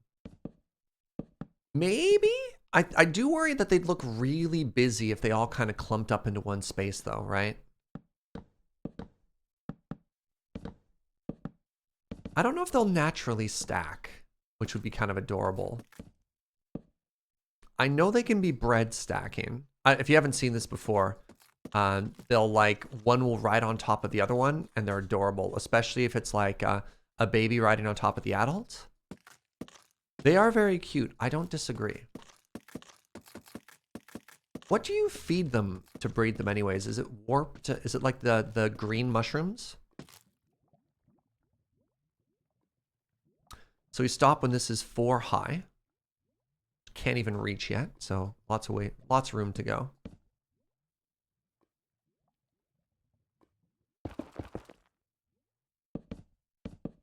Same thing as the fishing rod. That makes a lot of sense.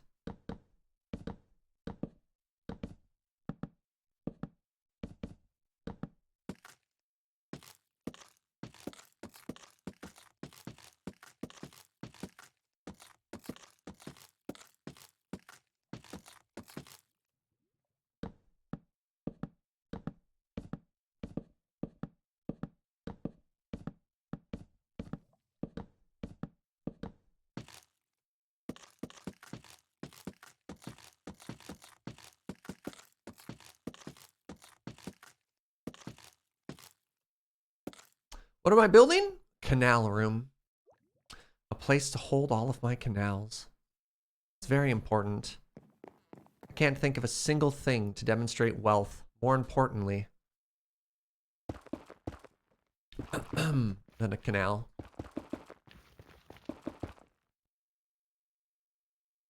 Yeah. Also welcome.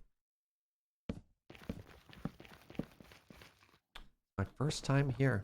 Appreciate you clicking. But yeah, we're pretty far into like an established world right now. So imagine the barrier. Quite a lot. Brand new playthrough though, starting on Monday.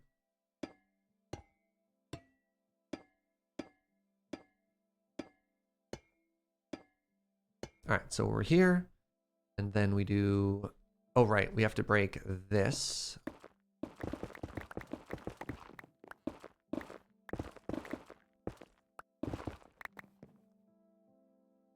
We need these to be down a layer. This Monday, Monday, and Monday. That's right. Oh, right. I'm going to learn this time. I'm going to learn. There we go.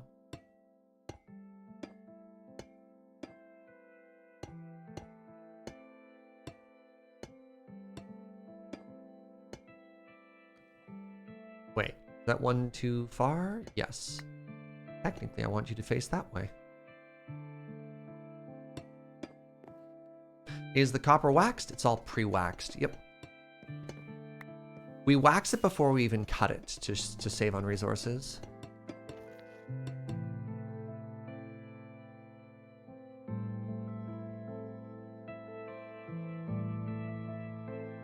When I do a solo playthrough, how does my brain prioritize beating the game? Even worry about killing the dragon at all?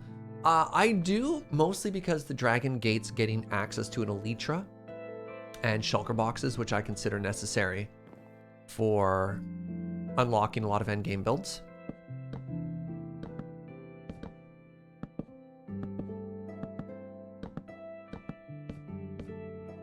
Heck. That answer makes sense? Yeah, so I'm actually at the point where I consider beating the Ender Dragon not as beating the game, but rather as this is the final step I need to do to actually approach the part where I can start building. Like that's still part of the early world setup. It's like, all right, kill the dragon, check. Now, get some other stuff done. Leva, Battle Angel, hello friend. Thank you very much for that brand new Prime, appreciate it. Pardon me. I need more copper blocks here. Yeah, so if you haven't seen it before, start with unwaxed blocks, wax them at the machine, and then when you cut them, they'll actually be waxed. So that's one wax now gets me 4. So that, I don't know, it just makes it depends where your pain point is, but that makes it a lot easier, hunting-wise, for getting everything that you need to get done. Simple list of steps you need before you get the dragon. I'm at the point now where just bow and arrow. Bow and arrow, food.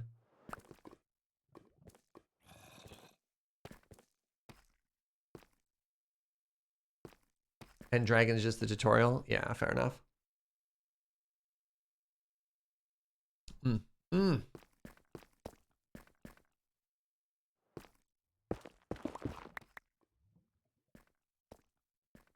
Alrighty.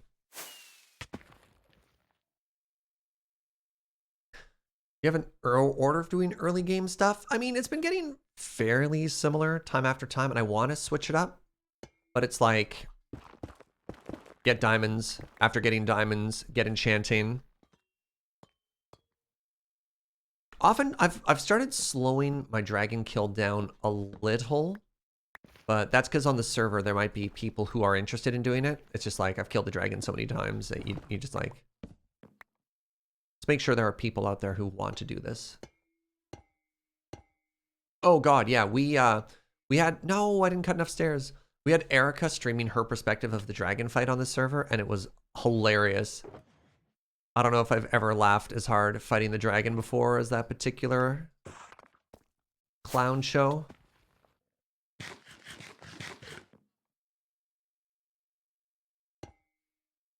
You don't think of the dragon as beating the game? I mean, you're right, but at the other hand, it's literally when the credits roll, right? Like, and also, people don't stop playing the game when they kill the dragon.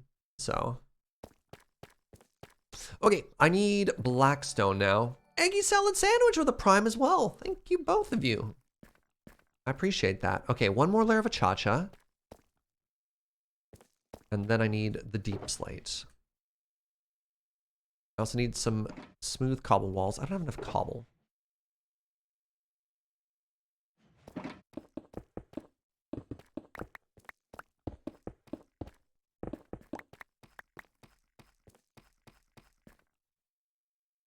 So there was an interesting period of time.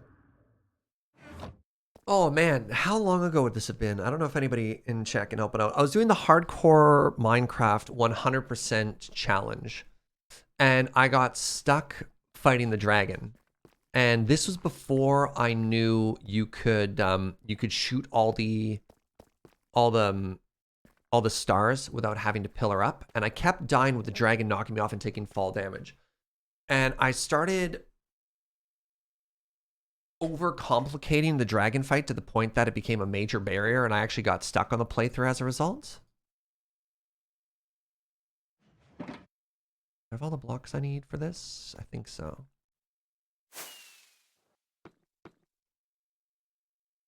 So that was kind of that was an interesting learning moment of just being like, it turns out that if you go into the dragon fight with less, you end up, you actually end up in a much better spot if anything goes wrong, because you don't lose as much. I don't know. I would spend hours like re-rolling villager trades and, you know, gotta get feather falling, and I'd die and I'd be really sad and we'd have to start the whole playthrough over again. Oh, Electra shared? Nice, thank you. Yeah, if you want a very good laugh.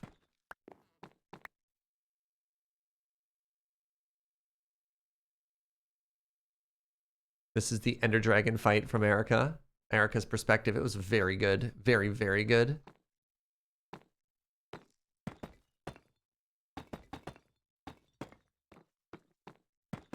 You wait until you get feather falling? Yeah.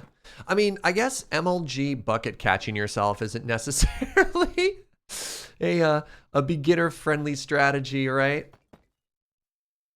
Simply catch yourself out of the air with a bucket forehead. Yeah, not quite. There's some interesting attack patterns I've started to learn as well.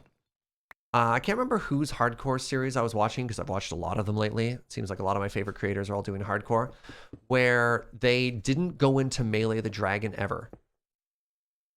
They only used their bow, because there is a particular pattern where after the dragon goes into that DPS phase where it lands on the tower and just flaps its wings over and over, and you run and you hit it a whole bunch. But when it leaves, it charges right at you and it'll cause a huge amount of knockback. And if you're just out of the way of that animation, your chances of dying drop dramatically.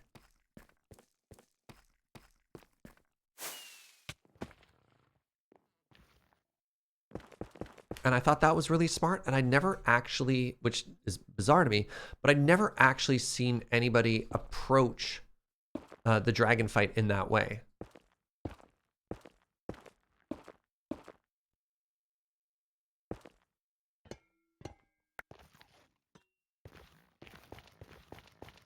All right, so let's get behind here, because that's going to get rid of all of that light that bleeds through.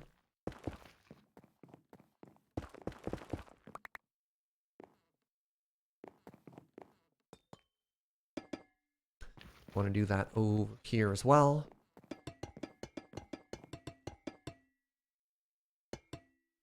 Then curve. Then curve. And I think that's done. Which I think means we only have 2 things left to do to finish this room off today. 1, we have to build out this pillar.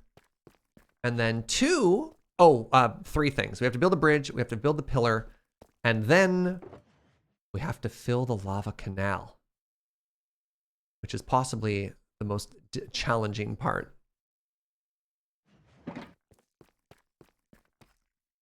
or time-consuming part. I don't know. It depends. Oh, the wall needs to be textured. You're absolutely correct. Comes out by 2, eh? All right.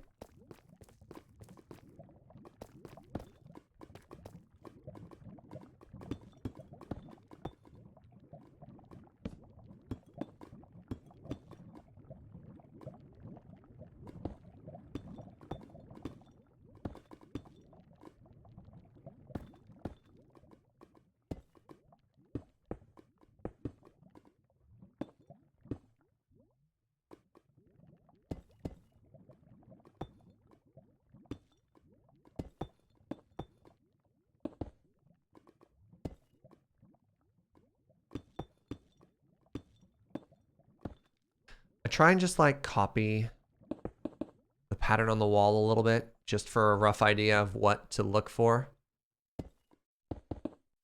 If you're curious where my what my thought process was for this.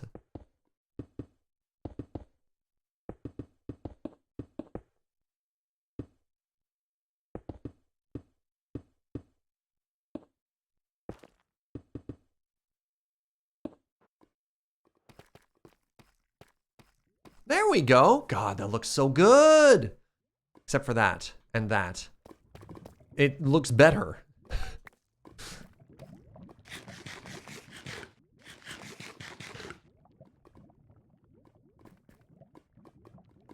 Trying to find clips related to Canal context. I'm gonna need much more information. Like, where did the whole Canal mythos come from? For that particular one, you're gonna have to blame Rebellious Uno. So I think I just, man, I think I need to bring this out just one.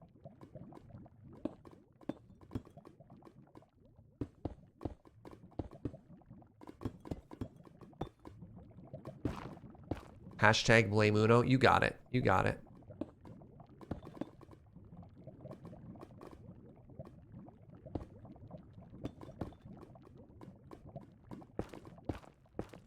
I don't have enough blocks on me here.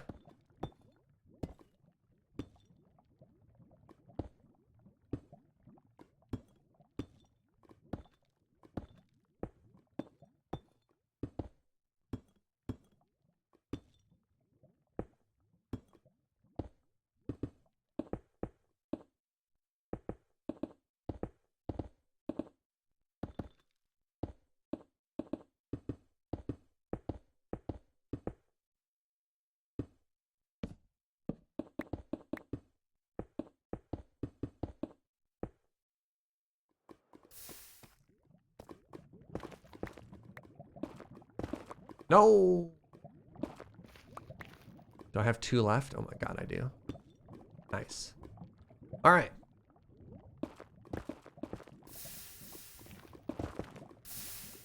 Okay.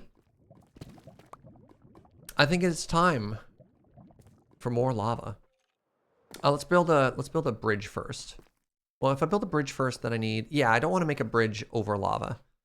That seems like a terrible idea. We've done that once and it honked. Let's move this over. All right, so first thing I need to do is I need to have, oh, it's all using deep slate. Okay. Let's fill this in.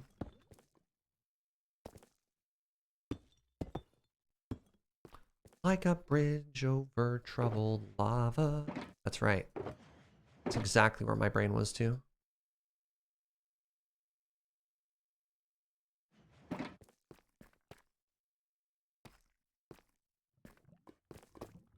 One, two, three, four, five. Okay.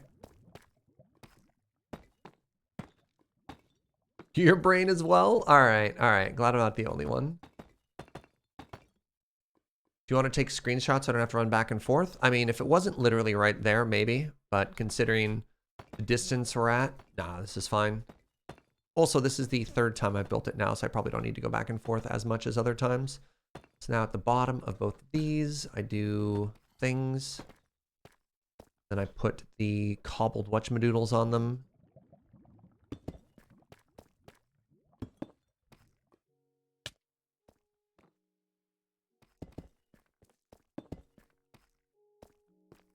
And next up, it's the andesite slabs and the stairs.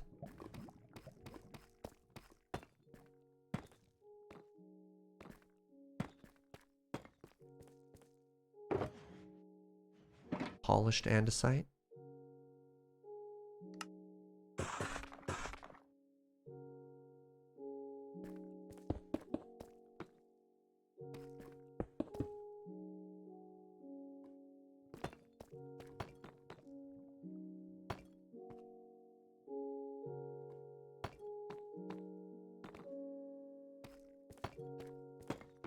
And I think it was just regular old andesite is what I used for the under bridge connecty bitty. But I'm not entirely sure. Yeah, just regular old andesite stairs. Very nice. Very cool.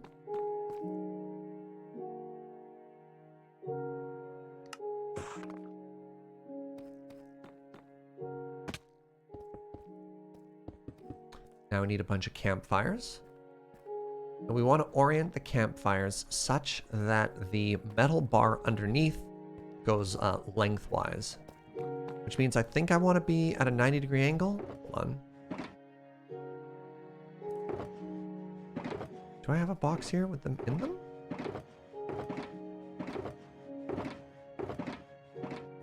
Do I not have a campfire box? Is that my campfire box? Yeah, those are campfires, Blue. Aren't they a beautiful texture? Where did I put them?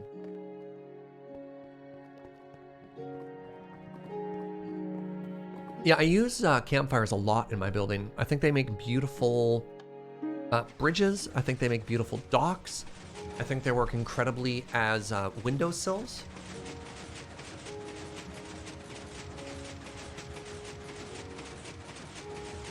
Yeah, trapdoors and campfires are like your best friends for detailing builds.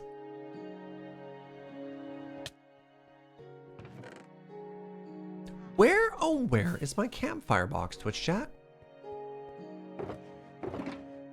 There they are.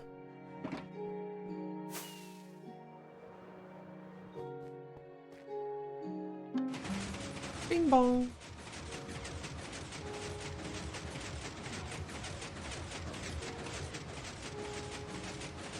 Still don't know if that one piece of granite bothers me or not.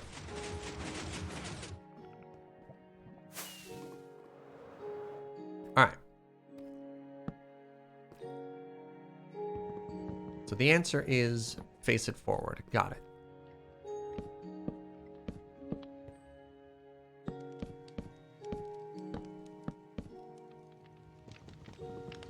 Hey, what's up, Fishor?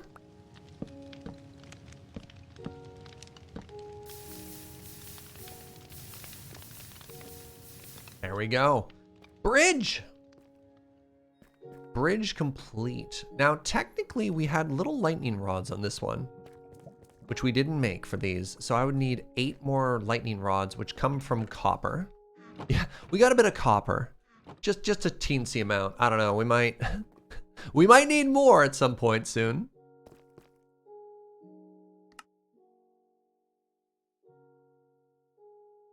Only time will tell.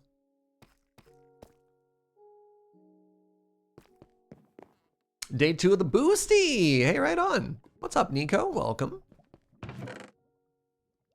All right, how am I doing here? Oh, good. That just works. So I do this now, right? No, that's wrong. Buckets. Well, goodbye. Do I need to make all of my walls one higher? What's going wrong here? Oh, I have double lightning rod. Okay, so then I need 8 times 3 is 24.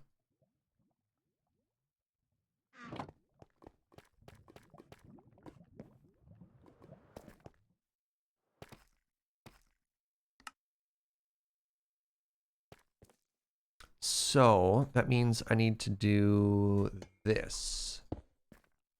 This is why I'm glad I don't have lava in there. What am I going to do on the other side?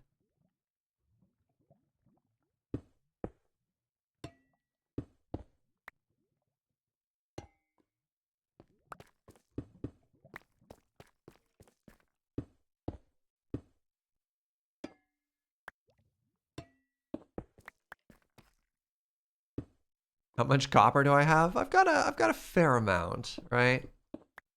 Like we're doing okay. Okay, so I guess I should grab some netherrack, just a bit of scaffolding here.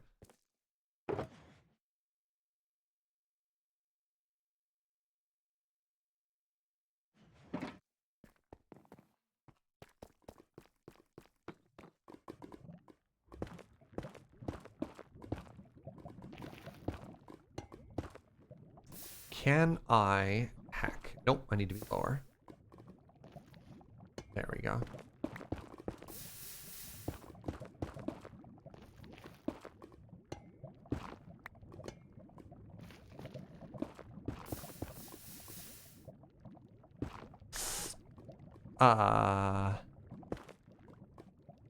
There we go. All right.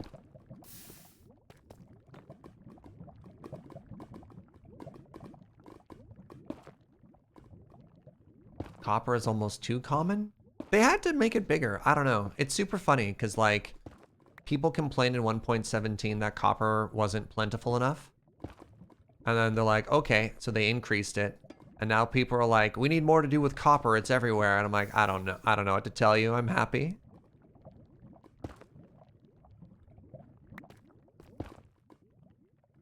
So look, when I first started playing Minecraft, I was like, what the heck is this weird red crap I keep finding underground? I have so much of it. Do I just need to make a house out of red?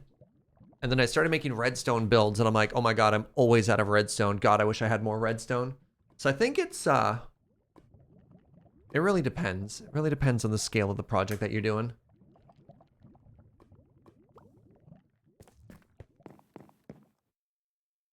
You had a chest full of raw blocks, you made a build just to use it up? Sure, totally. Right? Like I'm iron rich enough that I just leave it in the ground. And I have friends who are just like, oh my God, I'm so jealous of all the wealth you just leaving around everywhere. Ah, thank you, Nico.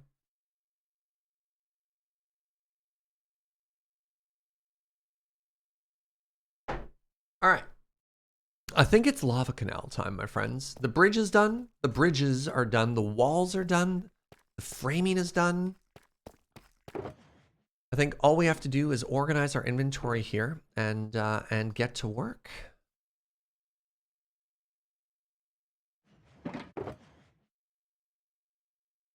Congratulations, campfires. You now live there now.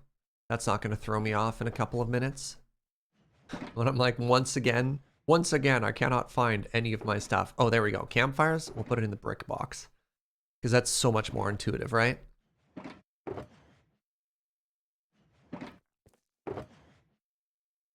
All right, we're here. Done a Minecraft server. So I'm playing on a server, but it is private. Just for me and my friends.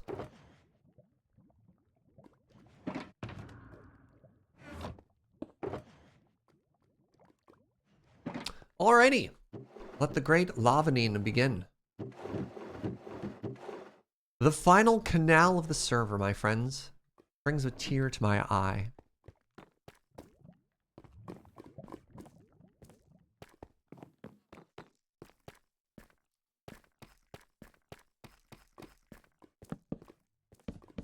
Right. Very important. I get rid of this. Yeah, I'm definitely not on team. There needs to be more for... There needs to be more uses for copper. I think it's fine. I don't think everything needs to have a job. Don't lie, you're thrilled you won't have to make another canal. Shh. Bitu? Bitu, please. It's called theater.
Ah,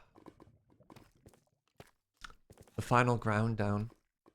I mean, yeah, the next one is just going to be a bridge, right? And what is a bridge if not basically just a canal? So everyone will already be happy. It'll have everything you need. It'll be perfect. Oh, geez, that's a lot of lava. Let's grab all this too.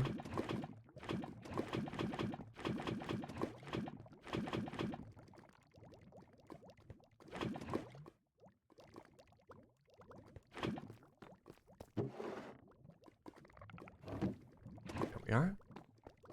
Lots of lava lifting today, right? Would Nethermac be faster? Probably. Yeah, you're not wrong. Ah! Well, that's the first one. Neat. All right. Notably, don't have a bucket of water or any food on me. Oh, all I have is lava.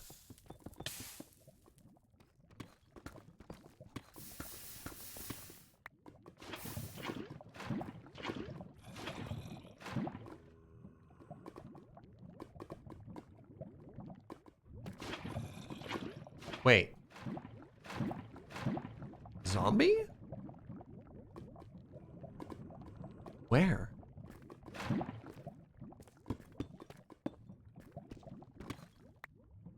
How could there be a wall zombie? Everything is either lava or I don't know. I don't understand anymore.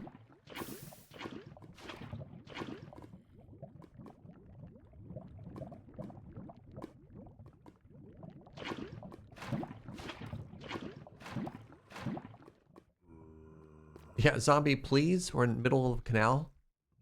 This is very important. Especially where I heard it makes it sound like it's inside of here, but that's impossible. Oh, it could be a floor zombie. That is true. That is true. We haven't checked the floor for zombies.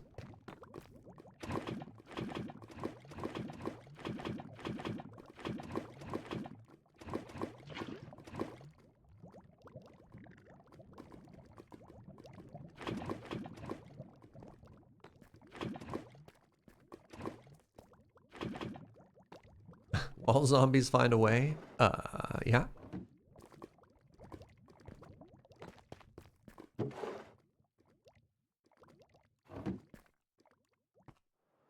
Did we do the math wrong?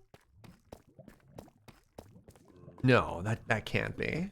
It just kind of feels as though we have more buckets of lava than I thought we should for this stage of the project, right?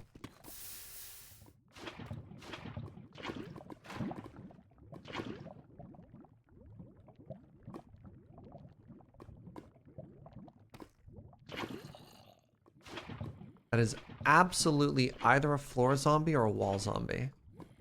But Master of Focus Jaeger here is not going to get distracted.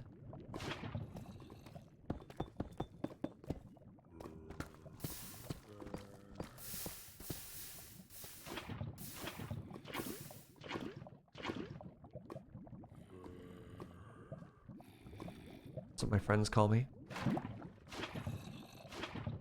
Oh, that zombie. It calls to us.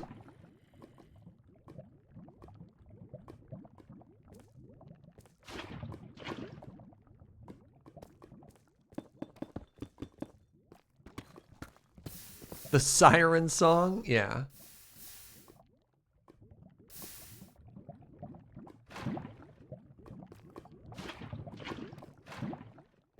We did the math together. It's like 432 or something like that. I don't know. I don't believe it. Zombies. They call to me. It's so hard to resist their siren's call. The siren song.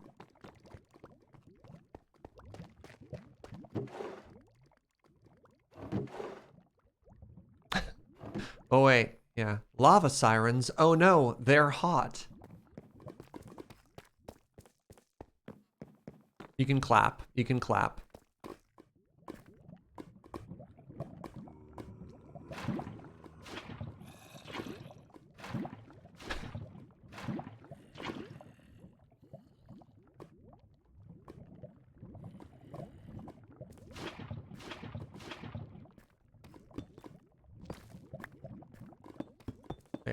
Thank you. Thank you. Hardly worthy being called a pun? Wow, Gunner. Wow. All right, I forgot today was Dunk on Serge Day. I was very proud of myself for that.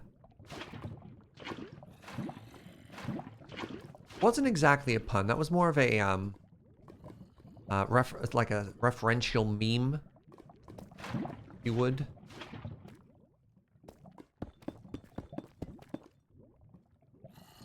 Is it possible to unsub asking for a friend? Yeah, hey, how do I get 45 months of subs refunded? Asking for me.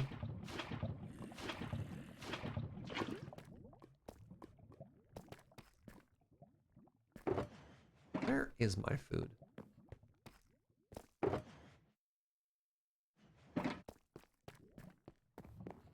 Oh, crunchy.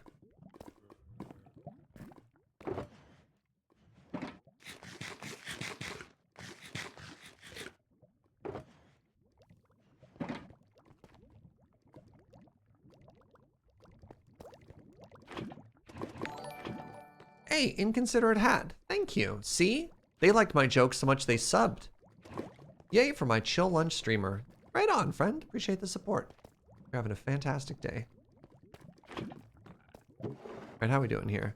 I mean, I do think we've put a significant amount of lava down, considering how many buckets we had left. And we had all of these chests full, because we had 16 double chests. So it's 16 times 27. Plus the stuff that we've refilled along the way. Okay, never mind. This is literal actual hundreds of lava. Okay. Maybe I'm just getting better at it. Let's go with that. Let's go with that.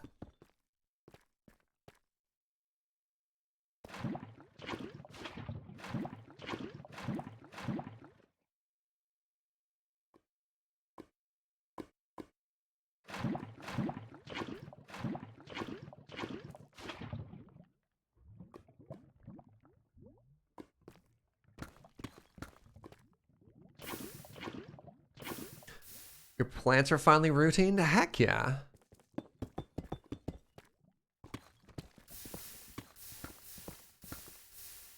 Nope. So one thing I can't wait for SergeCraft is in modded, I can just hold shift and drag my finger across things like this. This is one of like the UI tweaks you have.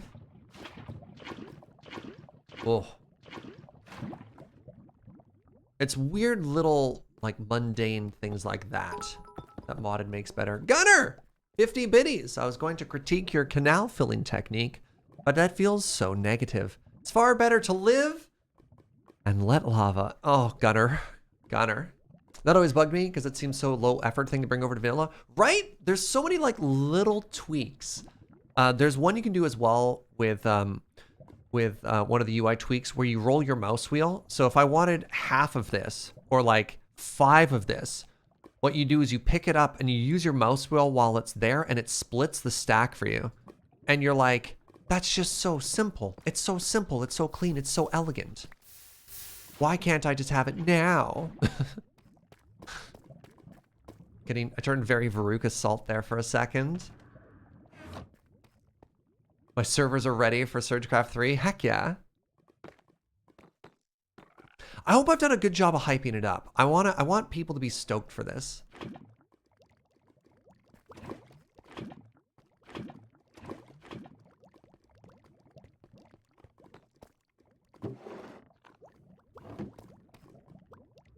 I'd be okay with smaller Minecraft releases that just address a bunch of small paper cuts like that. I don't need 119 to give me a new boss. Please just fix inventory management. Isn't it common for quality of life mods to eventually be incorporated into the game? In this particular case, it's been a pretty long window of time. Maybe eventually. I mean, one of my favorite things is they're just hiring some of the best modders in the community repeatedly. Was it Il Mango they just hired? No, it was Nembom they hired, right?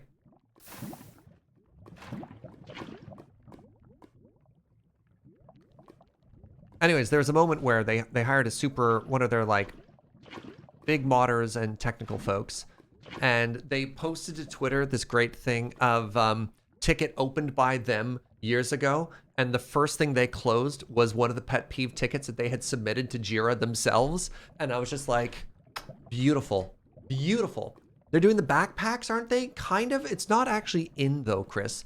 They spoiled the rucksacks or whatever they're called. We literally talked about this earlier today for 117, and so far it doesn't look like they're actually being included in 119 yet.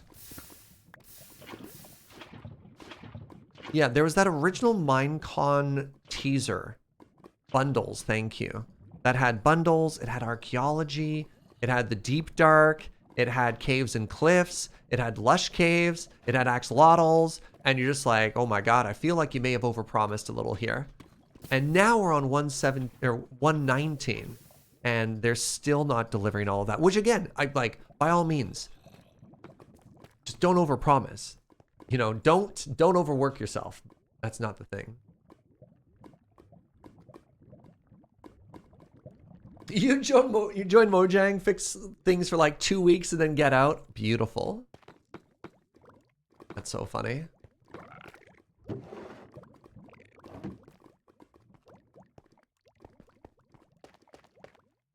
You can still creative give yourself a bundle? Really? Okay. You got a blanket and tea and you're good? I'm glad.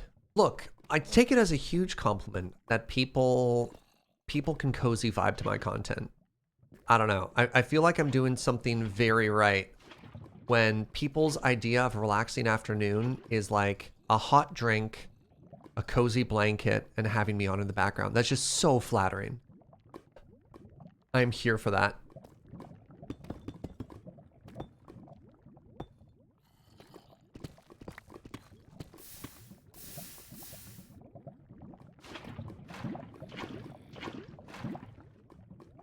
I want to be on that side.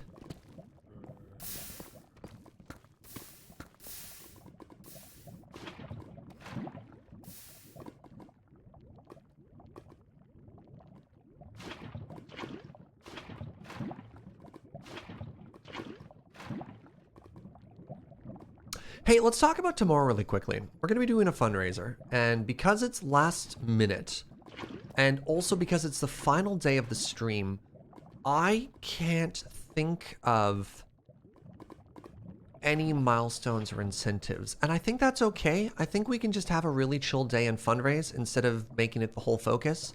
How do y'all feel about that? Just like, hey, let's play our final day on the Minecraft server. Let's build an elevator. Let's do our final science, and the whole day while we're doing it, let's raise a whole bunch of money for an excellent cause. Does that work? Does that vibe with all y'all? What are we fundraising for? Trans Lifeline. If we break the science record, but like, even if we break the science record, oh, %00, thank you so much for 5 gift subs. Even if we break the science record, like, we're not going to do an extra day. I can't promise a big project or anything like that. You know what I mean? It's like, oftentimes, donation milestones or incentives are something that extends it, but we already have like an out for that. You know what I mean? So yeah. %0, I really appreciate that. I just wanted to finish my thought. Welcome to Tisme, Cal Hale, Arson, I don't know how to pronounce your name, Peridoliac, and Amber Lamplight. If you just got gifted a sub, throw some hearts in chat. Thank you very, very much. Incentives would require more planning. Yeah.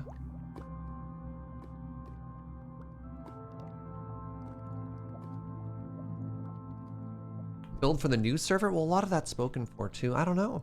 I think when it just comes to donating for a good cause, I think this community is already there. I don't know if I necessarily need to like gamify it or incentivize it. You know what I mean? I think folks are just here for it, which is kind of cool.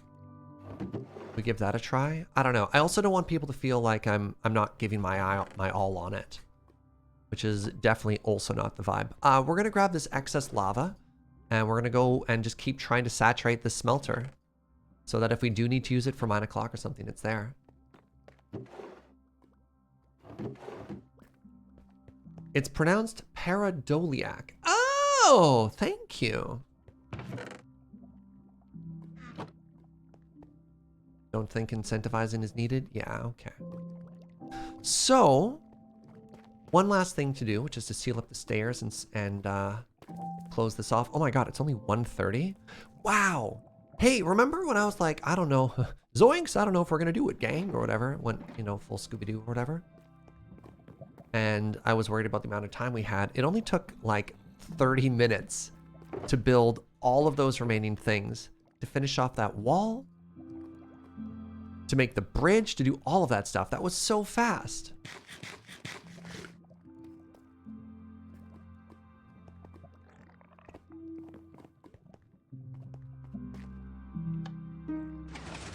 Go us! All right, let's go in and let's finish off the last bit, and then the promised secondary canal, the extension, Lava Canal 2, has been delivered. Oh, you know what I didn't do? Crap, I didn't do the throne room. Oh, no, we're fine. We're fine. There's nothing to worry about. Oh, I haven't shown off something very important today. All right, let's finish this off. Let's all clap for the fact that the canal is done. And then our JoJo, she worked super hard the other day and added a build.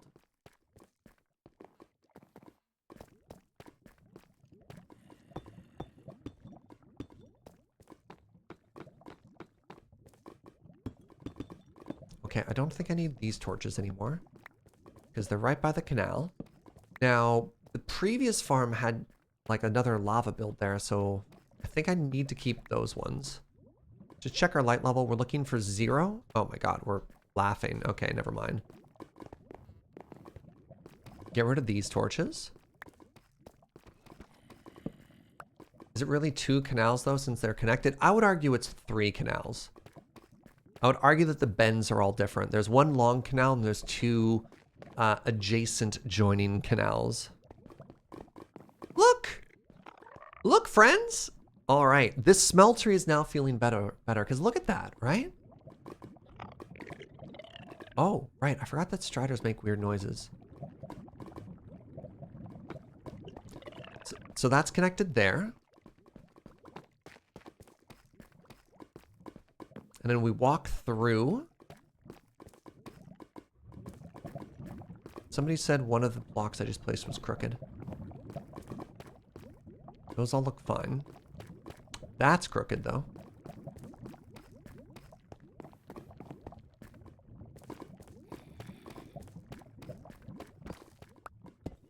And then we have the bridge there, which is looking super good.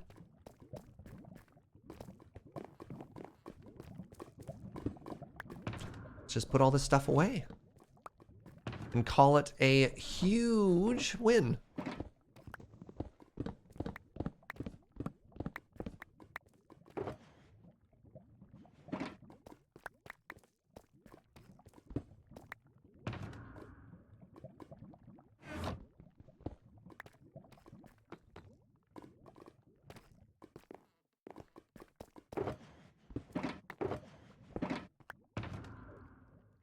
I think I have 2 completely empty shulkers now.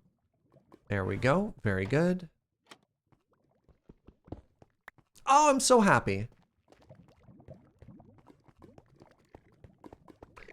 Yeah, this room just always felt like it needed to be bigger.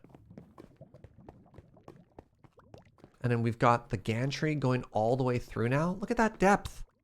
Ooh. Little improvised walkthrough here. I actually really like this. I think this worked out great. Oh, you know what I didn't do? Okay, I lied. I lied. We're not done. Heck. I need copper and I need netherrack. We missed a little bit here. Okay, so I need these and these. And then I need some of the granite.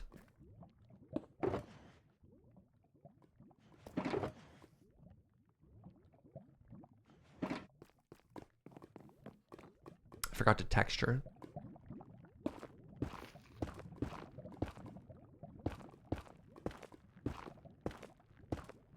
Almost done.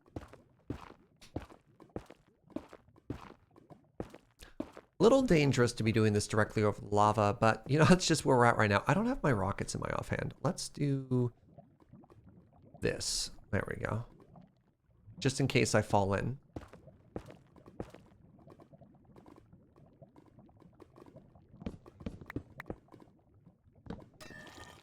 Ah, man.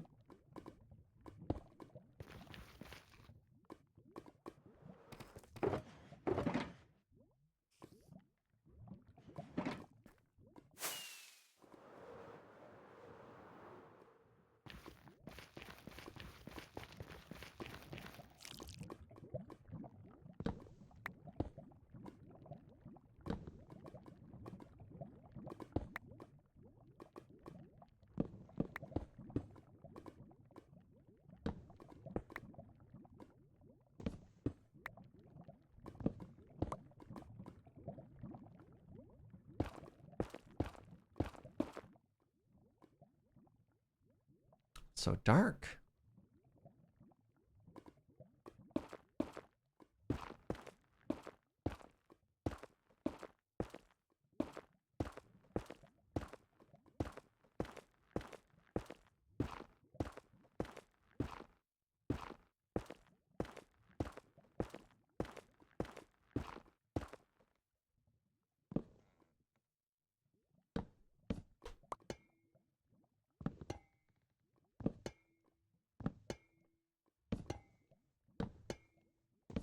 That lighting update is very bright.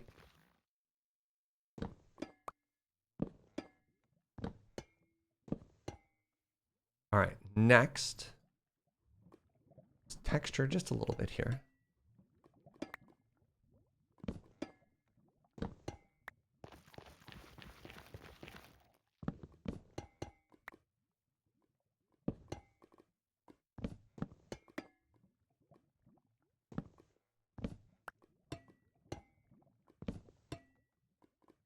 There we go. All right.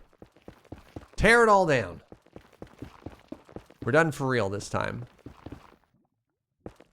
Announcer's voice. He was in fact not done for real this time.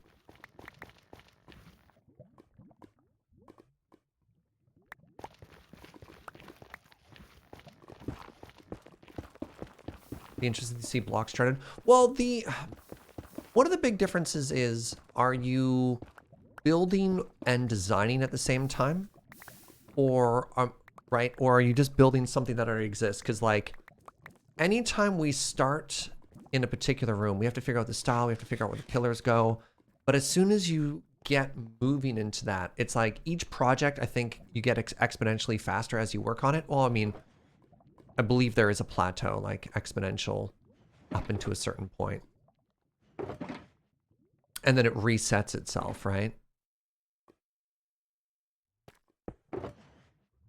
But it definitely takes a lot longer to design and build than just to build, which is why people often argue for make it in creative first, figure out what you're going to do, because it's so much less time consuming and resource consuming if you build it the first time in creative than keep going.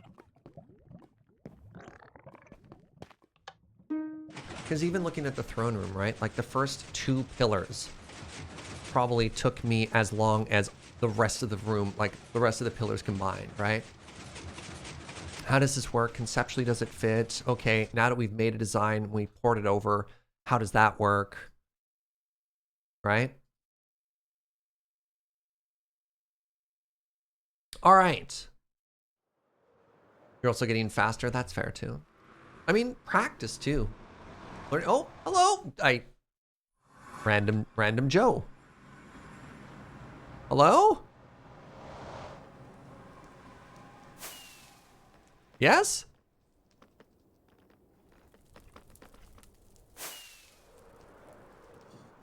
Hey, it's something I haven't shown off yet that I would like to highlight is Joe did a major expansion to her store. And we stopped by for a quick second and we deposited the axolotls there, but we never actually talked about why Joe needed axolotls. So if you might remember, she previously had an underground store location here, but this is now the home of her very good axolotls, right? Look at them. They're swimming. So that was removed and she just has a little flex diamond block here, just a decorative diamond block, you know, as Joe does.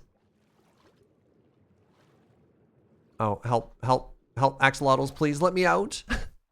And then check this out. Welcome to Joe's Bins of Bargains.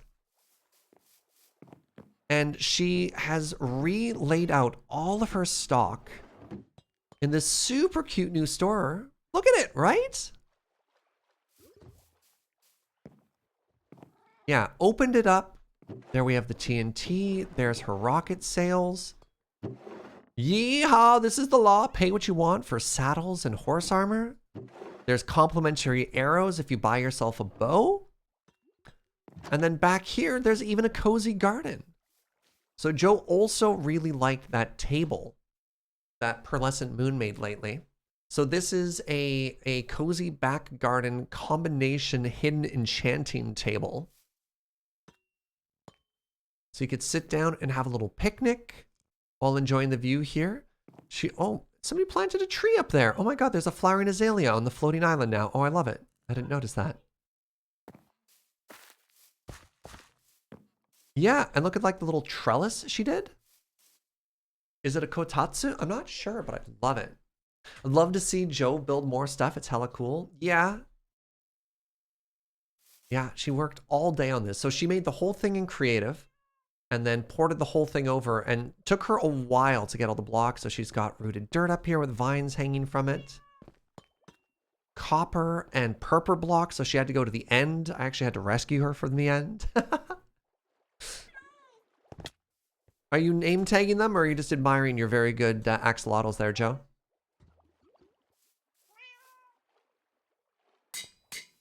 Oh, she is naming them. Yeah. And so similarly, Joe designed this store as well. This was our collaborative store. I added the balcony around to give it a footprint, but yeah, just a different use of shapes and color palette. Very decorated interiors.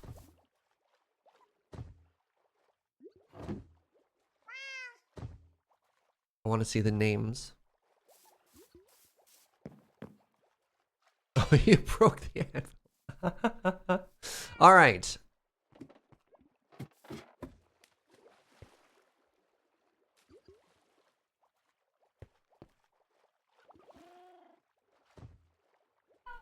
All right. She only had 3 name tags and she accidentally double named one of them. All right, hold on. I've got some extra name tags for you here, sweetie.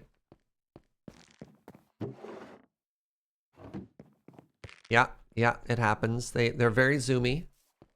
All right, come on up, Joe. There's some more name tags for you.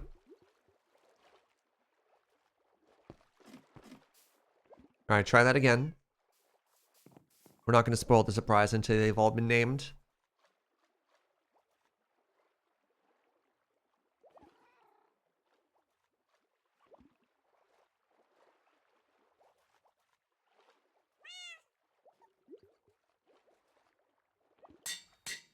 All right.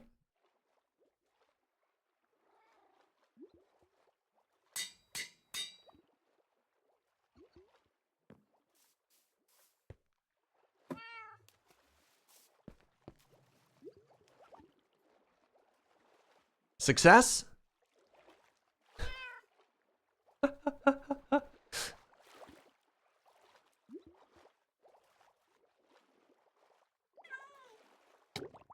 Oh, just drowning a little there.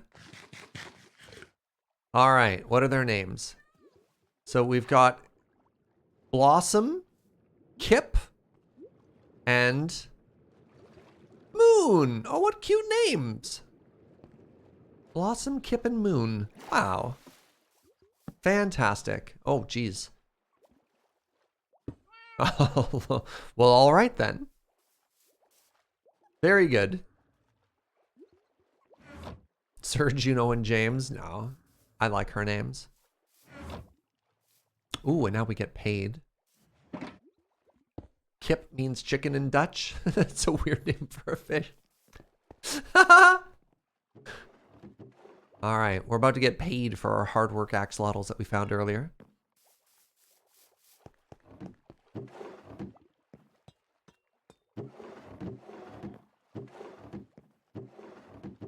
Yes, Joe?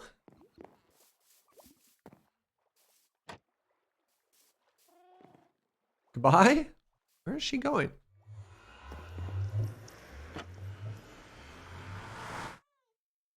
Wait, this is funny. She says she doesn't have enough diamonds on her right now, so she has to go back to the vault.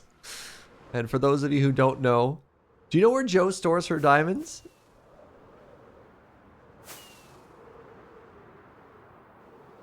Our base.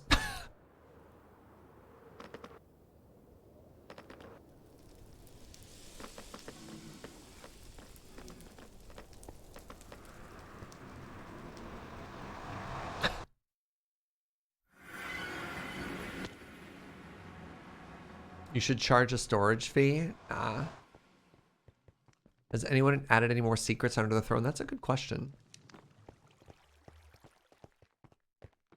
All right, so she's going to visit the secret vault, and I'm going to check under the stairs. All right, survey says...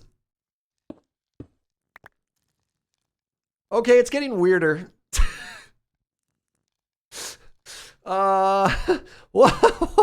What? Oh, man. Okay. Every time we check, it gets a little bit weirder under the throne. All right. Sure. Hello. Ooh. Ooh. We got five diamonds as a bonus for having different colors. Pleasure doing business with you.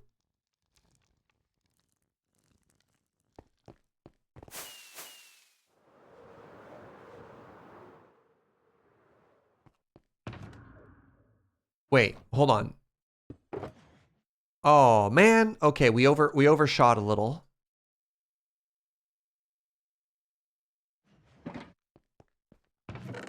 Oh yeah, I grabbed those already, sweetie. 71. When we come back, James will have punched an entire chunk under the throne. That'd be very funny. That'd be very, very, very funny. Okay, with that, my friends, I think we're going to call it. So we've wrapped things up nicely.